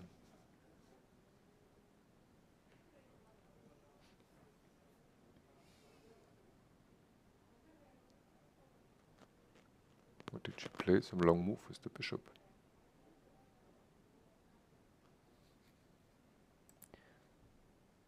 Bishop c3. Heh. But really here, but rook f7 was such a nice move. Yeah, rook f7 and knight d4 with many problems for white. Yeah, and white still has to make the 40th move and find some defense against knight d4. And I don't see any defense.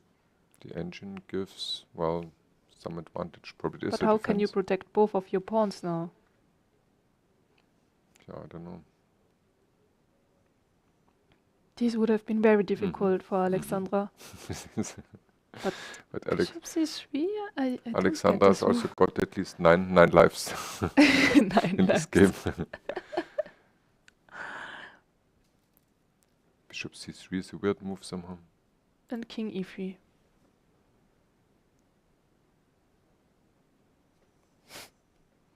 Maybe it's best to go back now again. Yeah, and repeat. Hoping for King D3. Yeah, exactly. And then Rook F7. But now white can move. Yeah, Oh, this pawn is protected. Mhm. Yeah, but here at the moment, I don't understand. Bishop C3. No. This idea is so strong. Mhm. Weird. Okay, anyway, it's move 40, and there are other interesting games. For example, here, many moves happen between Jiner and Nana. Bishop E7, and bring it to B4 and C3. Okay. Now at least there is no C3 Mhm. move left. Everything's protected. But black can improve the position a little bit. Moving with the pawns. What do you think about this position? Well, black definitely made some progress. But of course, after changing all rooks, I guess it's pretty drawish. And they are exchanging right now? Mhm. Okay. I mean, if queens are also changed, then it's a absolutely clear draw. With queens on, so of It's course also black can, draw, yeah, right? black can play a little, but with this double pawn, I don't see really. But any I way don't to- know how to move with the pawns, because then Yeah. always E5 is hanging, G5 is hanging. Yeah, I think it's total draw. Okay. Good. Let's have a look at the other games. Yeah, we have Zhongyi against Dronavalli. They are also already behind move 40. Oh. And Zhansaya and Alexandra just finished, so it can only be a draw. Or what happened here? King D3? Sorry, here. So we saw this move. Bishop C3, King E3, and she offered draw. Mhm. Well, understandable. That's just enough of this game. Yeah. Okay, but Zhansaya had good chances before. Well, Alexandra, I think in one moment she had also chances.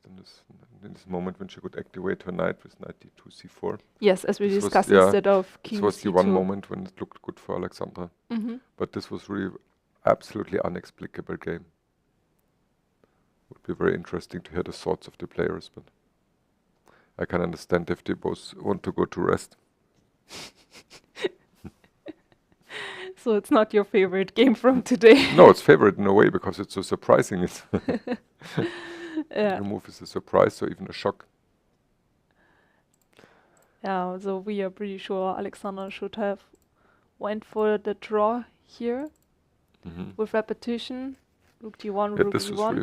really very much playing with fire what she did knight c4. But then Zhansaya played many great moves, and just Yeah, b4 was just very read good. here the move bishop c3 we didn't understand so well, because here, as we mentioned, rook f7 and then knight d4 Yeah, was that's very interesting. unpleasant. Oh. Okay, anyway, the next draw for Alexandra and also draw number 4 for Zhansaya. Zhansaya is still waiting for a win, but I'm sure she will get a chance in this tournament later on. And Alexandra is still in the lead, but I think somehow she needs to play like more, I don't know how to say, stable games. More controlled. Yeah. Okay. Let's have a look at the other games. We have Dinara against Humpy, Oh, and this they is- keep on fighting. Mhm.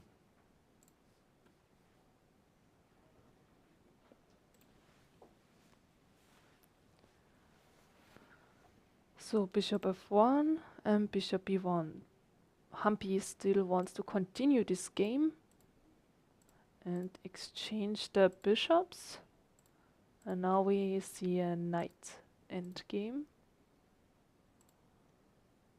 Knight h2 and a5. This is the position so far, and we have reached move number 41 now. So both players have time again.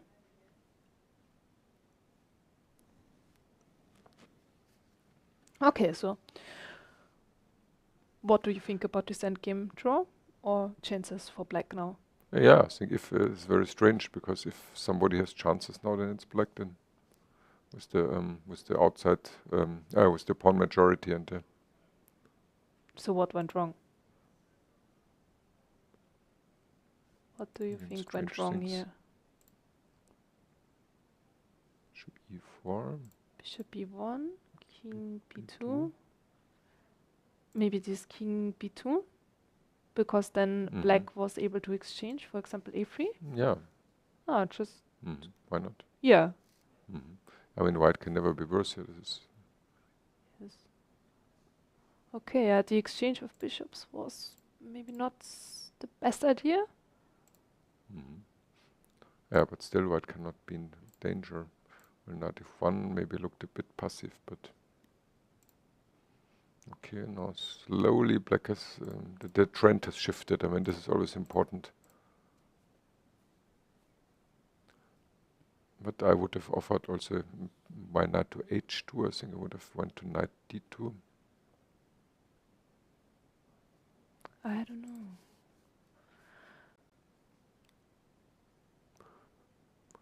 Okay, still it's maybe within the drawing margin, but now white has to be a bit careful maybe.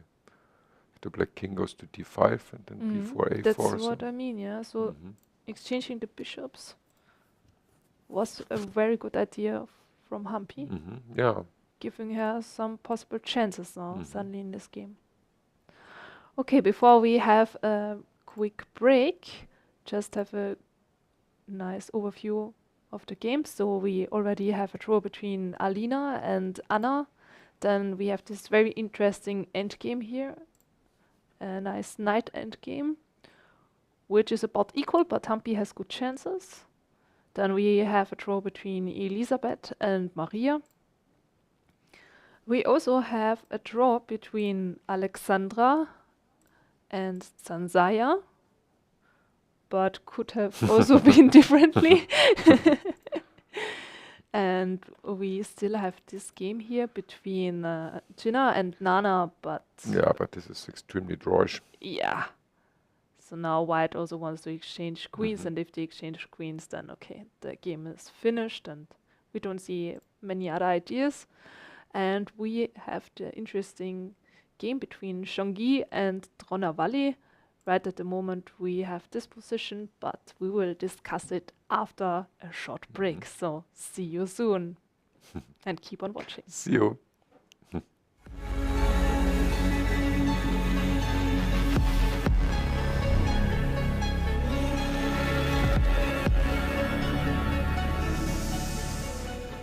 I'm joined by Arkady Dvorkovich, President of the International Chess Federation. Welcome to Munich, Arkady. Thank you. Happy to be back to Munich, where we have the Women Grand Prix, exciting tournament with some of the best ladies chess players. Okay, so we'll talk about the tournaments in a minute. But first of all, Turkey is suffering severe consequences due to the catastrophic earthquakes, also Syria, as you know. It's a very active chess federation that's organized great events and supports chess continuously. What message would you like to send over to convey to those of our friends over there, Arkady? I personally, and FIDE as an institution, issued a statement right after we learned about the news from Turkey and Syria that we are in solidarity with the people of these two countries, with families who lost their relatives, including kids, and our chess community has losses as well, as far as we know, and we expressed our commitment to provide any necessary help when we will find out how and to do it and what is needed, when we will be sure that it will deliver to people in need. But we are ready for this at any time. And we also called our national federations to donate whatever is needed to help those families. It's a very tragic situation. So even though you have a very tight schedule as FIDE president, you found time to come to the Women's Grand Prix here in Munich. And as we saw last night in the charity gala, sponsors are appreciating your presence at the event.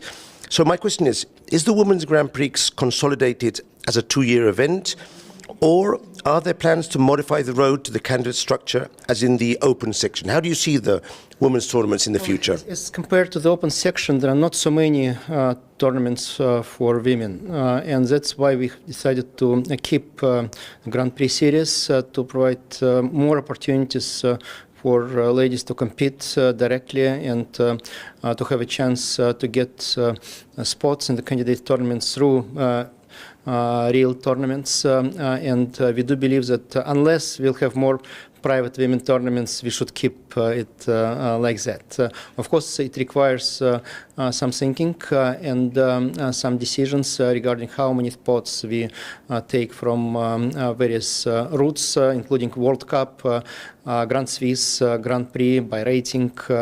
Whether we will establish the same system as an open with FIDE circuit, we will see. But for the time being, we believe that the Women Grand Prix is an important route so that more ladies can directly compete for the title. That's very reassuring for the women chess.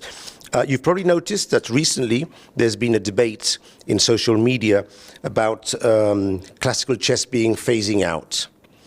Okay, sparked in part through comments by Carlsen and Caruana, and also all these events online. Where do you see classical chess in the future amidst all these rapid and blitz online events? Could you squash these rumors that classical chess is not phasing out, please? Well, we can certainly see the trend towards chess being more rapid and more games during same days, and that's why we do believe that there is a case for more rapid and blitz tournaments in general, but it doesn't mean that it should substitute classical events. Whether the time control for classical events should be a bit shorter, of course, is in the discussion, and we will continue the discussion with all stakeholders, including, in particular, chess players, media, partners.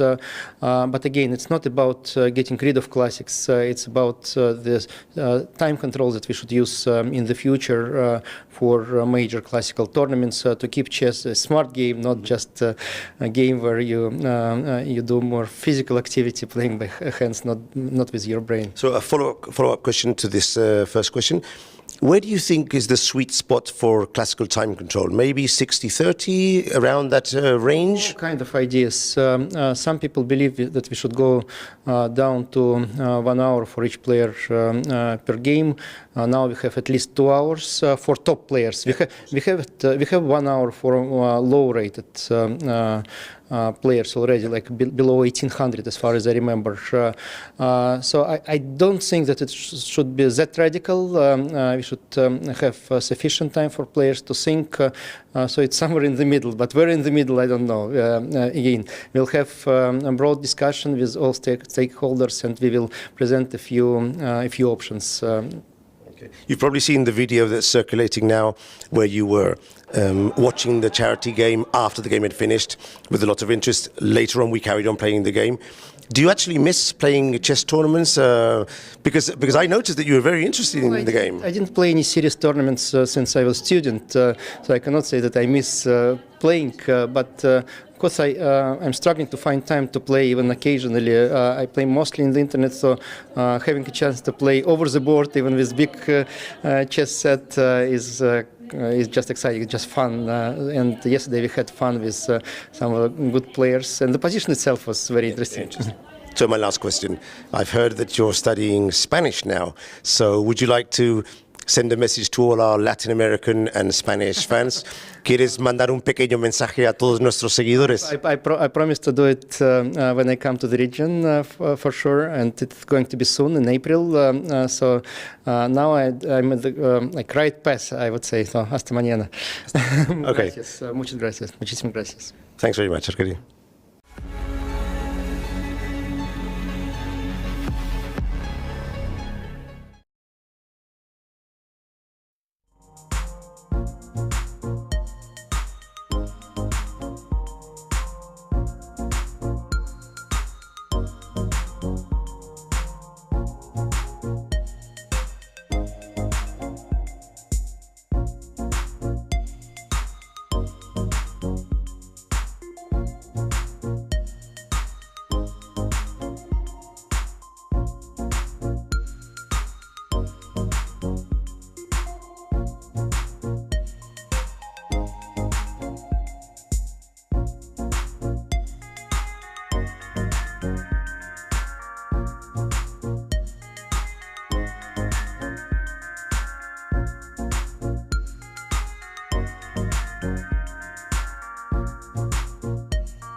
Joined by Zhansaya Abdumalik here in the press center. You've just drawn against the leader Kosteniuk, a very topsy-turvy game. I thought you had a chance in the opening by playing queen to g3. You were telling me that there was a new position for you. Tell us a bit about the game of the opening, Zhansaya, please. Yeah, okay, I decided to play Karo-Kann. I think this is my third or second time when I was playing it in classic chess. So I was surprised with g4 move. I didn't really prepare it because usually she played knight f3 and e6, this, the theory.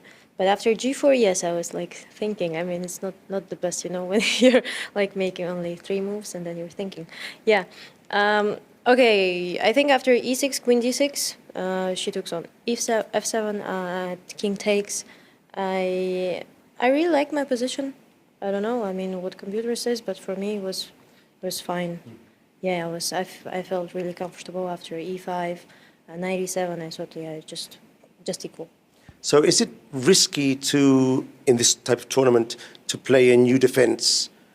Although you have the advantage of surprise, you might not know so well the positions as your normal defenses. What's the idea behind choosing a different defense? Well, I guess I just wanted to surprise her first, but okay, I didn't expect this g4. But for me, it's just to play something new, some interesting positions. I don't know, I mean, I didn't really play well in this tournament, so I was like, okay, nothing to lose, why not to play c6, yeah. Okay, so actually I'm looking at the score table now. You didn't start off very well with two defeats, but you're on a streak of 3 draws. So what are you thinking for the last 4 games? Just go game by game, or do you have a specific opponent you would like to try and defeat, if you want to say? Well, I'll try to win with white. I mean, I think I must win 1 game at least. Yeah, and then we'll see. I don't know, still 5 games to go. You have 3 whites, I see, so you have quite a favorable endgame. Sure. So I'll try my best. Okay, good luck and see if you can get that first point on the scoreboard. Thank you.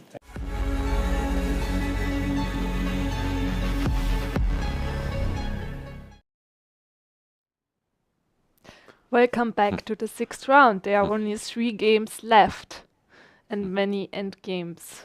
Yeah, and one ending especially I find interesting. Harika Dronavalli played a very good positional game so far against Zhongyi. And the question is just whether she will succeed to break through. So maybe Veronika, you can show what happened since we left.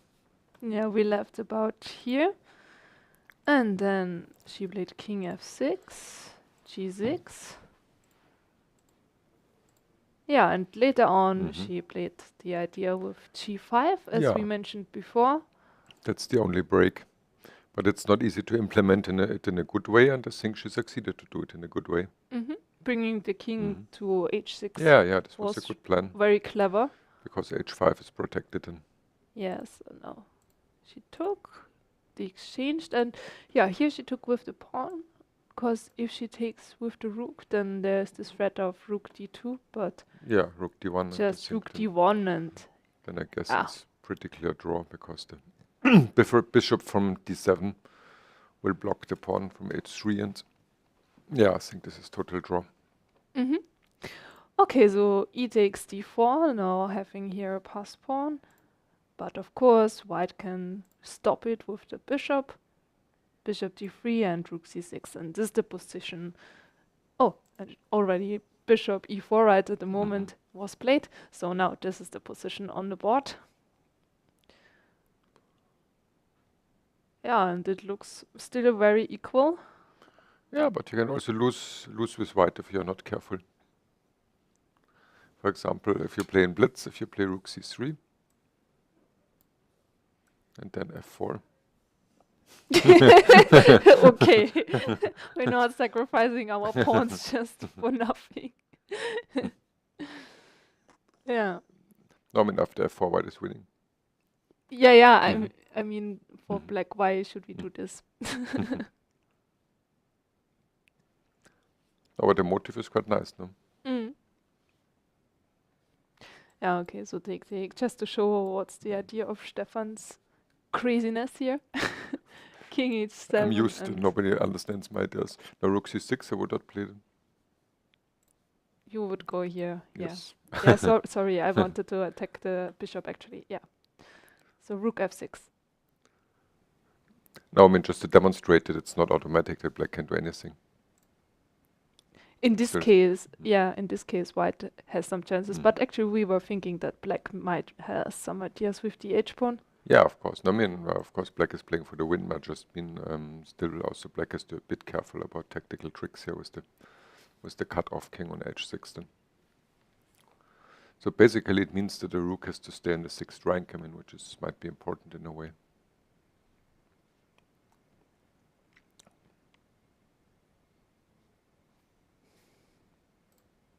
Oh, rook c1.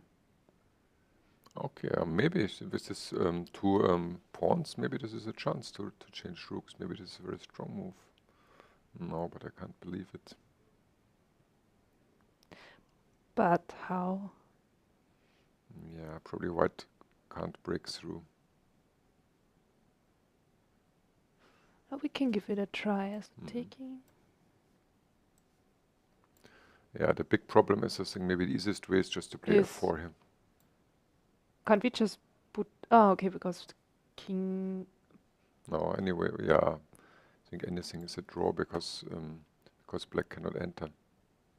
It's a kind of fortress. But you wanted to play f4, right? Yeah, just to give the pawn and put my king to f3. Mm-hmm. And the idea being that my king is defending here against the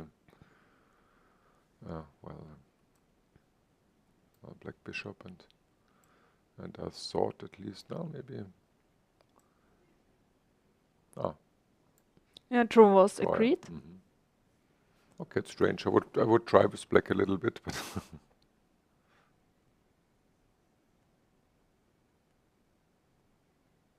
because here it's still a bit.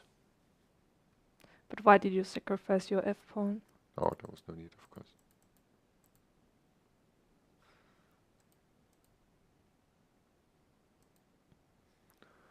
Okay, what is the only black plan? Black can go with the king to g5. Well, yeah, no, wait a moment. Bishop h3 and then king... Yeah, my idea was king King f4. f4 and the then idea to d3, threatening yes. d3, I think. Here white has to be careful. Bishop g2.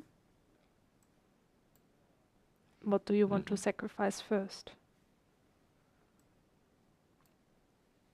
Okay. Just wait with my king. King d3, yeah. Yes. Well, yeah, probably first have to Yeah, that's right. There's no really. You can bring your bishop to c3 and e1. Mhm.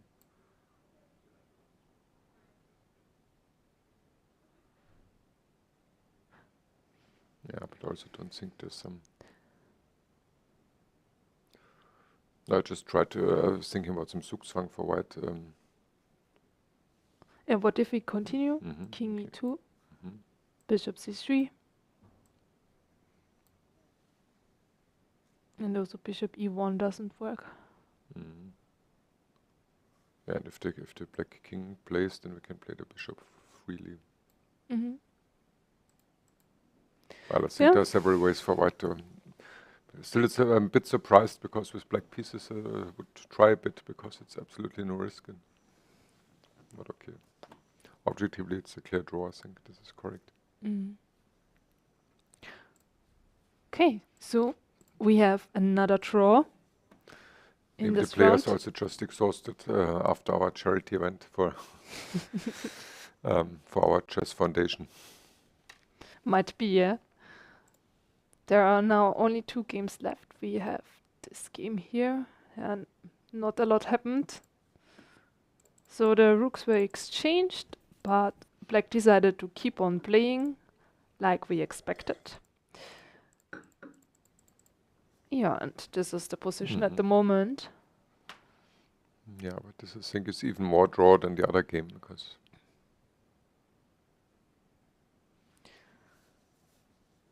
Yeah, if white is not careful, then okay, maybe I have that's right. some F5, F5 F5, E4. right here. Mhm. But if white is just playing bishop c3, That's right, maybe, but preparing E4 somehow. And you mean right at the moment, e4? Yeah, okay. Black yeah, can try. yeah, maybe white has to be a little careful, but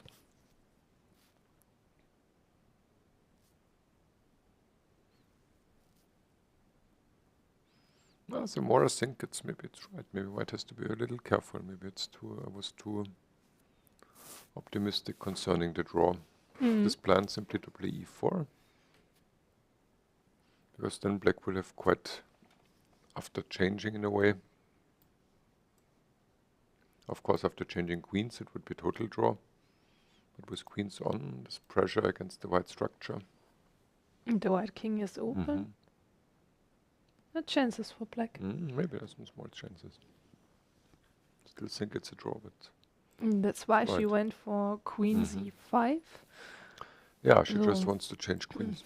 what's the idea after e4 now?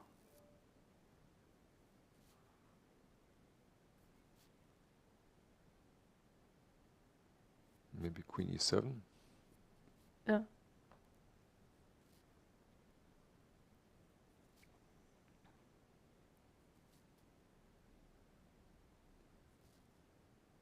Queen e7, queen f5.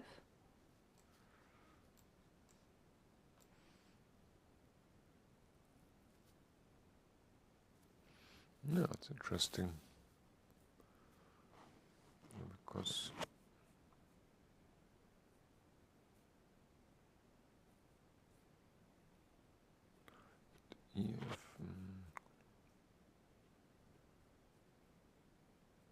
queen e8, you have to go king h6 and then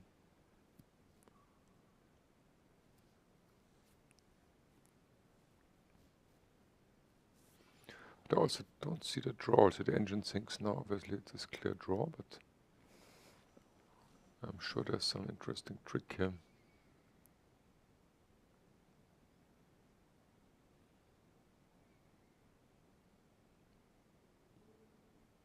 Check on e8. What to do? Yeah, I would check on e8 and then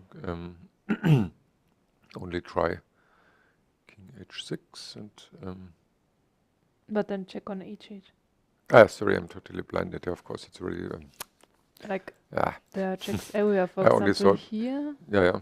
is here check. And if we move here, then queen there's a h5. check on h5. Yeah. So this is the idea of queen c5. Yeah, when queen e7 is after e4 definitively the way to go. Yeah. Because after changing queens, it's a clear draw, and maybe black can try queen c6 here.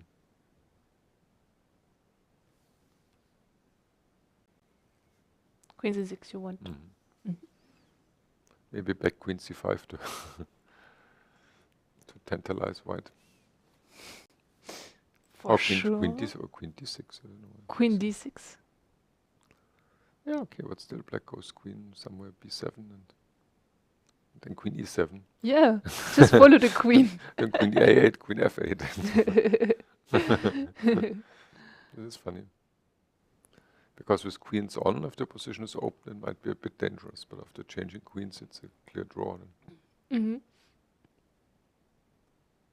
Yeah, good job from Jiner to pay attention here. Mhm. Because after bishop c3, for example, e4, black has some chances Yeah, here. there's more chances. Now after queen c5, we haven't seen any idea yet for black. Well, we saw ideas, but all ideas that failed. I mean, that failed to win. Because the queen is riding on the broomstick of her bishop to all black squares. Okay, let's have a look at the other game between Dinara and Humpy. We ended up in this position, so there was an exchange, and now we are here in this knight endgame. And here she decided to play a knight to h2. We weren't so happy about this move. We were discussing knight d2 here. Yeah, exactly, because now if black plays knight d6, then maybe we can play the knight to b3 here to stop the black pawns coming. And then, yeah, I think the knight c4, maybe even again knight d2. And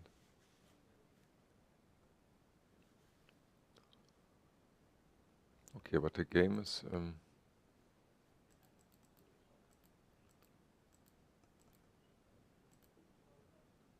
interesting. Yeah, she wants to go king d5. a3. So I guess now black will go king d5.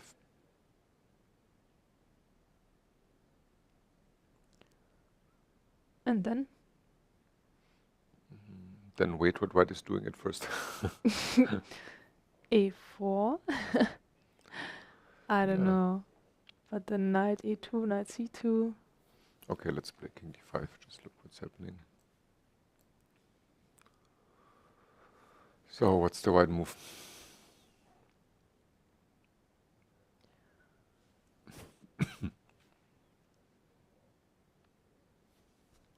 Maybe some idea like knight c1, knight e2, c3 check, or Yeah.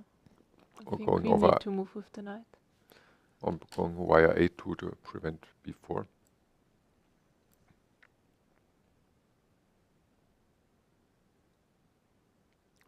Yeah, no, might be difficult to make progress with black.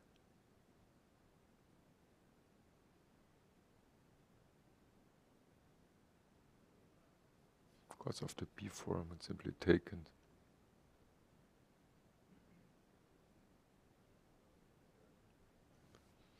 otherwise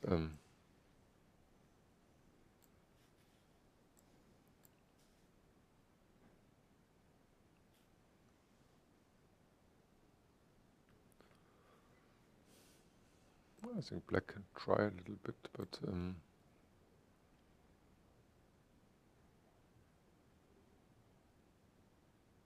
still I would be slightly nervous with white, but the feeling should be it's a draw. What would you play here with white? I think this is an important moment.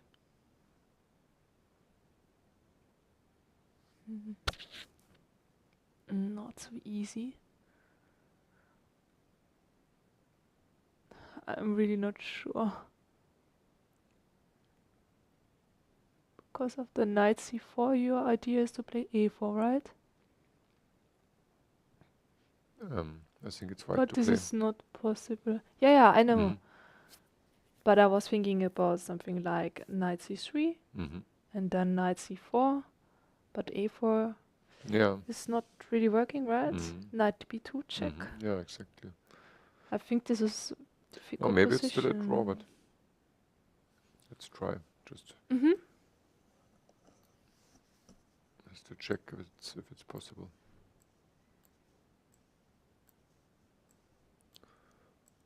Because I'm pinning my hopes on the passer, on this protected passed pawn. Yeah, okay, it's working. Maybe white is winning. I don't think White is winning. Well, if you play king b5 here, Mm. maybe it's Zugzwang, but probably it's still a draw.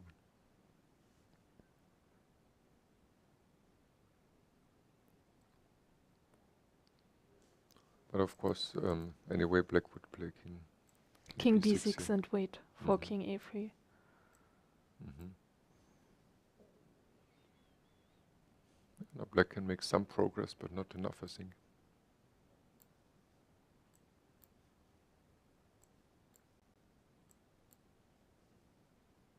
Looks like black is making progress, but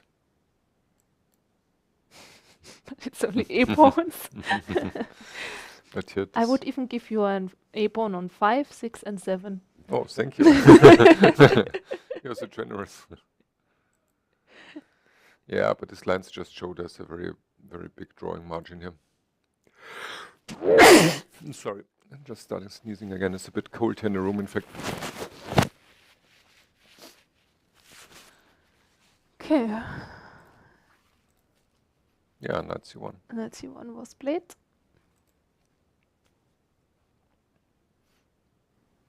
Well, black can play b4, but no, probably it's not very good b4. Black plays here b4. Maybe black is even worse. Because now white goes knight a2, Mm. b3, knight c3 check, and now kicks the black king back, and wherever the black king goes, then king c4, and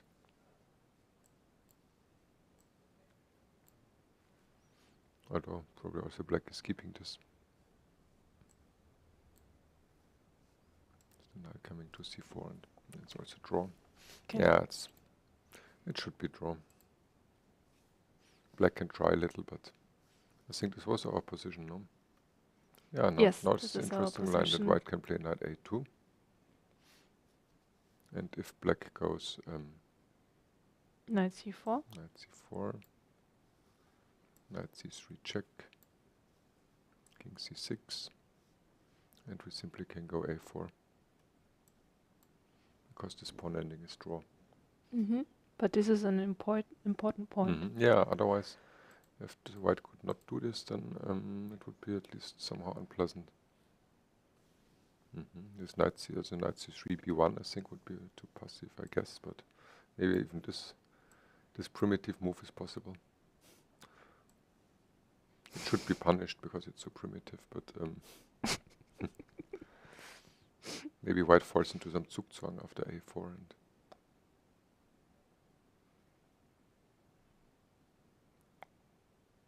but maybe even this is possible, I don't know. But anyway, it's absolutely unnecessary because a4 is, as we said, this the pawn ending after knight b2, king c2, and takes is just a draw. So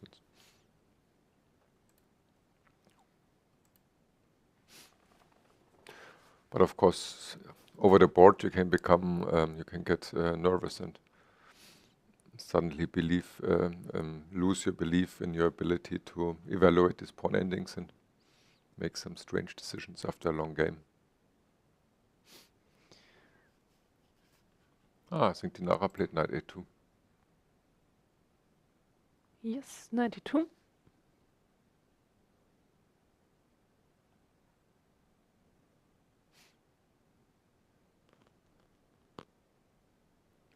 And now it's interesting because if black wants to keep playing, then she has just to retreat with the king. I mean, let's say king c6, and if I want to try to win with black, I think I would play this move and then just look what white is doing.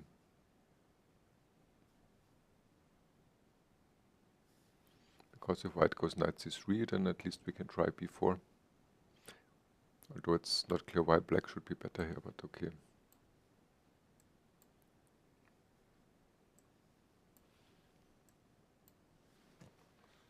But still here we have to make them decisions, and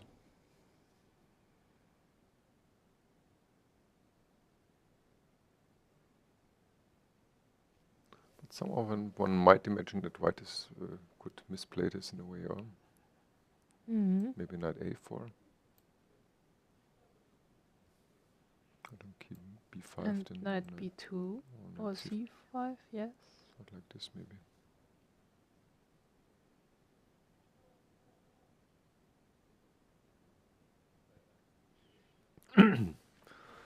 Well, I think Carlsen would easily win this with both colors. With both colors.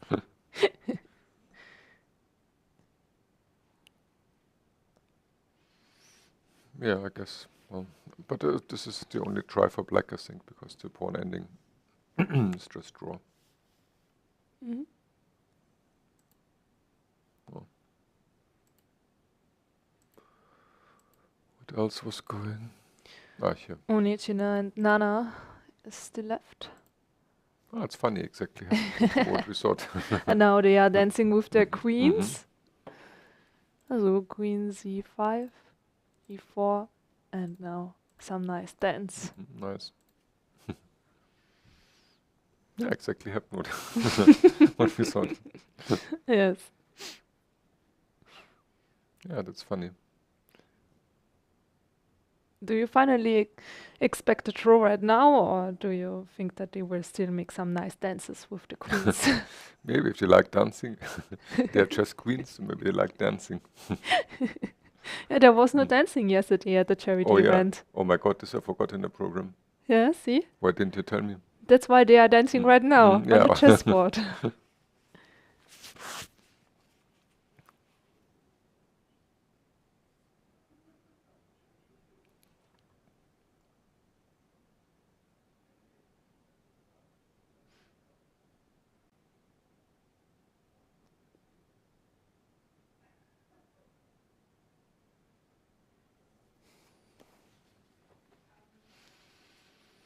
Well, yeah, I think maybe one or two more dances, and then they will agree a draw. Or will they change queens and? But I think Yeah, dancing is make any exhausting. sense. You can't dance forever. Now, when black has the option to change queens, and then it's of course it's total draw, but still she might play some moves. Yeah. Yeah, she is playing queen b6. Okay, but we had this position before. And of course, queen c5.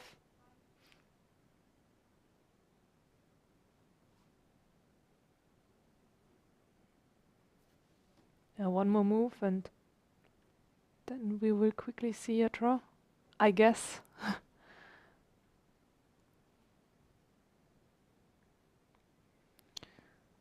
Okay, but she can also go for d8. Then there are still some dances left. With queen d6. Yes.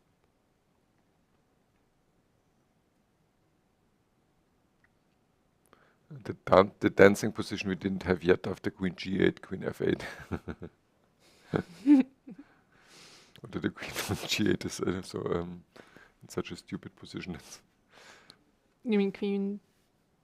Where exactly you mean? Queen d8. Oh, d8. Yeah, and that's then, what. And then queen g8. Yeah, that's what I was discussing. Yeah. But it looks very strange. This modern dance. Okay, maybe the night ending is more interesting because here it's. Yeah. Okay, let's go back. Oh, we are better than a blockbuster movie. Did you see this? Oh, thank you. Nice comment. Thank you so much. Thank you. I'm sorry if my voice today is a bit a bit sore, but I hope it will improve tomorrow. Yeah, she went for king c6 and knight c3. Knight c3 happened, and now we are waiting for the move b4. Yeah, or the ending was knight c4, a4, and then it's a forced draw. Yes, exactly. If she really wants to do something, then she should play b4. She will go for b4. Or hoping after knight c4 that white will not play a4, but it's a bit optimistic.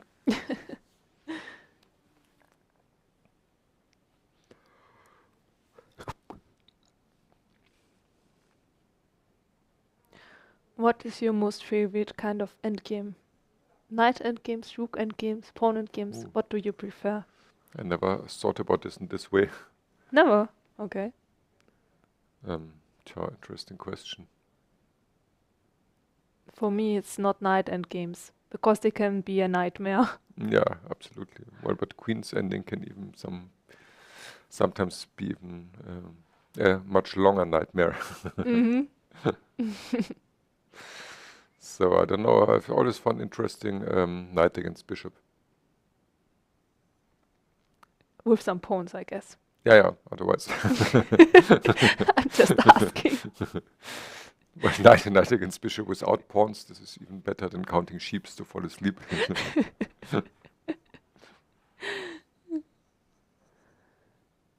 I like pawn endgames. Well, I don't know, but they're very difficult. Yeah, they are difficult, but somehow I like them. I remember in my professional times when I was really working for chess, then I was working very much with these exercises of Mark Dvoretsky, who was supposed to be the most prestigious chess trainer, and even had the chance sometimes personally to work with him when I was grandmaster. And in one chapter about pawn endings, and I knew that of course the Dvoretsky exercises are difficult, but I said, okay, this one I really want to solve 100%, and I worked very hard for half an hour. I was thinking about it. And then I was sure that I would find the right variation. And then with trembling hands, I looked for the solution. And I found out this was some game of Botvinnik, where Botvinnik misplayed it, the pawn ending. And what I played was what I found was exactly the analysis of Botvinnik, what he said, how he should have played. And then I was extremely proud, and then I looked on the next page, and then Dvoretsky shows why this was also wrong. And the variation was some 30 moves long. And I had the first 25 moves right, but then of course, then I was very frustrated. I guess you're not a fan from endgames? No, I like endings, of course. You like endings? Of course. I worked very much with chess compositions, and I composed myself some compositions. Even won a prize once in a big study tournament. So when can we see your next composition? Not so soon, I think. Oh no. No, I think to make compositions, you must really be in the chess spirit, and for me, unfortunately, for several years now, the time was too little to really go deeply into chess.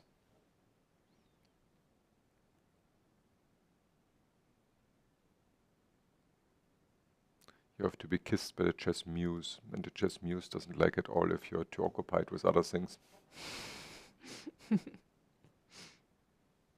And what's the name of the chess muse? Kaiser, this is well known. Yeah, I know. I was just asking. You want to test me? Yes. You know what's funny? One of my friends, she has a second name called Kaiser. Yeah, because her parents are chess players, and then they decided it's a nice idea. She wasn't so happy about this name. Does she play chess then? She knows how to play chess, yes, but she prefers other things. That's funny. I never met a person called Kaiser in real life, I mean. And one time I was in Cuba, and then I was checking some hotels where to go, and I couldn't decide, but then suddenly I saw that there is some hostel called Kaiser, and then I thought, this is the right hostel for me. So I went there. I didn't expect anything with chess, I don't know. But then I was there, and they actually had a chess board and also chess books there. And the funny thing was that they even had a chess with in German language, you know? Oh, okay. A book in German language. Yeah, a very old one, but I enjoyed it so much, and then I was doing a lot of chess there in this hostel. Yeah, that's one of the nice things with chess. If you if you like, you can everywhere in the world, you can get immediate contacts via chess. Mm.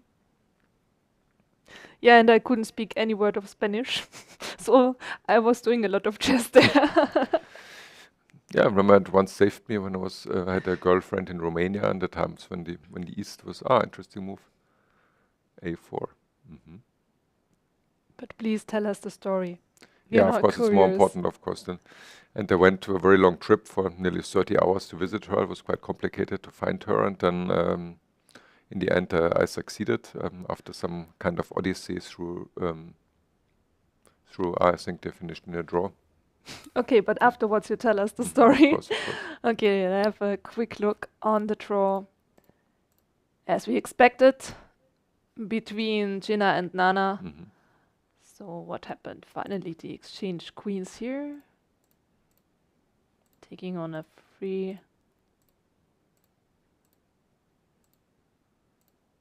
Bishop b4. Yeah. Yeah, there's no way for black to make progress. Okay. So many draws today. So now we are looking forward to this game. Yeah, a4 is interesting idea. But on the other hand, I think, let's say just go back knight a2. And if probably the black idea must be knight c4. And then I just play knight b4 check and king goes somewhere, and I go to c2. So it's hard to see how black is breaking through here.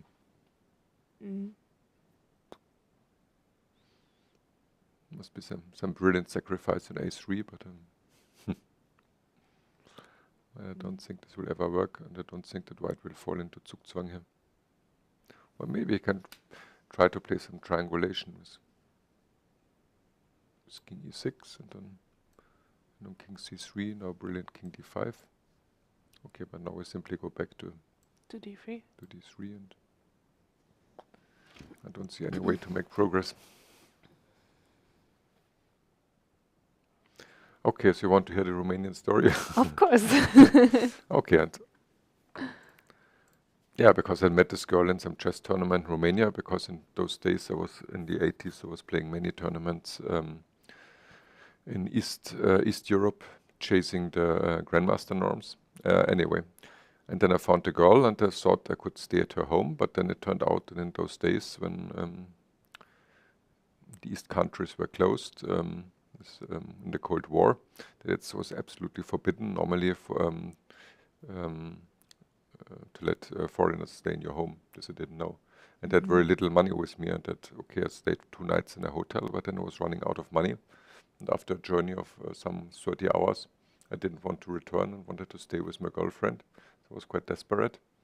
But then I got the idea, even though it was a relatively small town, I asked if there's a chess club. Went to the chess club. Of course, nobody recognized me, and so I thought my idea was just to play and convince them about my playing strengths.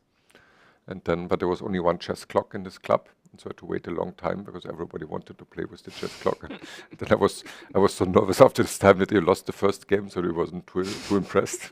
But I said, no, I want revenge, and then I won all the games. And then, of course, they got interested and said, who you are? I said, yes, I just played a Grandmaster tournament in Romania. I think international master this time from Germany. I said, yes, great, and you should come more often to our club. I said, yes, of course I want to come to your club, but I have no place to stay.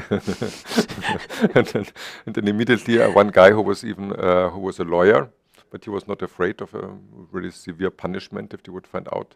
But he was so eager to play chess with me that he gave me a place in his home. Nice story. And that's the good thing about chess. You find chess players everywhere around the world and have some kind of escape. Yeah, this was really nice experience. Oh, some moves happened here.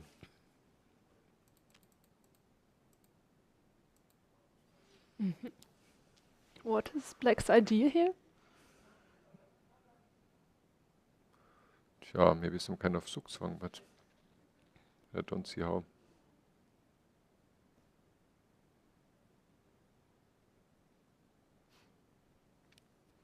But also the engine isn't too impressed.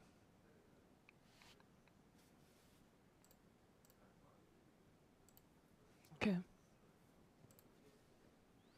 I don't think black has any chance, and I also and I also don't see any reasonable mistake white can do.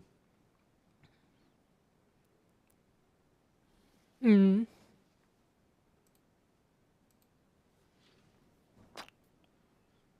I think it should be clear draw. Yeah. Interesting that she played a4. And the agreed draw right now, yeah. Yeah. Okay, so only draws today. Yeah. What to say? Yeah, okay, but also especially this game of Alexandra Kosteniuk against Zhansaya was really absolutely crazy. Total chess madness, but very entertaining. And again, incredible fighting spirit by Alexandra. After surviving a really terrible position, she turned down the repetition of moves and played for the win. Mentally strong. But very risky. So let's have a quick overview of the games. So first we have this game, Alina against Anna. What do you think about this game? How can we summarize it? Let me remember. Yeah, it started here with d4 and Yeah. No, I think white had a small advantage, and yeah, we saw some nice ideas for white here, played by Alina, but yeah, we thought white should take back with the pawn on f3. yeah, here taking with the g-pawn and then slight advantage for white, but should be equal. Yeah, and then it was well played, and we ended up in this position where draw was agreed. So I think draw is a good result. Yeah, I think all over the game white had some small advantage, maybe in one moment a little more than a very small advantage, but all in all it was a correct game. Okay, then we saw this very interesting game between Dinara and Humpy. Oh yeah, this was very sharp. I think here again, like in several other games, Dinara played positionally for a long time quite well. And we thought that she was better.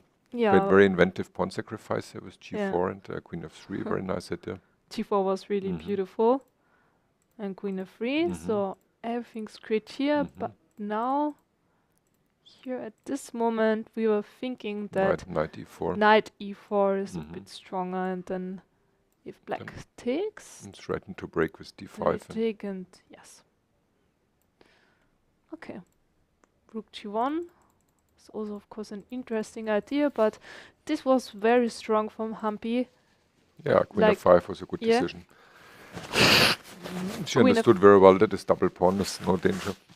Queen f5, and then you can just take. And she even got a small pull afterwards, but it was never enough to put white into danger. Yeah, and then this game ended up in a draw. Then we had this game between Elisabeth and Mariya. Oh yeah, this was interesting because the opening, this looked very risky for black. But we guessed that Mariya had everything prepared, because otherwise it would be very risky to play this. Yeah, we both don't know much about rook e8, so Yeah. we can't say much Bishop about it. g5 was the sharpest answer. Yeah. And now g5 and sacrificing the pawn, and here we had the feeling that Elisabeth is playing for a nice attack, but yeah, Mariya found Yeah, a bishop good way to f5, and this defend. seems really to neutralize the white as the only move, otherwise black is totally crushed, as it seems. And now this nice move, bishop g6. Yeah, this is the saving move. Yeah, take, and everything got exchanged, and yeah, I don't know, so here Mariya exchanged here, and then we have opposite color bishops, and nothing special happened in the end. Yeah, repetition. And another draw, but this was the most This was- interesting yeah. game today, yeah. This was so crazy. And it was Caro-Kann. What a surprise. Some people think that Caro-Kann is boring, but here, look at this game. Caro-Kann is not boring. Okay, what happened here? Yeah, we had the g4 line, and with the e6 and queen d6. but here this move G5 G5 will giving Stefan another cold and fever. go back to bed. Yeah, and here, of course, we Was were it- thinking about Queen G3, which just looks very strong. We are not sure what was the idea from Alexandra, but maybe she told something in the interview, we don't know. Okay. Yeah, E5, also a good idea. And here exchanging the bishops also. And it still looks. And- It looks also Queen takes B2 was not out of the. Yes, That's not also absurd. here instead of Queen E6 taking on B2. But Queen E6 But here also now strong. G6 Yeah, was I think this too too slow. slow. Yeah, This too positional here. yeah. Too soft. So just develop the pieces and black has some advantage. Okay, but now it's interesting. D4 also a bit Yeah, no. risky played. Yeah, because now out of a sudden the white knight gets access to beautiful squares. Okay, then queens were exchanged, and here C3 was also very strong, but now again King Yeah, C2. King C2, and this is the moment when Alexandra had chance for an advantage with knight BD2 Yes, like to regroup the immediately, knight. and then moving here to D6. Yeah, that was And the also idea. strange decision, King C2 in this position. There's so many, there's so many active moves, and Yeah, absolutely, and here are even chances for some checks. yeah, On absolutely the don't one there, understand no. what's the idea of King. Any idea what's the idea of King C2?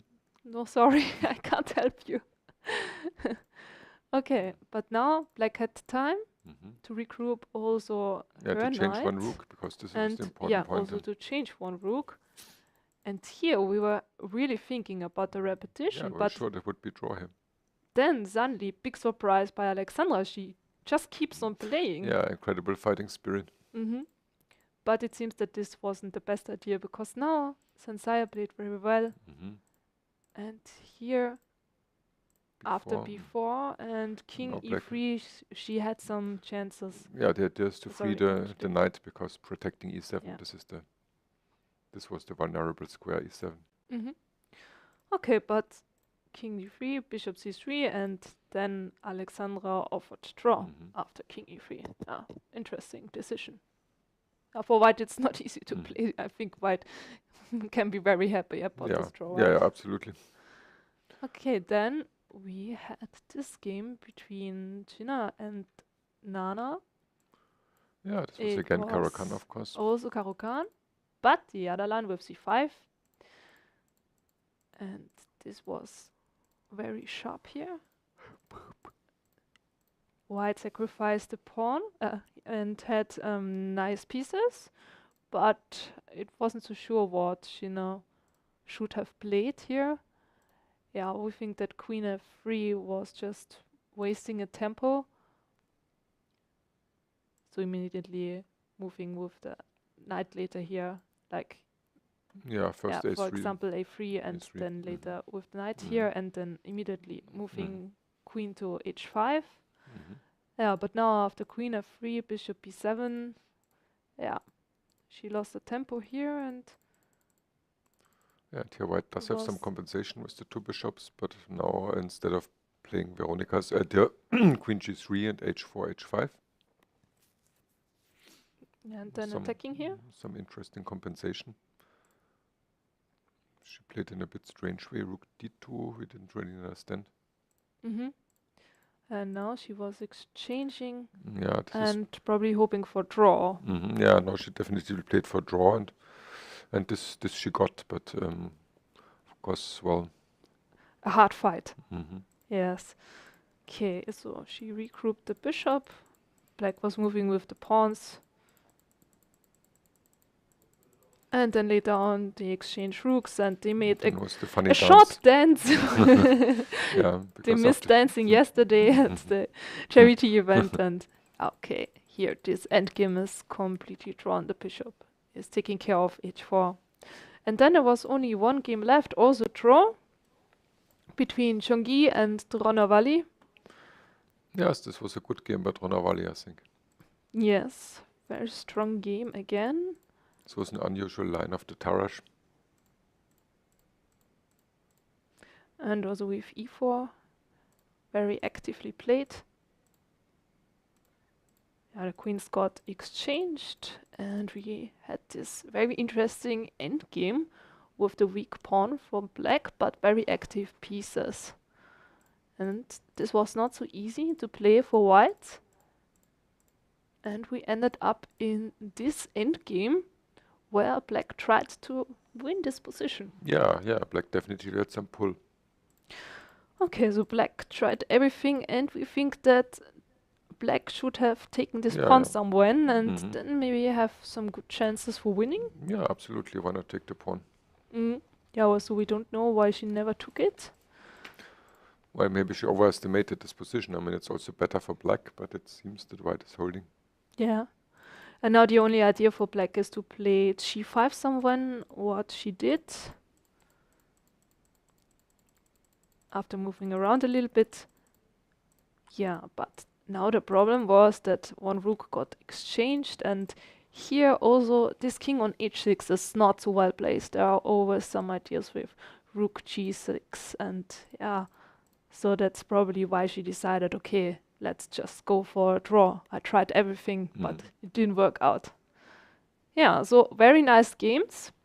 And I just have a quick look if we will have an interview later. But it seems that we won't have an interview today. It's interesting. I think if white would play in this moment to play rook g2, I think absolutely the only move for black not to lose is h4. Then. Otherwise, I don't see how to protect against f4. Oh no. But of course, h4 is quite good. Okay, so we are sorry to pronounce that today there were only draws, and that's why we won't have a player here for an analysis, but we hope for very interesting fighting games tomorrow, and also for a guest in our studio. Yeah, so we wish you a very nice evening, very nice night, or maybe also a nice morning, depending from where you are watching. And we hope you will do it tomorrow again. Yeah, here we can see a summary of the results, but as we just discussed, all games were drawn. So it's easy. Yeah, and what to expect for tomorrow? Tomorrow is the 7th round. We have Harika with white against Dinara, Zhansaya with white against Zhongyi, Mariya with white against Alexandra, Anna with white against Elisabeth, Nana with white against Alina, and Humpy with white against Jiner. And we are hoping for some victories. Yeah, so all the best, and hope you will watch tomorrow. See you tomorrow. Bye. Bye.